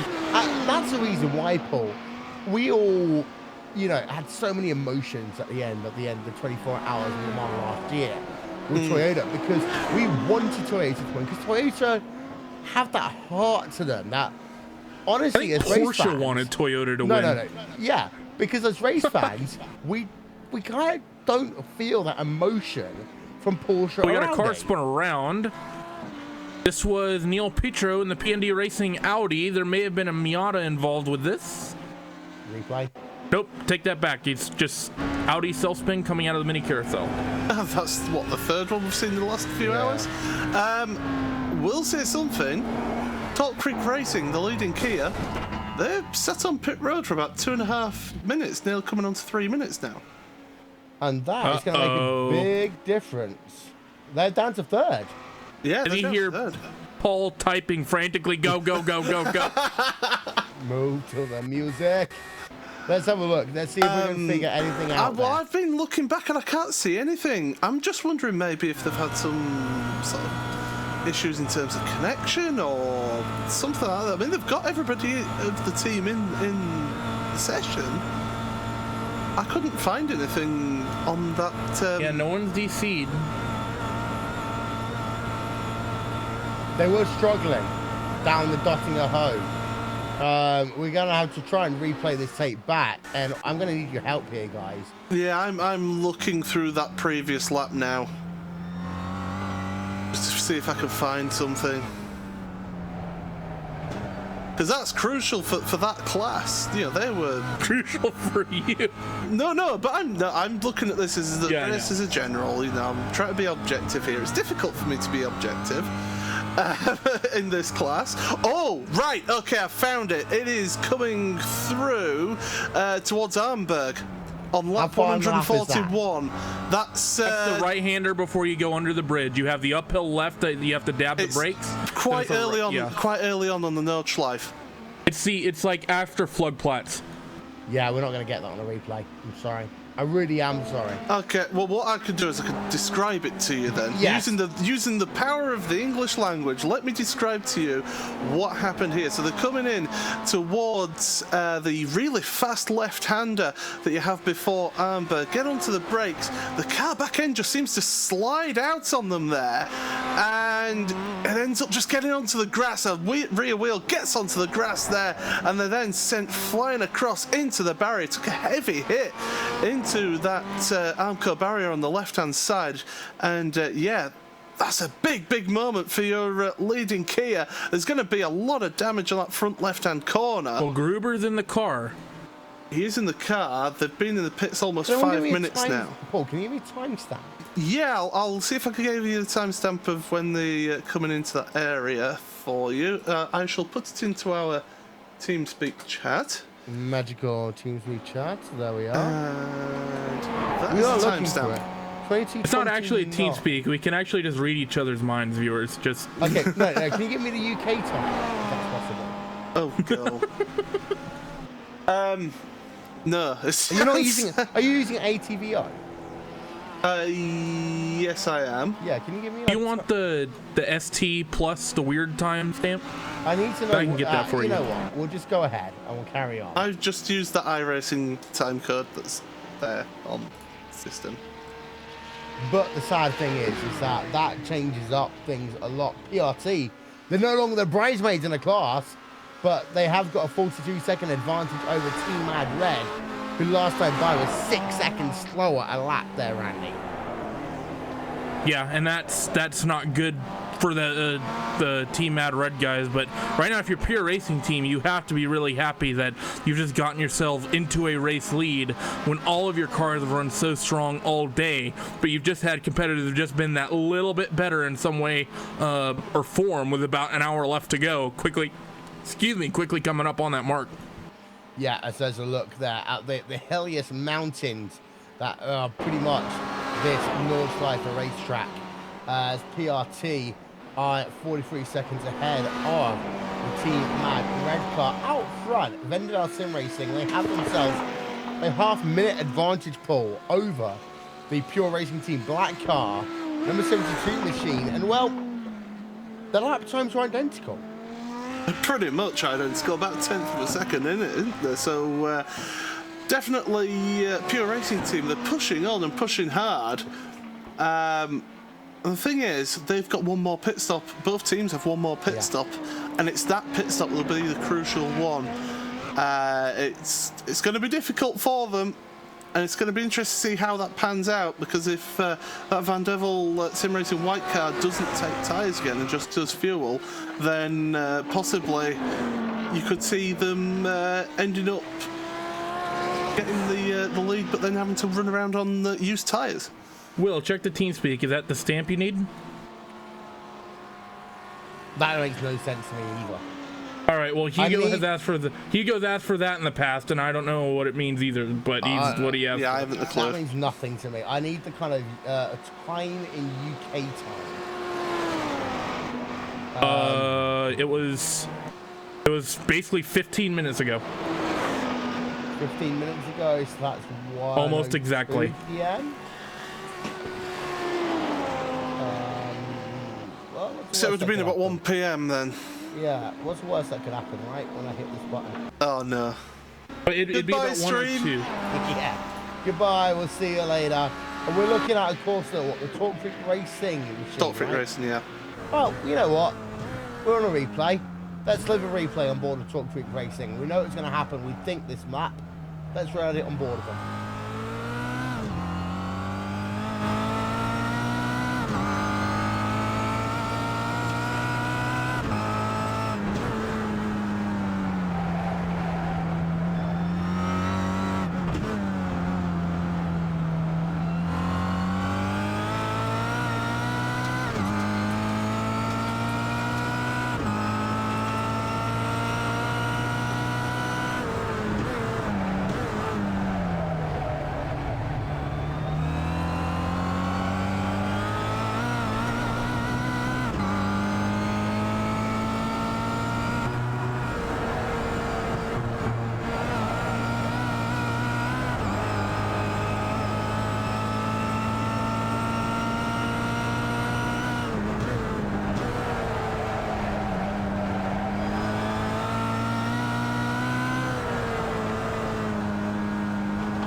Found it. It's a big crash as well. Another replay then from up above.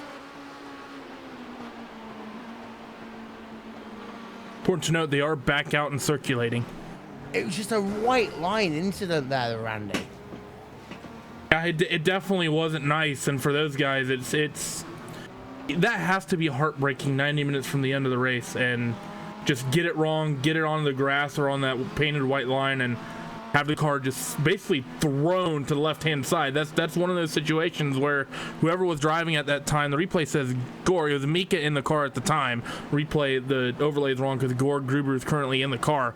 That's just, I mean, heartbreak is all you can probably phrase that as. And in the end of this race, you do talk about it as heartbreak, Paul, because these guys have done 22.5 hours of an event here. And for them to be struggling the way they are now is huge for them. PRT Kia do lead the way, however. They certainly do now. 51 seconds have got a lead, I'm speaking because they are a competitor of mine. I have been racing against them, but you hate to see that happen. You really do. Even if you want to see people do well, and they have been had a fantastic race so far, and they've been doing fantastic in that car. And yeah, I hate to see that happen to a team who are pushing for the win. So unfortunately, these things happen in motorsport. And do you know what? I bet it's not the last time we see something like this happen either. No, we have just seen a Berica Racing team move themselves back up into third place in the class there. This is a battle that's going on between third place in your GT3 car and first place in your Porsche class. And, well, you know, Andy, this one isn't over yet. Have a look at the lap times, of course. They're half a minute faster on pit stop, and PRT has got to make one more pit stop. It's true. I mean, it may not be out of the realm of possibilities that PRT is able to just snag away a spot there from a GT3 car, which, I mean, that would be an awkward mark to set for yourself, to say, hey, you see that Iberica Racing Audi that's a class ahead of us? We want to beat them. Personally, I think if you're a pure racing team, even though it is a pretty big advantage that they have right now, I think you have to be more worried about that 33 machine out there on the racetrack. Yes, but still, you've got to be worried about the fact that in terms of pride, that one might come into play there, Paul. They're pushing on, and they're really trying to get this, but it's going to be so tough for them to catch up that 28 seconds, if indeed it is just both teams doing just fuel in that final pit stop. And pride does come into it, but at the end of the day, you do want to win that race. And I tell you what, Schmellenbach will be doing everything he can to pull out all the stops. I mean, he was quicker on that last lap as well. So 2.5 seconds quicker, in fact, on that last lap. So he's pushing on, and he's trying to use as much pace as possibly can. And this is now a sprint race to the end.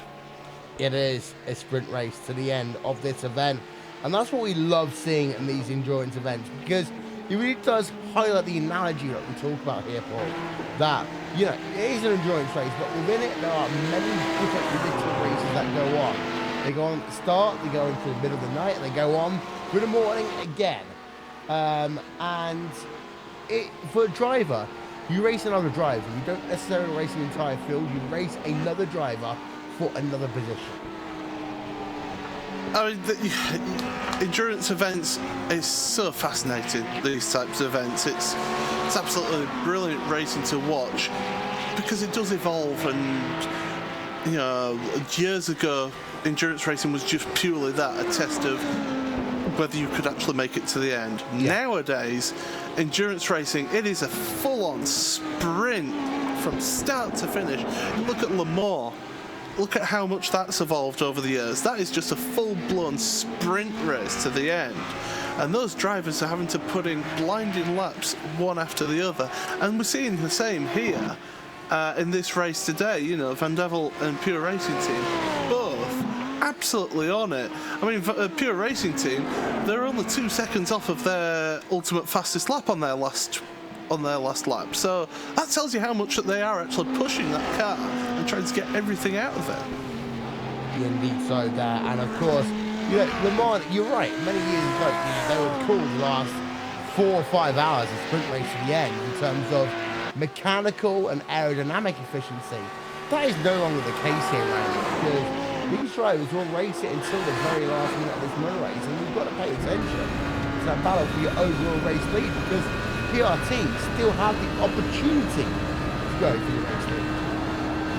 I would say that really the argument that a race like Le Mans was a 19 to 20 hour bit of survival with a 4-hour race to the end died when Audi managed to basically change the entire part of a drivetrain in a lap. Yeah. That's when it died, because suddenly it didn't matter if you could live to the end of the race, because Audi could outpace you, they could brake, they could have the car repaired, and they could still be ahead of you. And really, it's sort of reverberated all the way down all the different forms of motorsport we have that do endurance racing through a professional level. You think of how consistent in how reliable GT3 cars have gotten. You think about GTE cars, you think about prototypes. I mean, these cars don't break down as often as they used to. A lot of the mechanical failures you see year in, year out, they tend to be tires. There are a handful of cars that have proper mechanical issues in the 24 Hours of Le Mans, 24 Hours of Nürburgring. Usually they're the amateur teams, and usually, you know, that's generally where you see it. They're one of the lower end class cars. Not often a prototype just breaks. And usually also with any sort of mechanical failure that does happen, it's more likely down to something that the driver's done. Say like a little mistake, changing down gear too fast and blipping the engine over the limiter. That sort of thing is what now generally causes mechanical failures in the cars compared to how they were 10 years ago. Indeed so. We've got 1 hour, 7 minutes remaining here on Racing.tv and on iRacing Live. Let's have a look down at the battles we've got going on. There's nothing much going on. We're going to take our final commercial break of the race then. When we come back, it'll be time for the closing stages of the 24 Hours of the Nürburgring.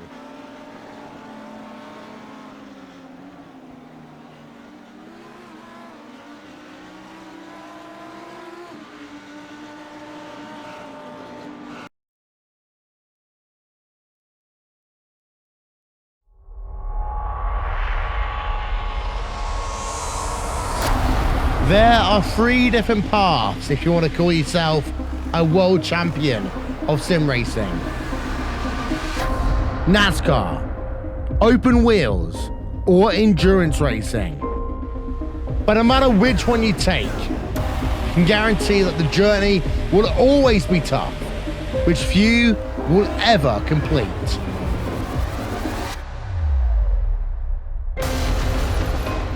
The iRacing World Championship Grand Prix Series, the premier road racing series in sim racing, started with a new car taking center stage.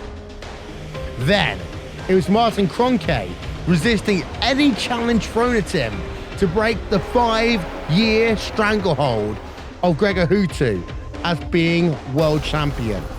These drivers and teams are not just competing for pride, they're competing for money.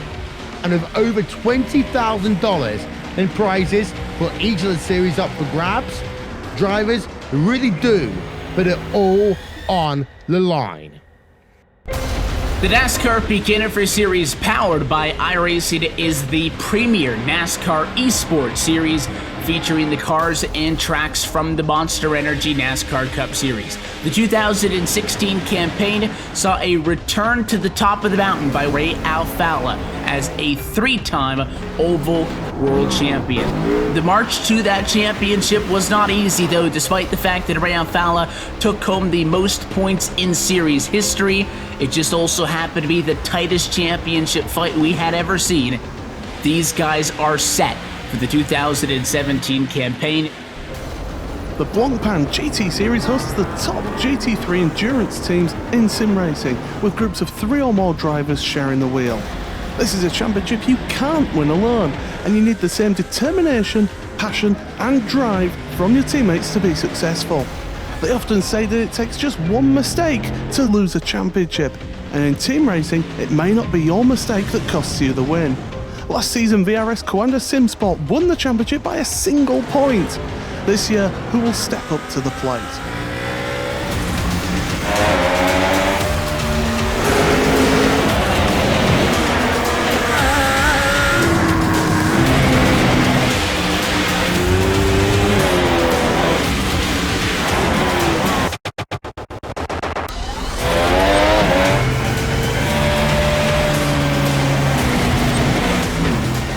These are the iRacing eSport World Championships, the pinnacle of sim racing competition.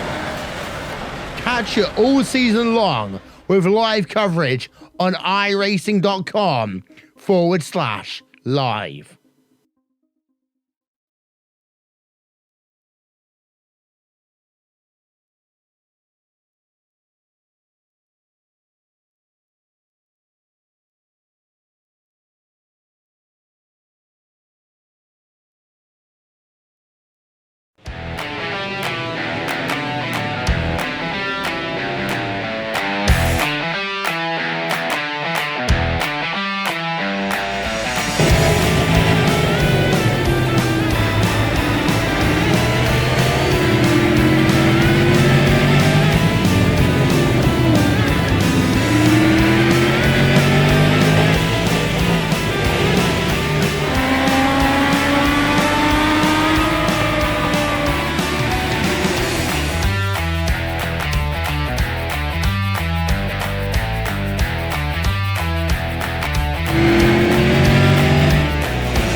Mad hard into the wall for the second time this lap. Welcome back then to the 24 hours of the Nürburgring. We saw it on Racesport TV side by side, Paul. Well, they've gone off for the second time. This time, much more worse than the first. Yeah, it certainly is, and with my insider knowledge, they've also got a meatball as well. They've got the meatball flag, the black and orange flag, so they're going to have to pit for some repairs here, and that's going to put them, well, depending on what the repairs are, could be taking up to 8 minutes, and that'll bring Talk Freak Racing back in second place there. Talk Freak Racing are currently 6 minutes behind the Team Mad, and that's a battle in the Kia class. Go on, Randy. Well, I was going to say, we can't forget about that BAM Esport number 69 machine because, well, they're a lap off all these guys. 8 minutes. I mean, you know, you're talking about a 9-minute lap time. If this is the worst case scenario for Team Mad Red, this could not see him go away from a second place finish. They could take him off the podium. BAM Esport, they may just slip onto the podium here. Am I now officially disqualified from talking about your team for the rest of this event? To be honest, it's too late now, so it doesn't matter. I think it's the fault. It's my fault. Don't say that, Paul, because it could definitely get worse. Well, last time we had an endurance event on the Nürburgring that I was involved in, you know what happened, don't you? Yeah, I was there. I think we were disqualified both by the race officials. Yeah. Yeah. It seems to be the curse of Will Vincent. I think that's comes down to my kind of, what's the word I'm looking for? Inexperience. Yeah, inexperience here on the Nürburgring. Pick you up. What's wrong, Cole?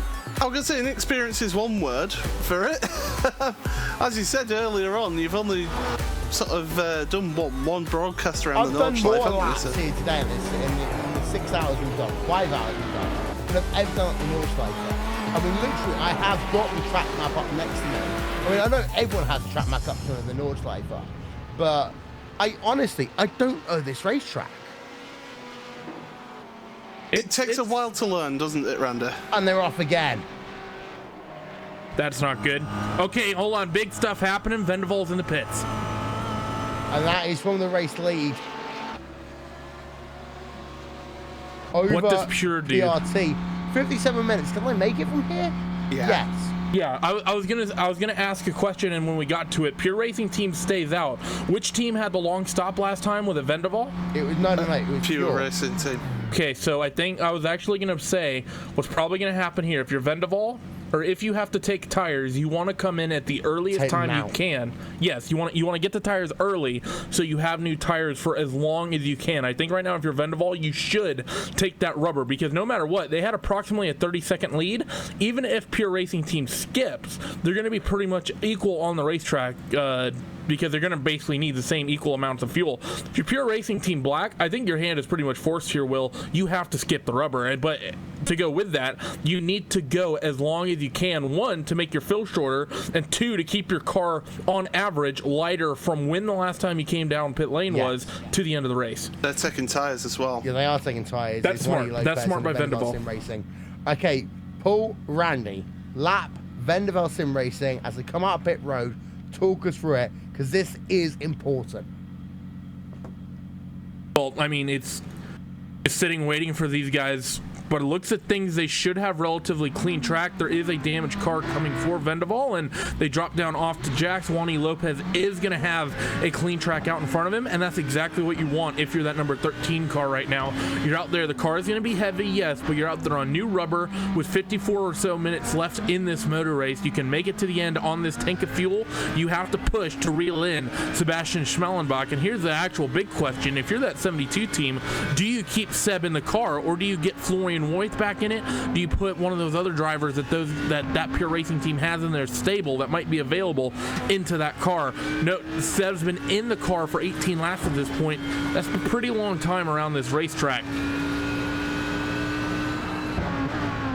Doing a driver change though without taking the tires, it's I mean, you can do doable. You can do it. You just take what, about 7-second hit, something like that. The driver change. The thing is, you're not going to be filling up completely to the full, are you? At the time. Well, if you're Vendevol, certainly. Racing, well, no, if you're Pure Racing team, you're not going to absolutely brim the tank. Yeah, right? you're going to have 1 lap less. So I'm going to guesstimate 4 to 5 gallons per lap. So you probably a little bit. I think you could probably squeeze the driver swap in there. Because let's see, let's do the math. The full pit stop is about a minute dead on. Minute 5. 7 seconds per tires. You're talking, let's just guesstimate 30 seconds, excuse me. So minute 5, that takes you to 35 for a full tank. Then you have to basically guesstimate approximately how much per gallon. It's about a 30-gallon tank. I think they could take what they need and squeeze the driver swap in and not lose a lot of time. It's gonna be tight. It is.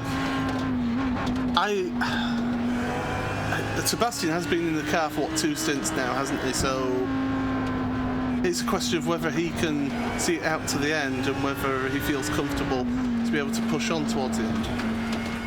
Actually, looking at their last stints, see, last time Seb was in the car, he got in on lap 113, he got out on lap 128. Voigt got in on lap 129, so Seb end of lap 28, Florian starting lap 129. He got out on lap 144. 145 now for Seb, and he's currently working lap 163, so he's already gone further than they have on their past several stints between last time he was in the car and actually both times that Florian Voigt was in the car. Those were, for both of them, those were those last 3 stints were 15-lap stints for those drivers. And then this one, he's gone further already. Weight, however, is not enough to get yourself a race lead.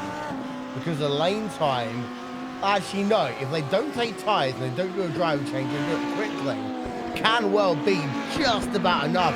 But it's a slow pit road here, Paul, that's the issue. Yeah, as we were saying earlier, 37 miles an hour on pit road. It's really going to be a question of how it's going to work out for them as a pure racing team, and also a question of when they'll take the pit stop as well, because it should really be at the end of this lap possibly for them. So yeah, that's going to be it's going to be tight as this. It's going to be a fantastic end to the race here. My prediction, they're going to come down pit lane. They're going to take fuel only. Seb will stay in the car. They're probably going to come out of the pits roughly 6 to 7 seconds ahead of Vendeval. Because you got to think Vendeval had a 28 or so second advantage when they hit the pit lane. I mean, last time they timing updated, it was 16 seconds, and that was while Vendeval had been driving through the pit lane, so that gap came way down because of it, out to about 30 seconds. If you don't take tires and if you don't have to take a full tank, which Vendeval likely had to take a full tank, you're talking about scrubbing 35, 37 seconds or so off your overall pit stop time. I think Pure is going to inherit the lead. They're going to be on a slightly lighter car, but Vendeval is not going to be that far back on brand new rubber. This is going to be an interesting fight to the end, and I believe Vendeval has their quickest driver in their car right now, Juani Lopez. Indeed, they do. Pure Racing Team Black. Let's see how Sebastian stacks up. Who has their fast lap time? It's actually him, and he just said it. Yeah, indeed so. As I'm going to wonder in terms of the overall race lead that you might argue that for PRT, they're going to hope to do the get out of pit road early and survive on old tyres, Paul. It's the only option, really, I think. Because if they take tyres, they end up dropping behind again. Well, they took tires at the last one. I mean, that's the thing. At the last pit stop, Pure did a full stop, and Vendeval just did a splash and go. Yeah. So because of that, this final stop is essentially going to be inverse. Where you're going to have Vendeval, essentially they're able to take the full free stop because they have that 30-second lead. And because of that, Pure Racing Team, really, in order to have any hope of winning this race, they have to skip tires. Like, if they want to race for the win, they skip tires. If they think the car might be a little edgy for them, if they maybe just want to take the second place finish and be comfortable getting to the end, they might take rubber, but I don't think there's any way in the world Pure Racing Team is going to be happy finishing second. Like I said, I think at the end of this lap, if they can go another lap, that would be phenomenal for their fuel economy, because that would be 2 full laps less of fuel they'd have to take. But I think at the end of this lap, we're going to see them in, and I think we're going to see them with the race lead by a few seconds. Not by much, but I think they'll have it. Yeah. I'm just trying to show you a graphic there. RaceWhat TV logo on the GT Ross SST orange car. Well, that car is beaten up there. And in fact, the American Racing Team car is ahead of him, and another car comes out of pit road as well. But the Racing Team logo, 3 seconds lap, we're going to call it there, Paul. Well, that's what we keep on saying, isn't it? And, well, out come GT Ross SST Orange and the silver car as well as further back. The silver car is in front. No, the silver car is in front of them. No, it's not. It's behind. Behind in time. They're in front. Oh, you're right. Track. They're a lap ahead. Okay, Yeah, that was they're confusing. in front on track, but they're a lap behind. Yeah. But yeah, we are right. It always seems to happen that, stick a RaceSpot logo on your car and you go faster. It's a fact. Now let's see. Pure's coming onto your front straightaway now. Let's see if they duck into the lane. Well, there's only one way of pointing out. Let's have a look. On board. Answer's yes. And he is on towards pit road. Randy took us through. Well, it's Sebastian Schmallenbach, not Patrick Pichler, but onto pit lane comes the 72 machine. Is the other Pure car coming in? No, it's not. Patrick's not even in that one. But we're expecting fuel only, no tires for these guys to have any hope whatsoever. Driver swap sort of in the air. I think they have just enough time they'll spend in the lane that they could do a driver swap if they want. Chances are they probably won't. Into the pit lane they come. Fuel happens first. We have about 30 seconds of waiting here before we find out what the strategy call is. Keep an eye on Vendaval. They're about a third of the way down the lawn back straightaway of the Dr. Ho. There is actually the team of Vendaval Sim Racing White with Juani Lopez. They are working themselves down the Dottinger Ho behind the trees, where we can kind of see them. There we are. There is Vendaval Sim Racing White right now. They're heading themselves towards this fast left, right, left kink. Seb's going. Seb's gone. And he's got himself the race lead as a consequence of that one then, because his pit stop time itself is 33 seconds compared to 105.6 there on Vendaval Sim Racing White. 48 minutes to go, and we've got ourselves a battle for your overall race lead, Paul. In a 24-hour race, and it's coming down to the final hour. It always happens like this, doesn't it, Will? It always seems to work out for us. Never done this before, No. But heading in towards turn one, so let's let the timing screen just settle itself down. It's looking at about 17 seconds as the gap between first and second place. More than I thought it'd be. Well done by Pure Racing Team there. That is, I was expecting about 7 seconds, maybe 8. 17 is... That's a big window for them to open up for themselves in this last hour, Will. That's right now. Juan has to find what. Yes, no tires, no driver change. But I think the main reason we saw that big, I don't think it's the tires or the driver change that actually played into it. I think it's just the fuel load going that one single extra lap over Juani Lopez. I mean, that is a considerable amount of time is saved on the pit lane compared to just on the fuel loads alone. That one extra lap of fuel, probably 7 to 8 seconds or so worth of pit stop time. But now, if you're Vendaval Sim Racing and Juan Lopez, you have to find about 4 seconds a lap over that Pure Racing Team black car that, while probably while it's lighter, you're on new rubber, but you're heavier. Let's have a look on board then with Vendaval Sim Racing. They come on towards the Nordschleife, but we'll go RaceSpot TV, fan immersion.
You know what, Paul? Venval are struggling a little bit right now. Well, we can't hear you, buddy.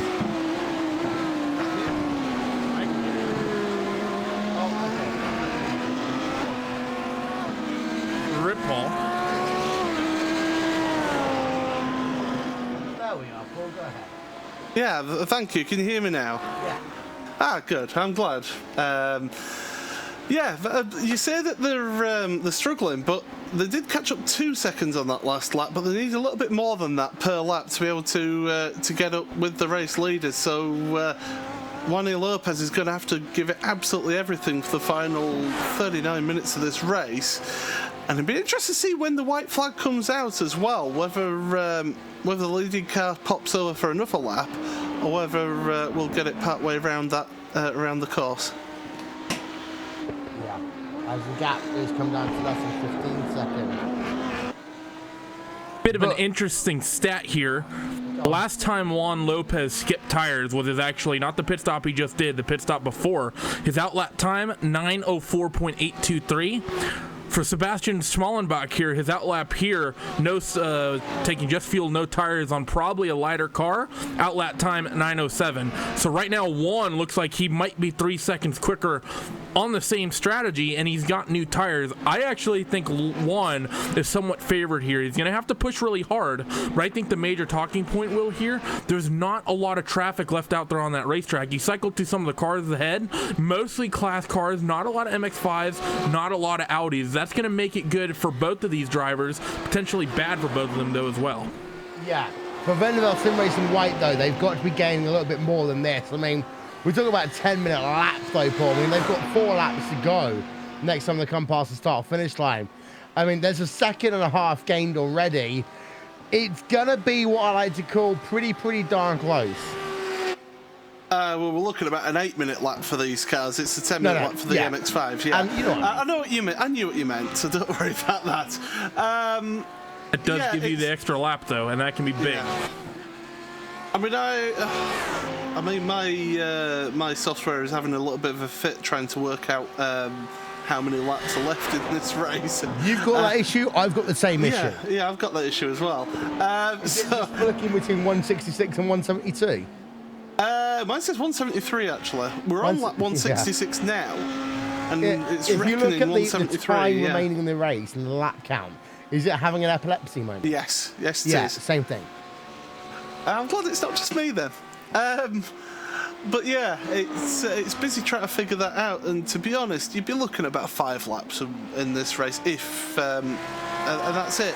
As Randy mentions, that one extra lap there, that's going to be really the part where it really counts, and fresh tyres on Juan's car and that Vendavel Sim Racing White car could just give him the slight edge here that he needs towards the end of this race. Here's my estimate. When Sebastian crossed the line, there was 23 hours and 19 minutes worth of race had been run, guesstimating at about 8 minutes per lap. That gives us 5, maybe 4 to go. I think we're going to end either on lap 170 or 171, depending on the pace.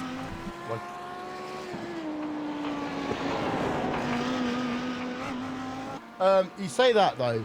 The difference in 170 and 171 lap is though a huge amount of fuel, Randy, because that will be a big difference, not necessarily in your lead class, your lead drivers are showing. And the reason why we're showing this is because it is quite clear your top class right now in terms of battles. But because you see, in the Kia class, 1 lap, in the MX-5 class, 1 lap, in your Porsche class, 35 seconds.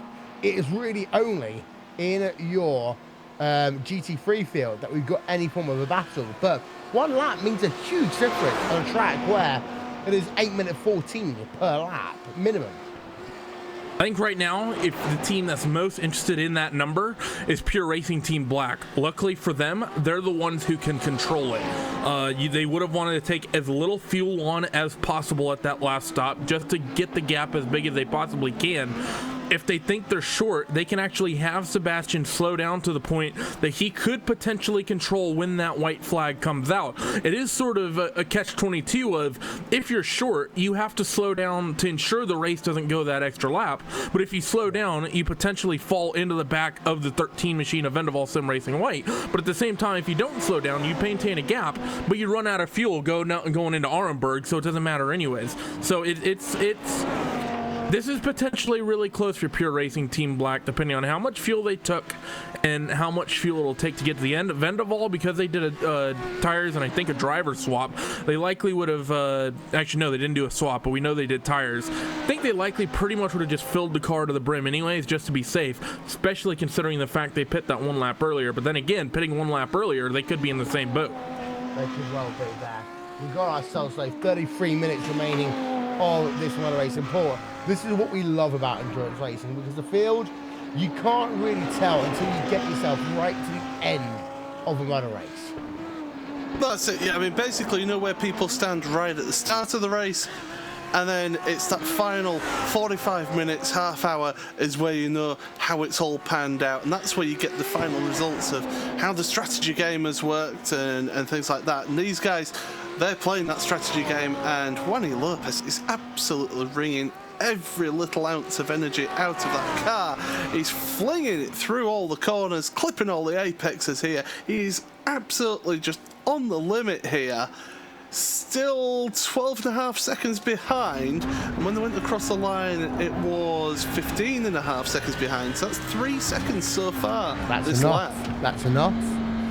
It's gonna be, this is gonna be, catching is one thing, passing is another. Yeah, potentially big, because Juan needs every little bit he can get. Juan is catching an MX-5, but he's doing it on the Dartinger Ho, and while it might be minuscule, he will get a little bit of a draft as he slings by. And those 2 miles an hour difference can be a huge thing. I've been in that situation before. There you can see across the MX-5 he goes now. But Juan Lopez, actually, he stopped speed, 169 miles an hour for Pure Racing Team. Vendaval,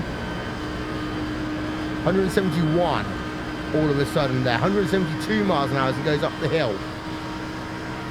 I wouldn't say that's that much more of a difference there, Paul. It's not, and maybe Vendaval have set up the car slightly differently, maybe just gone for a little bit more aero just to cope with the Nordschleife, and maybe that's why, 1, they're able to look after tyres, and 2, able to push on. But don't forget, the tyre factory is going to come into it. Across the line they go then, an 8.16.6 for Pure Racing Team Black, an 8.13.2 for Vendaval Sim Races. They're only 9/10 of a second off of their fastest lap of the race now at the moment, Juan Lopez. So he is pushing, and pushing hard. Meanwhile, and the track should be slower than it was at the start with the rubber accumulation. Yeah. Meanwhile, the number 777 machine is into P number 7. That is the Wolverhampton Fan Club Team Yellow, hashtag 777 We Like Pizza and Racing Car. They are into 7th place right now. Having a look, they're not going to gain any more than that overall, necessarily, but good to see that this well-endorsed sim racing team is back out on track. Race car. I will say this. We talked to him earlier. We need to get Sam Fitzpatrick back in here. We need to tell him to park the car for a few laps, because if we do that, then we'll have the 77 machine and the 777 machine both 7th in class. What does WVF mean? Oh, Wimbledon Fan Club. I get it now. I was like, what does WVF mean? Is that me saying something on the helmet? Oh, I didn't see the helmet.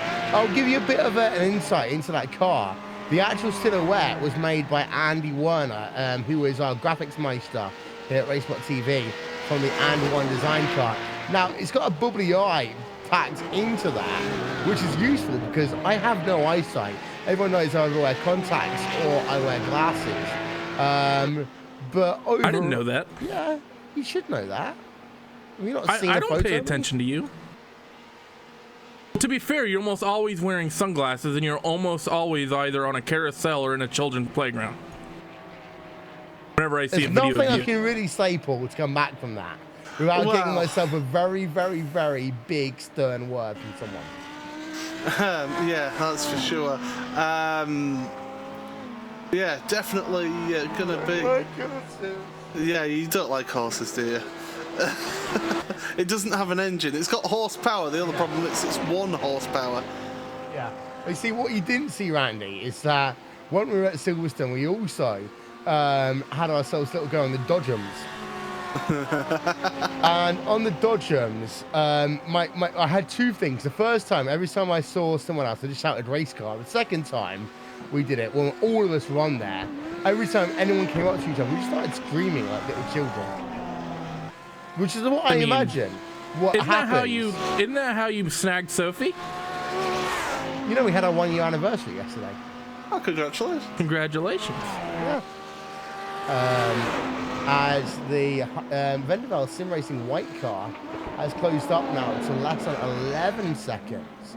So we've got to keep an eye out on this because it is worth thinking about. Gap down to 10.6 seconds now. I mean, he's found 2 seconds, and we're only halfway through this lap. I think Juan is in. While Pure has the lead, I think right now the race might be Juan's to lose. It's big. I know what you're talking about, and with the amount of laps we've got left, yes, it should be, because he's going 3 seconds a lap faster right now, per lap, with 4 laps remaining as the time across the start-finish line. I think he'll get there. He should be 3 seconds ahead of Pure Racing Team Black. But again, Paul, this is what we love about endurance racing. And I always take the mickey out of a certain commentator that occasionally does work for Racesport TV, who remains nameless, who said that with 4 hours, 6 hours even, of the 24 hours and the 1 remaining, it's a sprint race. Nah. Sprint race happens now. Yeah, this is it. This is where it's all coming down to a head here. 27 minutes. It's not long. It's a long track, and yeah, they're absolutely on it. There's a few. I'm just looking down the order. There's not really any other battles, is there? It's just purely this. I mean, I'm looking at the battles, and there's nothing else. Yeah. Yeah. So this is basically it. This is what we've got on the table here, and it's going to be. It's fascinating. I absolutely love this, and you know, Juan Lopez is absolutely giving it everything, and. He's 10.3 seconds behind now, heading up towards the carousel. So that's 2 seconds gained. Actually, we might have a little bit of something. And I'm disappointed that Paul didn't notice this. Sports and Team Mad for P3 in your Kia class. That's what I was going to mention. Well, have a look at the lap times there between the two of them. And Daniel's quicker. It seems to be that, yes, Daniel Kraft, 903 last time by versus 905. For Raymond Marcel. I've met Daniel Kraft now, Paul. Have you? Yeah. Well, there you go. That's quite the claim to fame right there. I would say meeting Paul Smith is more of a claim to fame. Yeah, I was going to say. Especially endurance racing. I mean, I'm Will Vincent. I know nothing about endurance racing. The cars go perfect derp around the corner. Well, here's the thing. A lot of people met Paul Smith and Will Vincent. Will Vincent and Paul Smith met a lot of... They were people. They know about that much about them. Yeah. I will say one thing. What you didn't realise, Randy, is whilst we were at the World Endurance Championship at Silverstone, both Paul and I tried to have a couple of laps in the LMP car. But the issue was is that these were sim rigs designed to be bolted to the ground. They weren't. As a consequence, both of our large posteriors got into the car and we almost broke the entire sim rig. You know that when you're sim racing, even if it is a go-kart, you don't need to throw your weight around, right? No, but the thing is, we took it really careful. We took it really careful, just placing ourselves down, but like sitting on a bar stool? Just being careful how you shift your weight? In an 1880s pub, yeah. When anything you touch is going to about decimate. Nice. Yeah. 10 out of 10. Fun, though, Paul. It was fun. Wasn't Unfortunately, as good as iRacing. Yeah, it wasn't as good as iRacing. It wasn't iRacing, so unfortunately it wasn't that. Because I would have done a lot better if it had been iRacing, but there you go. Yeah. Plus, it would have been nice if the steering wheels actually had force feedback as well. Yes. And that you weren't using the clutch pedal as a brake. Yes. And what are the other things I can think about on that one? The fact that the car would actually have some turning grip. Yeah, that as well. Yeah. And brakes. So, Team Mad Red, last time by, were 2 seconds faster than BAM eSports. They are continuing to battle for third place. And this is you getting back into this event, Paul, as your team after they had themselves some issues earlier on in this race. I think both teams will have to pit as well. Ooh. Also, for reference, I'm estimating 3 to go when Seb crosses the line right now. I got that completely wrong in my head. For reference, and I can't say the second word, it's an estimating, but you know what I mean. I'm going to say it to you two off air right now. I thought you said... Oh, nice. Yes. Fair enough. But we are down now right. to 3 laps to go. Lap times, Pure Racing Team, 16.4. Vandervelde Sim Racing White, 39. That's a lot of a gap there. They're closing in. Less than 10 seconds. Yeah, 9.8 seconds. And the thing is that when Juan gets close enough, he will get the slipstream, and that gap will come down even quicker. Yeah. He's doing that in clean air right now. And the thing is that isn't with traffic. These guys have encountered no traffic. I take that back. That's not quite the case. The traffic knew they were coming and jumped out of the way. No one's lost any time. No one's gained any time, except for maybe that mile an hour that Juan picked up down the Dr. Ho. So right now, this is just pure pace. And right now, Juan is basically hell-bent for leather to catch that number 72 machine. And what a year it's been for those guys. Will, that Vandervelde team, this has been a bit of a breakout year for them. They had a big race, I think, in an Australian endurance race. I think it was a 12 Hours of Bathurst. They ended up winning. They've did well. I think they got a car qualified in the Blanc Pond GT Championship. Bit of a breakout year for them. If they could snag a win in the iRacing 24 Hours of Nürburgring. CMRC.BE of this year, I would say. Yeah, I agree with that. Because CMRC.BE last year, they were kind of there on the pedestal, but didn't quite get themselves to the top of the field. And we've seen what they've done in 2017. I would say actually Vandervelde are that team of 2017 that you need to watch. Shakespeare, if you're doing one of your guides of who to watch for, listen to me. I'm Will Vincent and I know what I'm talking about. Vandervelde Sim Racing White, they're a team to watch. They're less than 9 seconds now behind PRT Black. You just channeled your inner Clarkson there, just throwing out. You're just basically like, I'm the boss. Listen to me. I am the boss. This is true. But actually, no, I take that back. Hugo's the boss. No, Hugo and I are both bosses, but I just don't shout as much. Off there. You don't shout as much? Off there. I shout as much on air, but not off there. You don't shout as much? I'm making no comments here. Yeah. You know what I mean, though, Paul, don't you? Yeah. I want to give a shout out, by the way, very quickly, whilst we have the opportunity, to everyone that's been a part of this broadcast here over the past 23 and a half hours. First of all, to the guys in the morning shift, that is to Jimmy B, Jake Sperry, to Alvin Nieves, and Hugo Luis. Then, to the Global Sim Racing channel, as ever, doing a fantastic job of bringing us hours number 7 through 12 of a 24-hour race. Then to the guys over at V8 Online for their coverage of hours number 18. No, that's not right. 13 through 18 even. And of course, it's myself, Wilmington, Paul Smith, and Ray Chinnoff here for the final part of this event. Don't forget that next weekend it is time for the Blancpain GT Series here on Racesport TV and on iRacing Live. It's a 90-minute race at Brands Hatch, the shortest race ever in the Blancpain GT Series history. Who's going to win out? We don't know, but it's going to be close. Core Sim Racing, Commander Sim Sports, Inex Racing, Pikes and Both Core Motorsports, so many more, all battling for the top step of the podium. They've got 2 rounds in a row, because after that, they head themselves to another 3-hour event. And also, In 3 weeks' time, we've got ourselves the iRacing World Championship Grand Prix Series. That will take place in 3 weeks' time here on Racesport TV, streaming live on iRacing Live, heading ourselves to Europe for the first time, as well as not one, not two, but Paul, 3 Indy 500s coming in the month of May. You just love the month of May. It's your favourite month of the year, isn't it? It is. It really is. I like that one.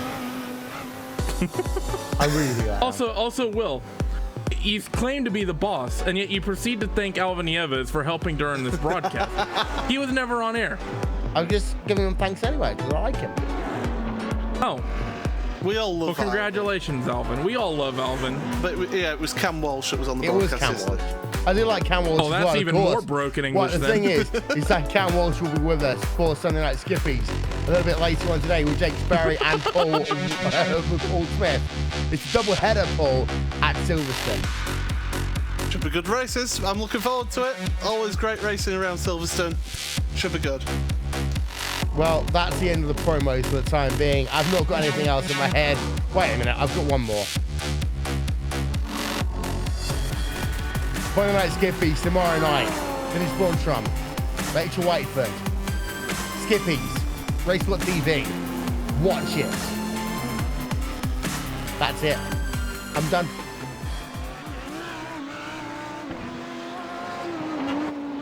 Now, if you're Juan Lopez, you push, and you push hard. You say that because actually Vendeveld didn't gain as much time at this lap so far. Yeah, I mean, Seb has done a good job this past lap, but I don't know if that's Seb maybe hitting a sweet spot with the weight that he has left. Maybe he finally knows that he can make it to the end on fuel. Maybe he was saving a little bit through those first couple laps. But either way, if you're Juan Lopez, you still push as hard as you can. Right now, if he's able to reel in the gap the way he was, and if maybe he's able to reel in a little bit more, we might be in for the closest finish we've ever seen in an official iRacing endurance race. I think the previous winner was last year's Sebring 12-hour between, I think it was Thrustmaster Movano and Phoenix for the race win. It was like 2 seconds at the line. Yes. And of course, Vendeveld Sim Racing running themselves in second place. They are now less than 8 seconds behind this team, Pure Racing Team Black. Both of them have Racesport TV logos in the front of their car. What does that mean, Paul? It means that they're equalised in performance, Will. That's what it means. Yes. So there's not going to be any disparity between the two of them. But this is the Nürburgring, so both of them might crash, maybe. Possibly. By the way, it's just been pointed out, it wasn't Dan Kraft that you met at Silverstone. It wasn't, no. It was Dan Baker who I met. No, not Dan. David Baker. David Baker, that's the one I know. Hey, I've met so many people, I can just put names into a hat for all I know. Yeah, so... this is not boss-like behavior you're exhibiting. I didn't know who they were. And that's an honest truth. There are people that came up to me. No, those people that came up... Yeah, I don't know either. They came up to me and say, hi, Will. I was like, hi. Interesting tidbit. Team RSO number 397 is on the Dockengerhost straight. Where does Sebastian catch him? He's coming quickly. Right now, they're both on the tail end of the straightaway. Elmar is about to begin the downhill. If Seb catches him in the braking zone for the final corner... Huge difference. I think he's going to just time it right and it'll be... I don't think so. No, it's going to get it right into the middle of home rain. That RSL car stayed to the left there. I don't think he's lost too much time there. No. But now what about Juan? Because Juan's further behind. I don't think Juan's going to get him on the front straight. Juan might get him but it's on the turn Grand Prix. 2. But this is it. It's the Grand Prix section of the track, so it's a lot wider down this part of the track. So he can make those moves and make those positions. Look at that gap now as they're going across. Oh, look at that last time from Juan Lopez. Unbelievable. 8:12.965. He is 6/10 off the PB. That is unbelievable. and the gap is now down to 6.3 seconds. Andy gets past that MX-5 through turn 1. And I'll tell you where he did that. He did that in the second half of the lap, what I've generally called the back nine here at Nürburgring. Because, like you said, Will, that first sector, the first half of the lap, he wasn't all that inspiring. Right. He found a lot of time, basically, I think, from maybe Bergwerk, maybe the carousel, all the way down the start-finish. I completely agree. By the way, we have got Christian Racing versus MXP Phoenix Racing. We are going at it for P number 13, but I do think that Christian Racing did get past MXP Phoenix Racing that last time by, threw themselves up into 8th place in class. For those of you wondering, the number 777 machine is still circling on track. There it is. As a Will Vincent car would do, it's about last. In fact, it's the last of the runners in its own class. Sums it up perfectly. As you've got yourself right now, Vendel Sim Racing White in P number 2. Last time by 4 seconds faster than Sebastian. 2 laps to go, Paul.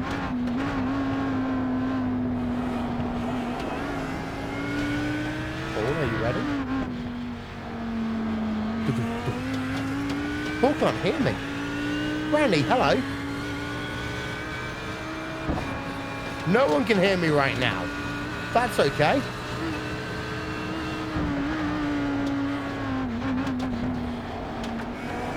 Randy, 6 seconds between PRT and Vendaval Sim Racing White. 2 laps to go. Yeah, I mean, Juan is basically doing everything in his power to push as hard as he can.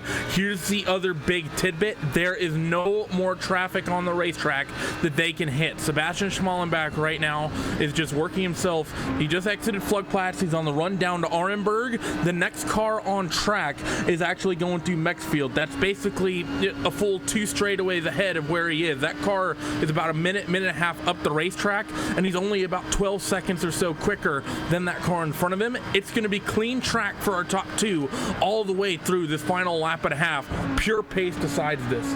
Well, there's nothing else we can do at this stage but say, let's ride on board. Vendaval Sim Racing White, here he comes, challenging for your overall race lead.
this is it. This is the end. This is the end that we wanted, and this is the end that we hoped for as well. And well, they're coming through in towards the end of the lap now through Hohenren once again. We'll see those lap times as they go across the line. The last time across the line, the gap was 6.4 seconds. So they go across the line now. So Pure Racing Team Black with 8:15.2. So they've responded a little bit in lap times. But an 8:12.5. Only 0.2 of a second off of the personal best for Van Devel Sim Racing White. The gap 3.7 seconds across the line. It is go time. This is when it happens.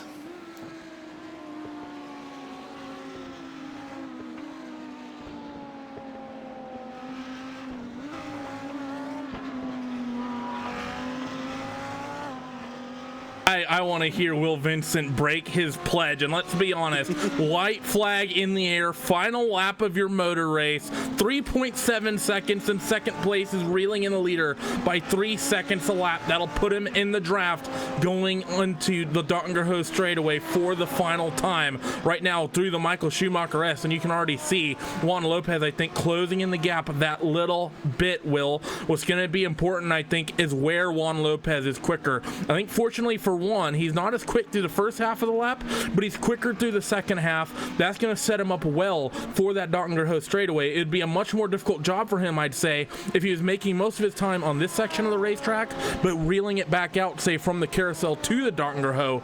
The way he's doing it now, he'll be ideally at his closest when he gets to that long final back straight. Other big thing I think to talk about, both of these teams, both of these drivers have nothing to lose. They can fight as hard as they want. Next car for position is 2 laps down. When Van de Waal gets there, even if both cars bin it, they both finished first and second. They're going to fight, and they're going to fight hard, I think.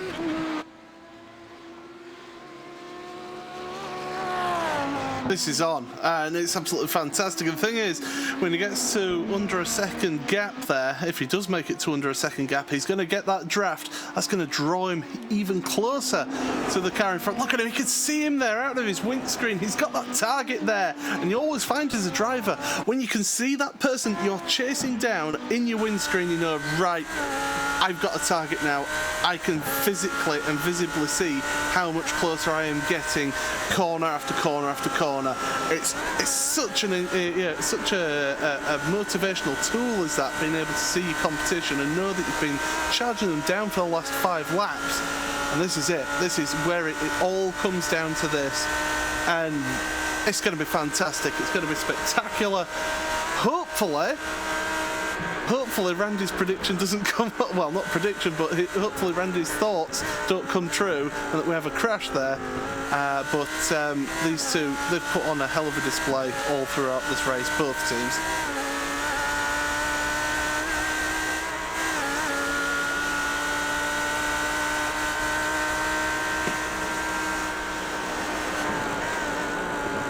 Juan is just reeling in that number 72 machine of Pure Racing Team Black more and more. The closer he gets, the quicker he brings that gap down. Here's something interesting that we haven't talked about all race long, Will, because we haven't thought it'd be relevant.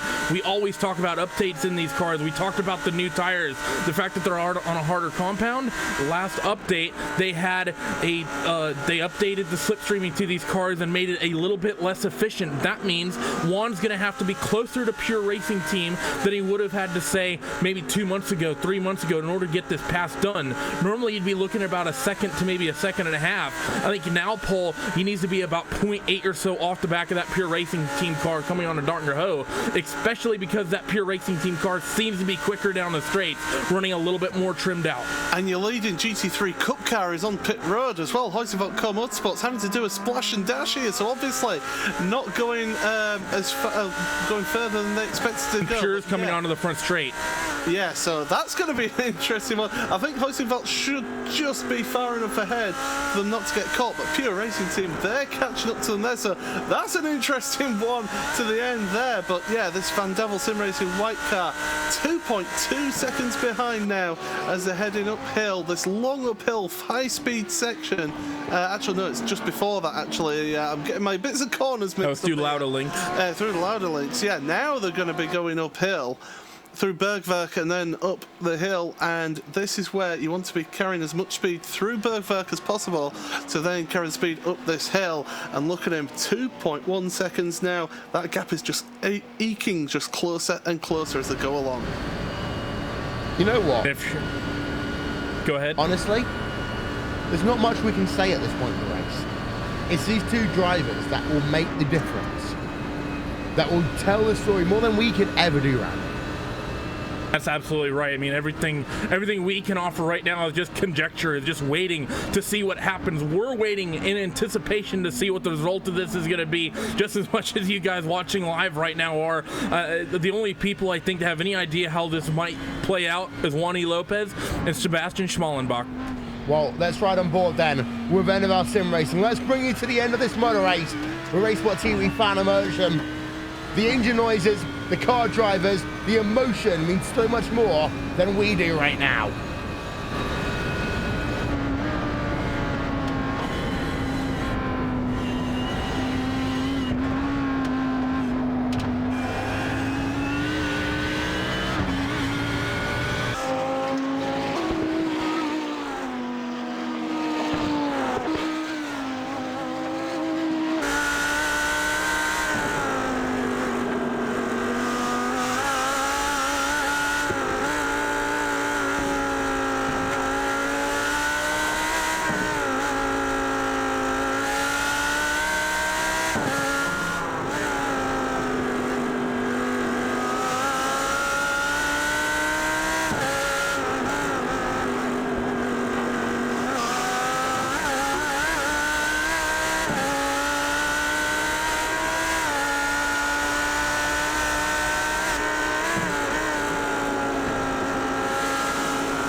I think we just saw the moment there, Randy, where this race has been lost by Van der Velde. That was down through the mini carousel. They lost themselves 3 times to a second.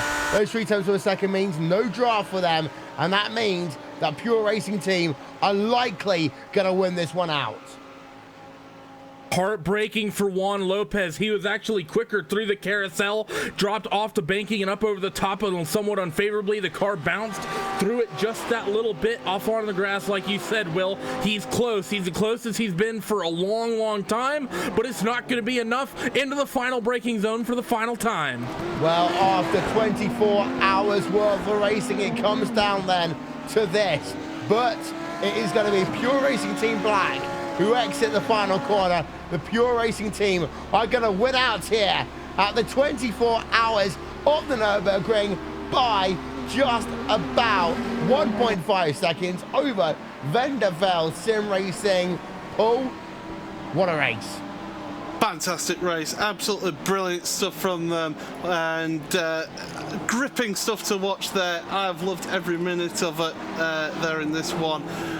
Looking down at the Cup class, we were thinking it was going to be quite close between them, but actually Pure Racing Team has dropped back a little bit from Hoist.com Motorsports, and they're now 31 seconds behind, so obviously just trying to limp that car home on lower fuel. So Pure Racing Team should finish second in that class as well, but that drama at the front, what drama. It was absolutely brilliant, and just not quite close enough at the end there to make the move there for Juan Lopez. You know what? I want to give it to Van der Velde Sim Racing for their heart in that, because they really did push it on that final lap, Randy. Yeah, they didn't get it, and we saw where they lost that time there at the end of the lap, and you talked about earlier on, you talked about that 4 hours ago, about how hard it is to carry momentum if you start losing time down at the final couple of corners. before you head yourself onto the Dottinger Hoe. Well, that's really what happened there. Well, the Vendevel Sim Racing white car,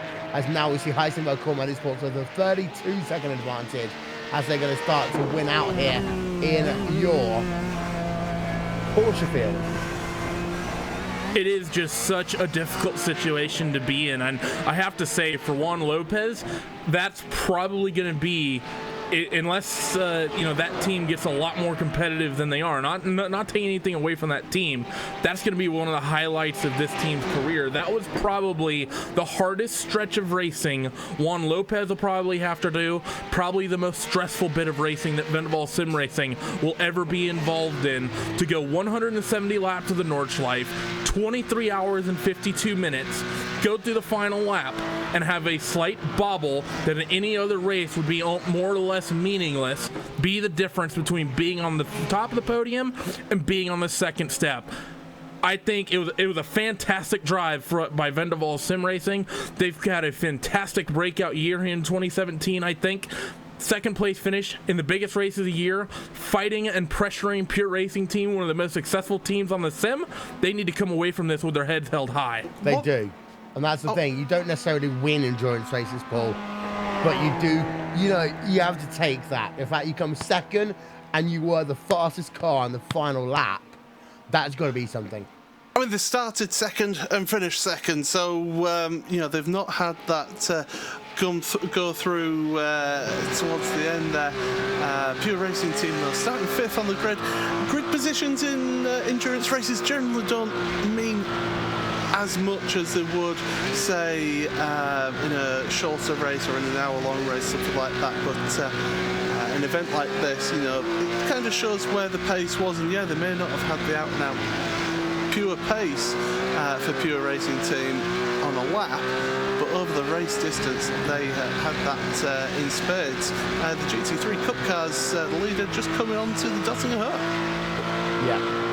By the way, the car that we saw crash was a car that was 167 laps down. It was the Vendevel MX-5, actually. Yeah. So I think that they took it out for a photo finish. I think Juan just jokingly punched it off. Because let's be honest, Juan just probably went through the most stressful final hour and a half, 2 hours that he's at. How long was he in the car for? That's probably the most stressful stint he'll ever drive. He did splendid. I'd do the same thing. If there was a Chimera car that was way laps down in front of me and I just lost the win by a second and a half, I'd probably explode it off the track too. Yeah. Heisenberg Core Motorsports then heading themselves down towards the final corner.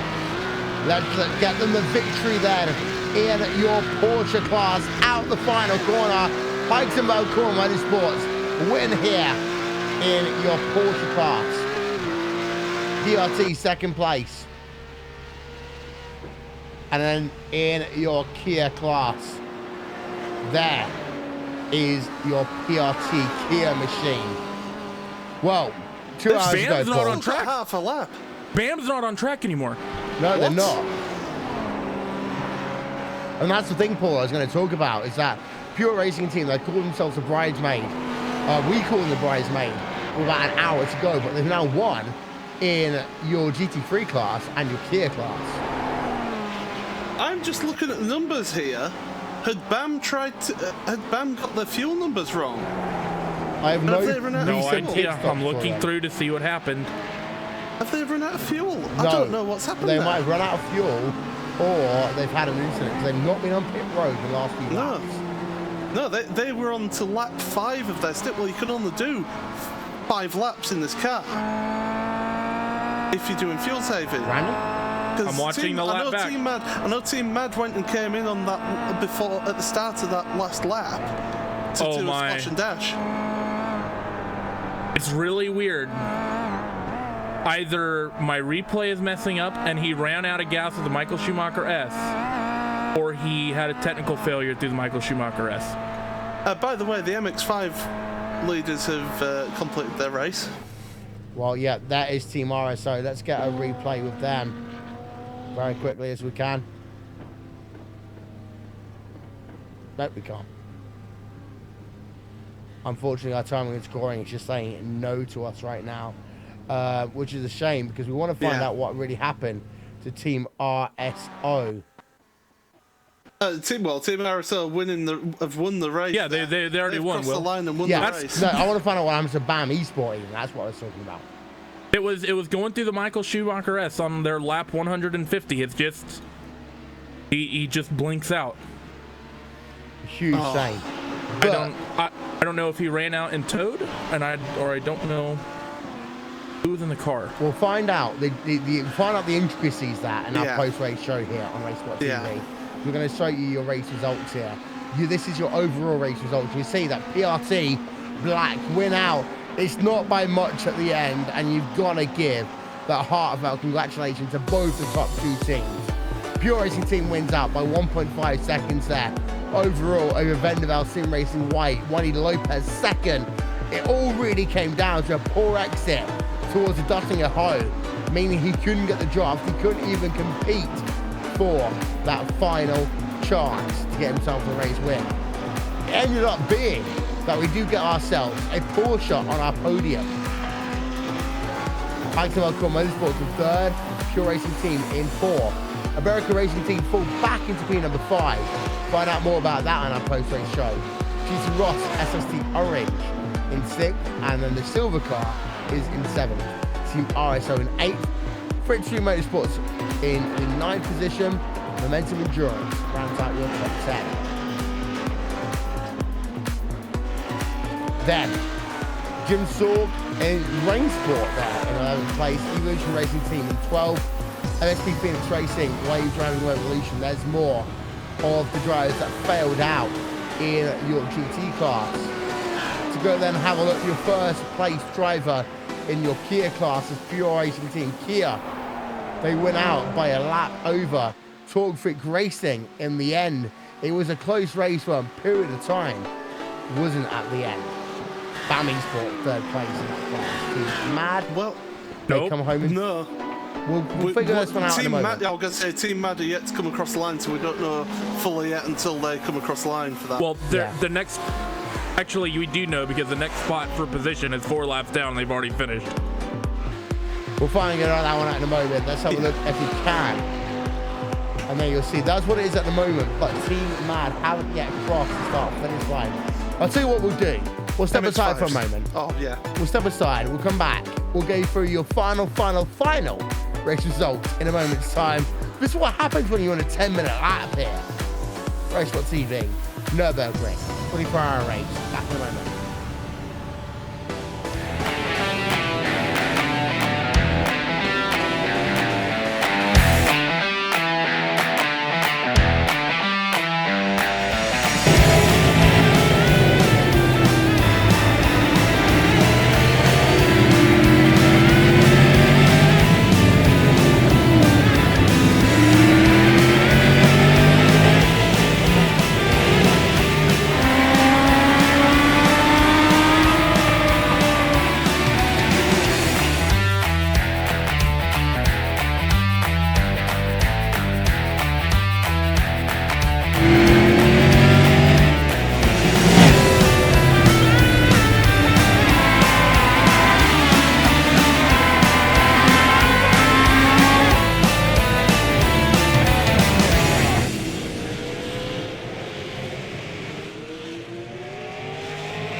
iRacing, you wanted the best, you got them for abreast. Often imitated, never duplicated. The greatest show on dirt, the World of Outlaws.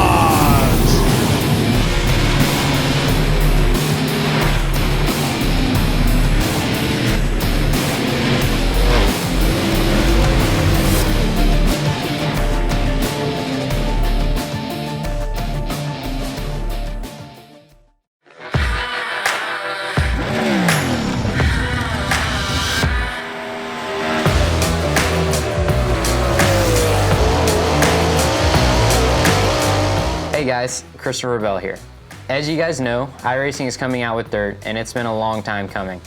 So I'm here today to kind of show you around the sprint cars and hopefully give you some insight for whenever you first drive it.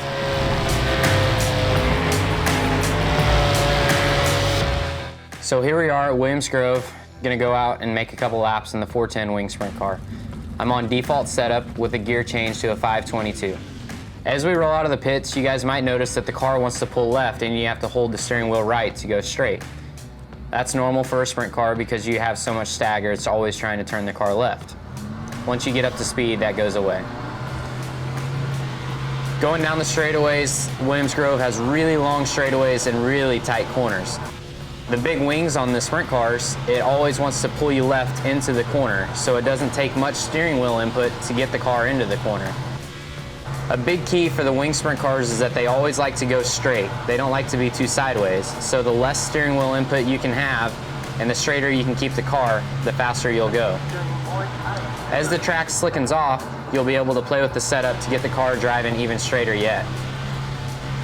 And that's a couple laps around Williams Grove. So here we are at Eldora Speedway. I'm on baseline setup with a gear change to a 511. As we roll out at Eldora Speedway, one thing that you'll notice is that the corners are really sweeping and it's almost a circular shape. The big thing about Eldora is just keeping that steering wheel straight. The straighter you keep the wheel and the less steering input that you give the car, the faster you'll go. The fast line around Eldora will be right around the inside wall in the corners and then with a big arc towards the outside walls down the straightaways. Then once the track slicks off, you'll be able to follow the groove up towards the outside wall, where the famous Eldora High Line comes into play.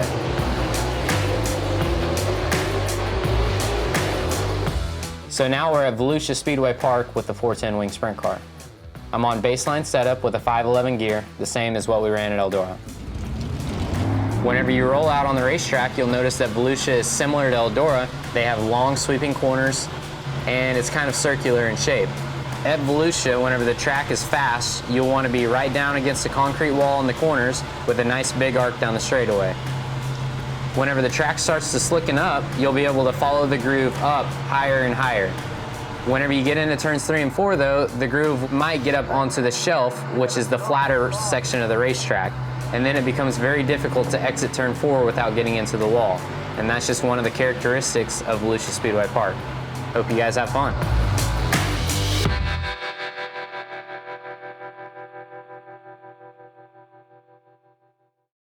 Did that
Welcome back, ladies and gentlemen, to post-race coverage here from the 24 Hours of the Nürburgring here on RaceSpot TV, streaming live on iRacing Live. Well, Randy, we've been trying to get some post-race interviews, but, you know. Well, Hugo's had a splendid idea. Hugo, I think you should.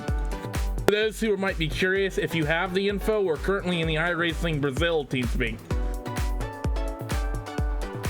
Paul, overall, though, fantastic finish in your GT3 class. Unbelievable finish, and well, 24 hours of racing, the way that came. It's been one of those days, hasn't it, Will? But yeah, great racing. 1.5 seconds covering them after a 24-hour race. Yeah, it's been a fantastic event, and well, Paul, what we've got to do is give credit to Pure Racing Team with Vendaval Sim Racing, because that, you've got to say, was the lap of the gods from both of them. 1:14.8 for Pure Racing Team, 1:12.7 for Vendaval, after they messed up on the run down into the Dottinger home. Yeah, it was just that little mistake, and that cost them in the end. And well, they just couldn't get that slipstream, and down they go. That's how it ends up, and not able to get the slipstream, and it just so close. It just couldn't quite get it. Well, it's time for me to try and do multitasking right now. Randy Cheneth, you're on the other channel, so that's what you can. Hello, no, you're on this channel. That's what I mean. Hello. Hello. Now we've got ourselves a difficulty of trying to coordinate interviews here for the end of this event. You got to get Paul back, and he's easily lost. Yes, he's northern. You know, they don't have motorways up there, or A roads, or service stations, or. I'll stop. Hold on, he's still in the iRace. Okay, there he is. But overall, Randy, what a great race we've had. I mean, what a fantastic final 6 hours of the race. Think about what we just saw in the last 6 hours of the Nürburgring, when the part of, the part of the race where people start getting tired, when fights start getting close and it starts feeling like, wow, I'm racing for these people for position, when, strategies start coming through. We didn't see a single big incident with a bunch of cars. I think our biggest incident in that final quadrant of the race was the incident with Heinzfeld Crow Motorsports when they got spun by Iberica, and that was nothing. Nah. Can we also say a big shout out, Paul, to Hugo Louise, because I don't know what spidey sense he has, but anytime we have an issue, he's right there. He is on the ball, isn't he? And credit to him. He's certainly done a good job of keeping us in check and keeping us all in order there. So let's go, Hugo. There we are. You're not going to repeat that? Oh no, I agree. It's just that I'm not going to repeat the chant. Oh, come on. Well, we have got ourselves some people to talk to then. We're going to start with the Pure Racing Team Black Team, who win out overall in name, in class, in the race, you name it, they've done it here today. Sebastian was the last driver in that team. We haven't actually got Sebastian here. We have got Freeman Weath and Daniel Schuritz here from the Pure Racing Team. We have Sebastian. We've got Sebastian as well. Well, Sebastian, first of all, congratulations on holding out at the end of this event. What a crazy last 2 laps you had. Not only the last 2 laps, basically the last 2.5 hours we were pushing like hell, because when we were starting our last stint, we were around 20 or 30 seconds behind, and we had to play a little bit with the strategy. But the guys behind were just crazy. I mean, awesome. They were putting up a great strategy. And I was shaking like hell, because I was on old tires, and I believe Lopez was on new ones, so it was really, really close. And I also ran out of fuel on the last Döttinger Höhe, so on the last final straight. Yeah, talk us through that, because we saw the charge coming. How much fuel saving were you doing in that final stint to give yourself that opportunity on that last lap? Nothing at all. So we were pushing like hell, and we even put in, I think, 4 liters more than we typically used to. But still, I completely burned them. I was pushing like hell. I was shaking. I was sweating. I was I was, I'm completely done, and I saw him coming closer and closer, and I was thinking like, oh my God, will he be on the, will he be in draft at the final straight? And fortunately, it paid off. So I think coming out of the or coming to the Döttinger Höhe, I think our advantage was around 2.0 seconds. And so I was able to lift a little bit the throttle on the last part of the straight, and I barely made it. So it was very, very close, and I just can thank the whole team, to all the drivers, of course, Florian, Daniel, Clemens. They all did a great job. We had, I think, no incident at all, and it was just great. You know what? I love that analogy there, because it shows us really how close that battle was. You know what? You won the 24 hours in the Nürburgring, and you talked about the emotions already, but how does it feel to win the 24 hours of the Nürburgring? Arguably one of the toughest 24-hour races in the world, because you can put it right on its pedestal of Le Mans. Le Mans has its LMP cars, but Nürburgring, I would say, is arguably a tougher track. Yeah, I mean, even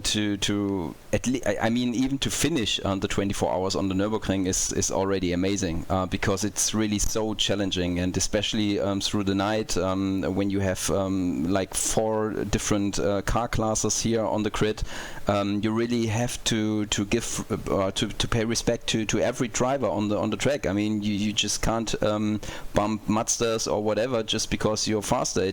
It's all about respect, and I think everyone, or most of the guys out there today, just did a fantastic job. It was giving and taking. It was fair. It was respectful, and the feeling to win this 24 hours is just unbelievable. I think it's my biggest achievement in iRacing so far, and I'm racing here since 2011, I believe. That is so cool to hear. Florian Wolf and Daniel Schurz are here as well from PRT Black. Both of you, I want to give you a couple of moments to tell us about your experiences of this race and really how you feel about winning the 24 hours in the Nürburgring. Just pace of flow, and Sebastian was so incredible. So we haven't thought about winning the race at the start. So we maybe thought, yeah, let's go get some good laps and run with all the others. But yeah, after 12 hours or so, we thought, yeah, maybe we can do this. But GT Ross and even Vanderwell was so fast, and it was every time so close. So we wasn't sure if we are able to get them. But especially, the morning with Joe and Sebastian, the 6 hours was incredible, and especially the last 3 hours, where Lopez was so hard pushing and we managed to pass him through our strategy. It was just incredible.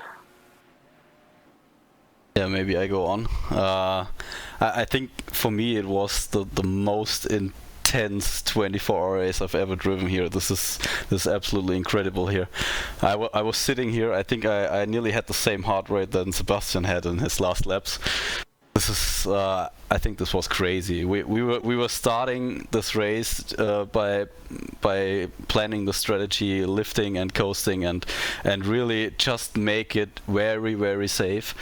And that paid it. Yeah, I mean, that paid out. I'm really happy to be here with these guys. I mean, this team was formed a week ago, and even I mean Clemens, who joined the team I think 3 days ago, he's the cousin of Sebastian, and he came in and he showed an incredible pace which we never could believe.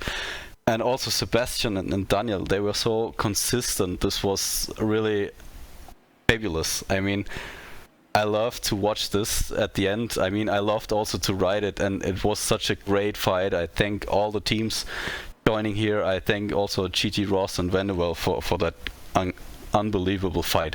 We were so hard fighting all together. You couldn't see it really, but we saw it all the time by the gaps, and this was really, really fun to see, really fun to drive. It was best 24 hours I've ever driven. Thank you so much for those words. And before we let you go, does anyone of you want to give a shout out to your sponsors, teams, friends, or anything? Yeah, I think I said it before. I thank to all the team, and I thank also all the rest of the team. They were sitting in our booth and helped us so much and pushed us, and everything was really great. Thank to our sponsors, and thank to everyone who watched it, also RaceSpot and everybody else here. Well, thank you very much, Pure Racing Team, Paul. They do win out here. And the emotion there is something that we can, even as commentators, relate to. I mean, seeing those drivers in the last few laps, I mean, it's one of those things that, as a commentator, people don't always understand. But sometimes, you go back to the Iron Bowl in 2013, Auburn, Alabama, the kick six. You don't want to say a single word. And today's the same thing. Yeah, sometimes you're better off just letting the actions actually do the description for you. What us as commentators, our role is to sort of basically put the little finishing touches, the little adornments to that coverage. But quite frankly, what you could see on picture is all you needed to know. You could see that happening, and it was absolutely thrilling to watch. It was a really great race, but of course we've got more than just the one class. We've got ourselves a Porsche class here as well. Core Motorsports, I believe that's Moritz Lerner from your race winning Core Motorsports car, Paul. He has stood by with you. Yeah, so Moritz Lerner from Huiseveld Core Motorsports. Congratulations, the GT Cup class win, and also a third place overall as well. You must be delighted. Yeah, thank you very much. Yeah, it was a hard race. First of all, at the start we made a strategy mistake. We went into the pits after our second stint and already changed tires. This was a big mistake, so we were early on a lot seconds behind Pure Racing Team. Yeah, I can't say much about the night because I wasn't there. So just a bit, I think they had a disconnect and we were in front of them, but they closed the gap rapidly during the night, so we had a lot of issues there too. Yeah, and now I got into the car in the end. Had a heart-beating moment with Iberica. I got scared as hell there. And yeah, in the end we had to do a splash and dash, which was also not calculated. But in the end it worked out and we got the win.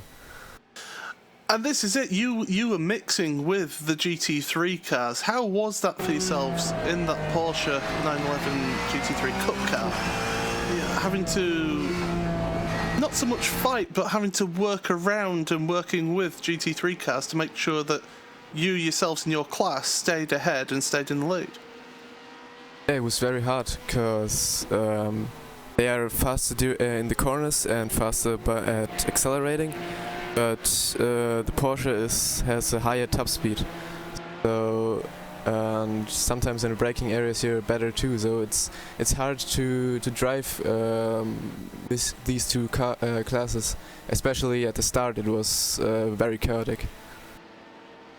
Well, just finally, anyone you want to give a quick mention to, anyone that you want to say thank you to while you're here? Yeah, first of all, to all the team and the drivers who were driving the last day and today. Alex, Patrick and Angelo, Michael. Yes, and to our sponsors, Heusingfeld, Engineering and Feedback. Okay, well, Moritz Lerner, congratulations on the class victory and also that third place overall as well. Yeah, thank you.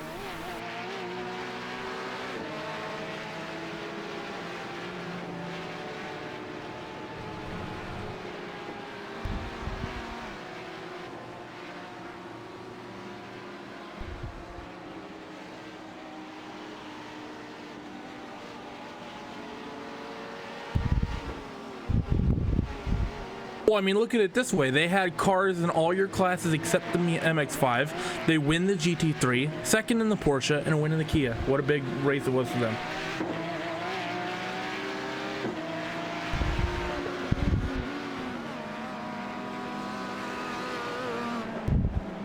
I am indeed stood by with Mike. Mike, what a run it was from you guys, coming away with, like we just said, 2 class victories for Pure Racing Team. First things first, some fuel changes with that Kia meant that the fuel usage was a lot more than what it was in years past, particularly last year into the VLN. How was it trying to save gas in that front-wheel drive car? Yeah, the fuel consumption was really high this year, so we drove a low wing all the time. The car was very loose, and we still had to save fuel like a madman. So we always were glad when we made those 5 laps. So it was a really big deal. It's the most strategic race ever. Now, talking about that Kia has some, I'll phrase it as a cult following to a certain extent on the iRacing service. There are some guys who race that car a lot, who drive that car really, really fast. You put a lot of work into it. But generally speaking, at least in our VLN championship last year's 24, it's generally not the most competitive car, let's say, in terms of the field. What was your guys' mindset coming in, knowing that you might have had overall a grid of weaker teams to race against?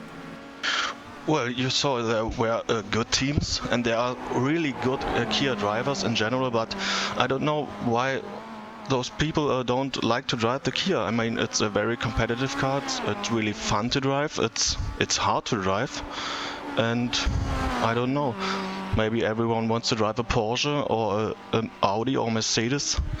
It's more appealing than a Kia, I think. But at least we got a good split in the top split, so that's okay, I think. Yeah, you guys indeed got a very good split. Those last 6 hours between you guys, Torque Freak, Team Mad Red, even BAM Esport tossing their hat into the ring in the closing stages of the race. I mean, it's entertaining to watch as a lot of the other fights we were watching. And talking about this Kia, talking about the fuel consumption a little bit, what is it like being in a car like that where you have to save fuel so much compared to, say, the GT cars where you need to save fuel, you want to save fuel, whereas the Kia, you have to save fuel, otherwise you just flat out have to do probably 3 to 4 extra stops because you only do a handful of laps. How difficult is it to drive for 24 hours at 85-90% saving gas the whole way around?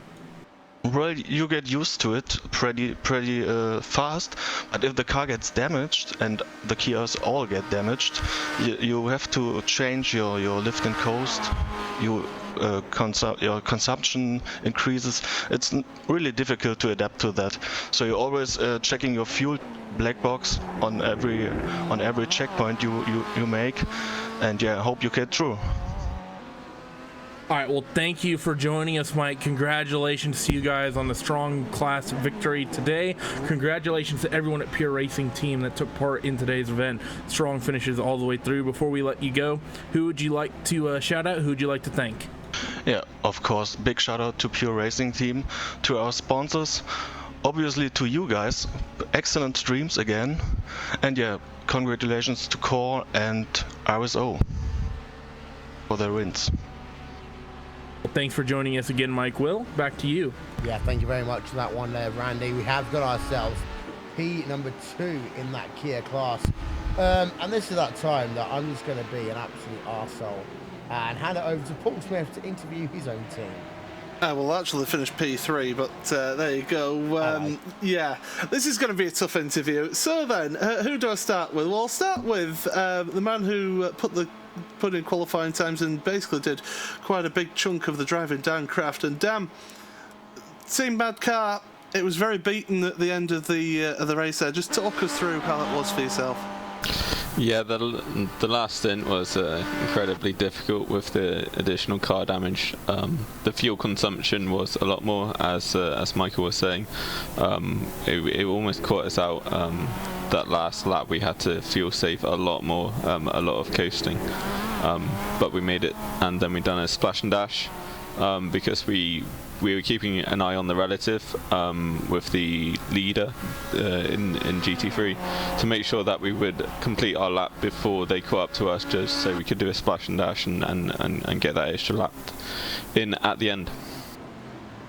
Yeah, that's sort of all about strategy with that Kia, but you know, yourself, you know, it's not your first 24-hour event that you've done, but how has it been, you know, finishing on the podium in the Kia, a car that you know so well? Yeah, no, it's a great achievement for myself and the team. It's a team effort, and I couldn't have done it without them. I think this is the first 24 hours I've actually finished, so it's a great achievement to finish, as well as finishing on the podium. Well, quickly move it over to Majek, because Majek, you had some problems before you even started driving in the car today.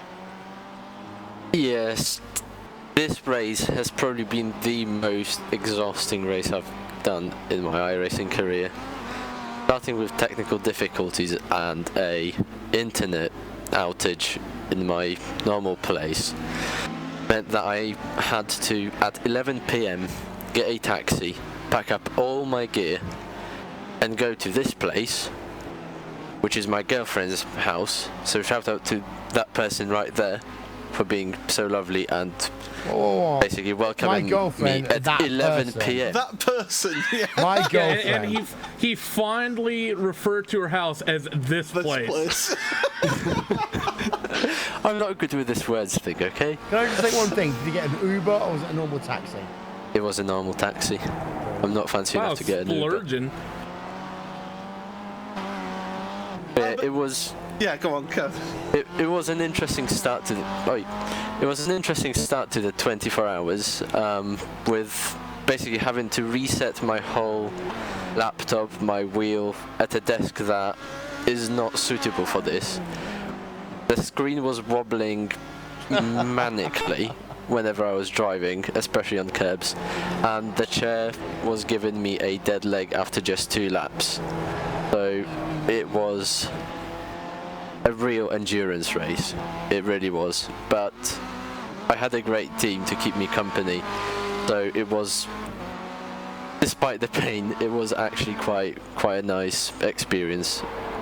And I just want to fire it over finally to the team boss, Mr. David Crozier, because it's been a real sort of a team of love and trials and tribulations, but you must be delighted with the 3rd place. I'm feeling as though you're talking about the wrong team if there's love involved. Yeah, it's incredible. I'm working on an hour's sleep, so I'm not really functioning at maximum levels because I've been basically pit wall and helping people with relatives and fuel and all that jazz since 2 PM yesterday. So yeah, but considering the team had never raced together before, me and Majek had done a couple of BES races, it's been incredible, and these boys are heroes as far as I'm concerned. Well, because you are the team boss, you get to have the final word. Anyone you want to thank, sponsors, friends, family, go ahead. I have an amazing girlfriend who, by allowing me to do a 24-hour race, I was out of her way for 24 hours. I know that feeling. Is our anniversary today. Well, you have an even more understanding one than me. I mean, Daniel's been incredible at setting incredible pace and done a lot of races. And Dennis had only started driving the Kia on Thursday and was setting top times. Diogo came in and helped during the night shift, and Majek was, again, the amount of stints he did through the night makes up for the incidents on the other laps. So it's what incidents? There were no incidents. Well, that was in the day shift. We can talk about that. Night shift, we don't talk about night shift. But and yourself, Paul. I mean, it's a shame you're not as good a driver as you are commentator, but that's setting a pretty low bar. Let's be honest. Well, yeah. I mean, and to you guys as well in the commentary booth. I listened to him for 6 hours yesterday, and I don't know how you boys do it either. But yeah. All right, you can stop now.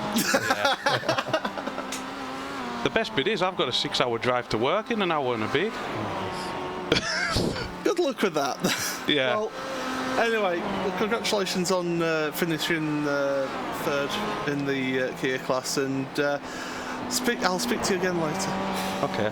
Well, congratulations there on third place in your Kia class. I want to talk to Team Freak Racing, however, because they got a couple of their drivers today. David Barracloud, Jake Robson et al. We've got Mika Ishuras here as well. What's up, David Barracloud? You're right, well, how's it going? I'm not doing too bad. How are you doing here this fine afternoon? Absolutely exhausted. I've had about 4 hours sleep. So yeah, I'm going to be going to bed soon, but I'm actually going out to a concert tonight, so hopefully I'll... Who are you watching? I'm being taken to a band called Dream Theater, which I love should be Dream interesting. Theater. You go and watch that. It's going to be amazing. I'm sure it will be, but we'll see if I fall asleep halfway through. You will not fall asleep during Dream Theater. They are one of my favourite bands. Oh, wow, really? They are fantastic. I want a private message tomorrow. Tell me how fantastic they were. I'll send you one then. Yeah. But TFR, in terms of your classes, second place in the Kia class. How was that race for you?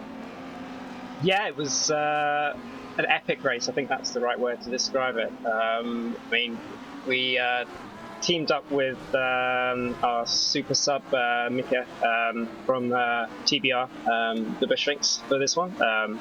Yeah, we put him in the car first, and yeah, pulled out all the stops for us in the first stint, so we had a nice gap. And from there on in, it was just about kind of to and fro of endurance racing. Had a couple of scrapes, got knocked back, got right back up again. Yeah, and we were there or thereabouts the last couple of hours. But yeah, one last incident wasn't to be for us, but P2 will take it, and I think it's one of our best results. I don't think we finished as high as second place in a top split before, so yeah, definitely take it. You know, TFR, I mean, myself and TFR has got a lineage going back to the start of me commentating, so that's 5+ years ago right now. But your team, I mean, it's been a slow progress, but it's been a progress. You guys up to the top split of sim racing, and then get yourself podiums in sim racing. You've got to be so proud of that. Yeah, I mean, the team went through a bit of a leaner period a couple of years ago. We've kind of built it back up again, and looking to challenge at the as high a level as we can now. I mean, you probably noticed us in quite a few of the races over the last year and a half. I think we're getting there slowly but surely. We'll see how we get on over the next little while, but yeah, things are coming together. I mean, I don't know if you want to ask Jake and Mika how they found the race today, because they both had some, let's put it this way, some interesting moments out on track with some certain other teams out there. Well, Jake, let's start with you then. How was your race in the 24 Hours on Nürburgring? Yeah, not bad, I guess, all things considered. The Kia, I'd rather not drive the Kia again round here, if I'm being perfectly honest. It just understeers like a boat. But yeah, it's difficult to deal with traffic when you've got understeer like that, so it was an okay race until I got hit by some GT Ross car going into a, I don't even know what the corner name is, but got hit anyway. And that cost us a lot of time. But then overall, I mean, your stints here, are you proud of P number 2 in that Kia class? Yeah, I'd say we're definitely proud of it. We're definitely, as David said, moving up from the since the rebuilding of the team and the reorganisations. I'd say we're doing pretty good to take second. The win was on the cards, definitely, but stuff happens, and you know we can still be happy with P2. We've also got ourselves Mika Ishuras here right here, and Mika, of course, you're classified as super sub. You know that makes you the Jamie Hargreaves of the 24-hour event for Tilt Racing. I don't know who that is. You don't? It's okay. It's a British football player from many moons ago. Only those who love football will know what I'm talking about. But overall, are you happy with your results? Yeah, still a bit bummed out about the crash that I had. But yeah, I'm definitely super happy to get my first pole in one of these Enduros and to get a fastest lap as well. Pretty happy with that, but yeah, disappointed about the crash, but nothing I can do about it now, so still happy with P2. By the way, I've been told it's Owen Hargreaves, not Jamie Hargreaves. I'm sorry it's been that far. But you did have yourself a good race in the end. P number 2, how do you feel for Talk Freak Racing? Yeah, for my first race with them, wasn't too bad, but again, I still have that crash fresh in my mind, so right now that's a lot what I'm thinking about. Well, before we let you go, anyone you want to give a shout out to, David? Yeah, I mean, just I would say firstly give a shout out to all of the members of our team. We had quite a large team for this one, so big shout out to obviously Jake and Mika for jumping in for us, and along with the other members of the team, George and Bram, for doing a great job getting us up to the P2. I'd like to shout out to the rest of the Top Freak team for making the club what it is at the moment, and obviously I can't miss out any of the broadcasters, both yourselves and the 2 other broadcasters. They're doing a great job throughout the night, all the way through the 24 hours of the race. It wouldn't be the same spectacle or experience that it is without the top class broadcast. So thank you very much for that. Thank you very much, and also we want to kind of emphasise that. Thank you to the Global Sim Racing channel and also to V8 Online for their coverage of their part of the 24 hours of the Nürburgring. We've finally got ourselves Team Rennsport Online here to talk to us. Well, let's say bye with the one and only Mr. Paul Smith. Yeah, here with Rennsport Online, car 397. And while that MX-5 field, it was a strong field, but not many cars actually finishing, only 4 cars finishing. Just talk us through the challenges that you faced here today in this 24 hours. Yeah, hello guys. I mean, 4 cars finishing is one more than last year, so it's good. Yeah, it was an interesting race, very entertaining there in the beginning. Lots of close fights with the other guys. And it slowly started to sort the field slowly started to feel drop a bit apart. There were an incident with the GSRC car, and yeah, but it looked pretty good in the beginning. And Team Potato, as usual, very quick drivers and challenged us for the win, the lead. Yeah, and Alex did a fantastic job in the night. Elmar and Patrick did a fantastic job so that Alex and I, myself could get a little bit of sleep, and we took over for the remainder of the race. Unfortunately, there were a few incidents there where the MX-5s got taken out. So in the end, we are happy to survive it once again, and finishing on the podium. Well, this isn't your experienced around the Nürburgring with doing the VLN series.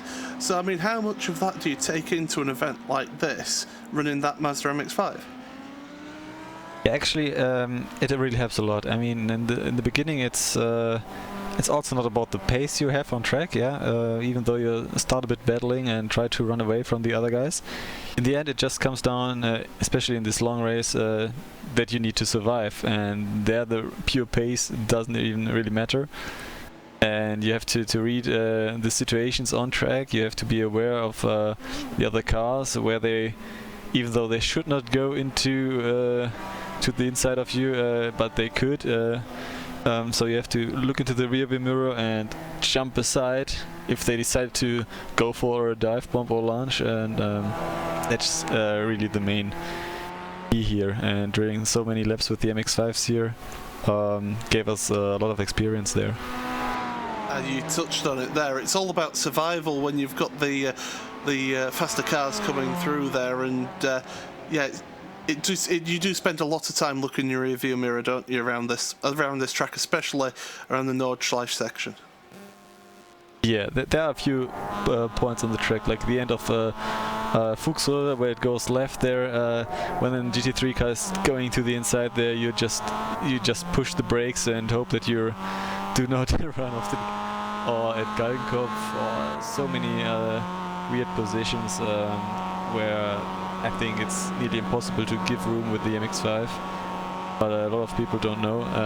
Every time we do this 24-hour race and also the VLN, we get a big collection of incidents, like close calls for us. It's really stressful, I have to say. I mean, we were involved in one incident in the night where we got slightly tagged just before Flansgarten and were put in the barrier. I had a nearly 2 minutes repairs, which dropped us from the lead. But yeah, we fought back against Team Potato. No, it's Team Potato. Potato. Yeah. Oh God. Oh, sorry. We fought back, and it was going to look pretty close in the end. We were a bit faster and closing on them. But then they had their incident where I don't know who it was at the moment. Whichever was running there. I think it was Giuseppe, where he unfortunately lost it, and that's how basically he gifted us the win. Well, before we let you go, you know the drill. Anyone you wish to thank, or sponsors or friends? Yeah, first, family, I want to dedicate this win to my and Alex's father. He has a birthday today. And also big thanks to all our team members who were on this, supporting us in the event. In the other second split, we finished third again with the GT3 car. We're going to be there in the top split next year, I hope. And also our Porsche had a fantastic race, finishing there in third. I think Philip wanna say something in a few minutes as well. Thanks to all our other non-driving members who supported us in the WhatsApp chat and so on. And it was a great experience. Thanks to you guys. Thanks to all the broadcasters, also from VS Online and GSRC and so on. It's amazing what you guys pull up here for this big event, and it's great to see you guys all working together to deliver the broadcast of this main big event. So thanks you guys. Well, thank you very much, and congratulations on the class win in your MX-5s. Yeah, we have still got ourselves one more driver to talk to. That is, very quickly, the other team are Rennsport Online car. That is Philip Schamberg, third place in the Porsche class. Very quickly, Philip, how was your race?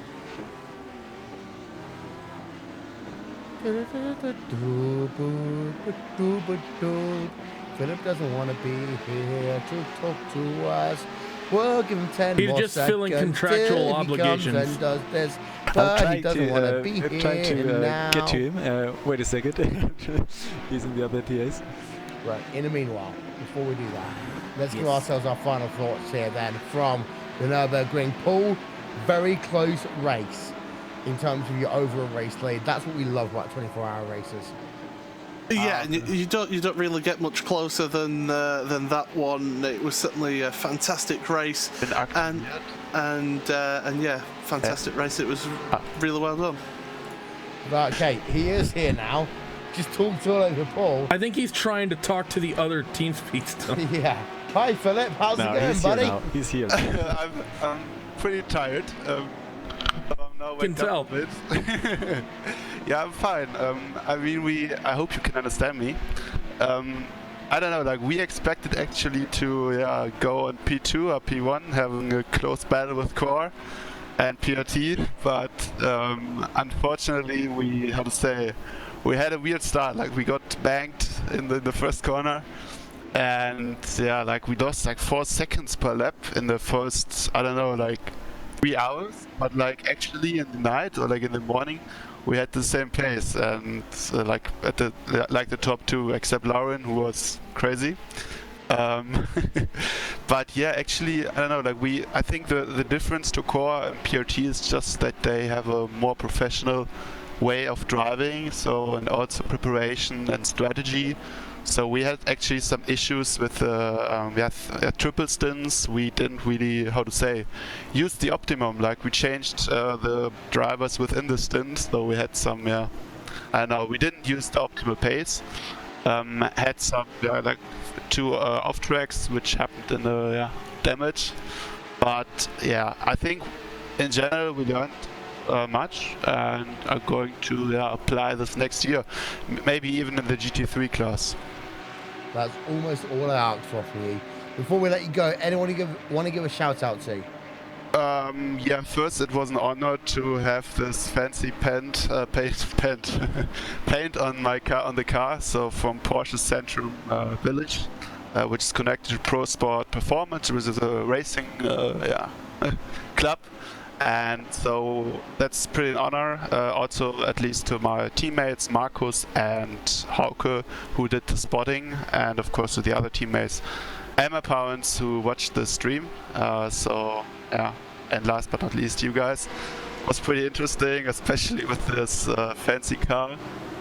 I hope you enjoyed it too, actually. And hope we see us next VLN race. Well, thank you very much to Philip Schauberg there, 3rd place in your Porsche class. And while we talked already to Paul for his final thoughts, Randy, your turn. I mean, what a race. This might go down as the best endurance race, at least in the top split for broadcasted iRacing Live, iRacing Race Spot history. This might beat out the Neos. This might beat out the original 24 we did a couple years ago. The finish was great. The strategy was great. The cars are great. The drivers are great. There's obviously a bit of chaos in the opening laps, which, let's be honest, at a big 24-hour race at the Nürburgring, these sorts of classes is... It's not unlikely. It's never good to see, but it's never something you can just rule out immediately. But the way this race finished, I mean, we got super excited last year when Phoenix and Movano had that super close fight after the 12 hours of Sebring. Add 12 hours on the clock, I think this finish a little bit closer, definitely a lot more memorable in my opinion. Well, thank you very much, and to everyone who's been a part of our coverage over the last 24 hours. First of all, to the Global Sim Racing channel, and also to V8 Online. Then also to Cam Walsh, to Jake Sperry, Hugo Louise, and also to Jimmy B for the coverage of the first 6 hours of this event. Also to Randy Cheneth and to the one and only Mr. Paul Smith. Here for the last 6 hours, I've been Will Vincent, and this has been 24 hours plus at the Nürburgring. Our next big event, well, that is the iRacing Indianapolis 500. You don't need to know anything more about that from me, because you're going to hear about it every single day in the month of May. In the meanwhile, thank you so much for listening to our broadcast. We'll talk to you all soon. Good night from the Nürburgring.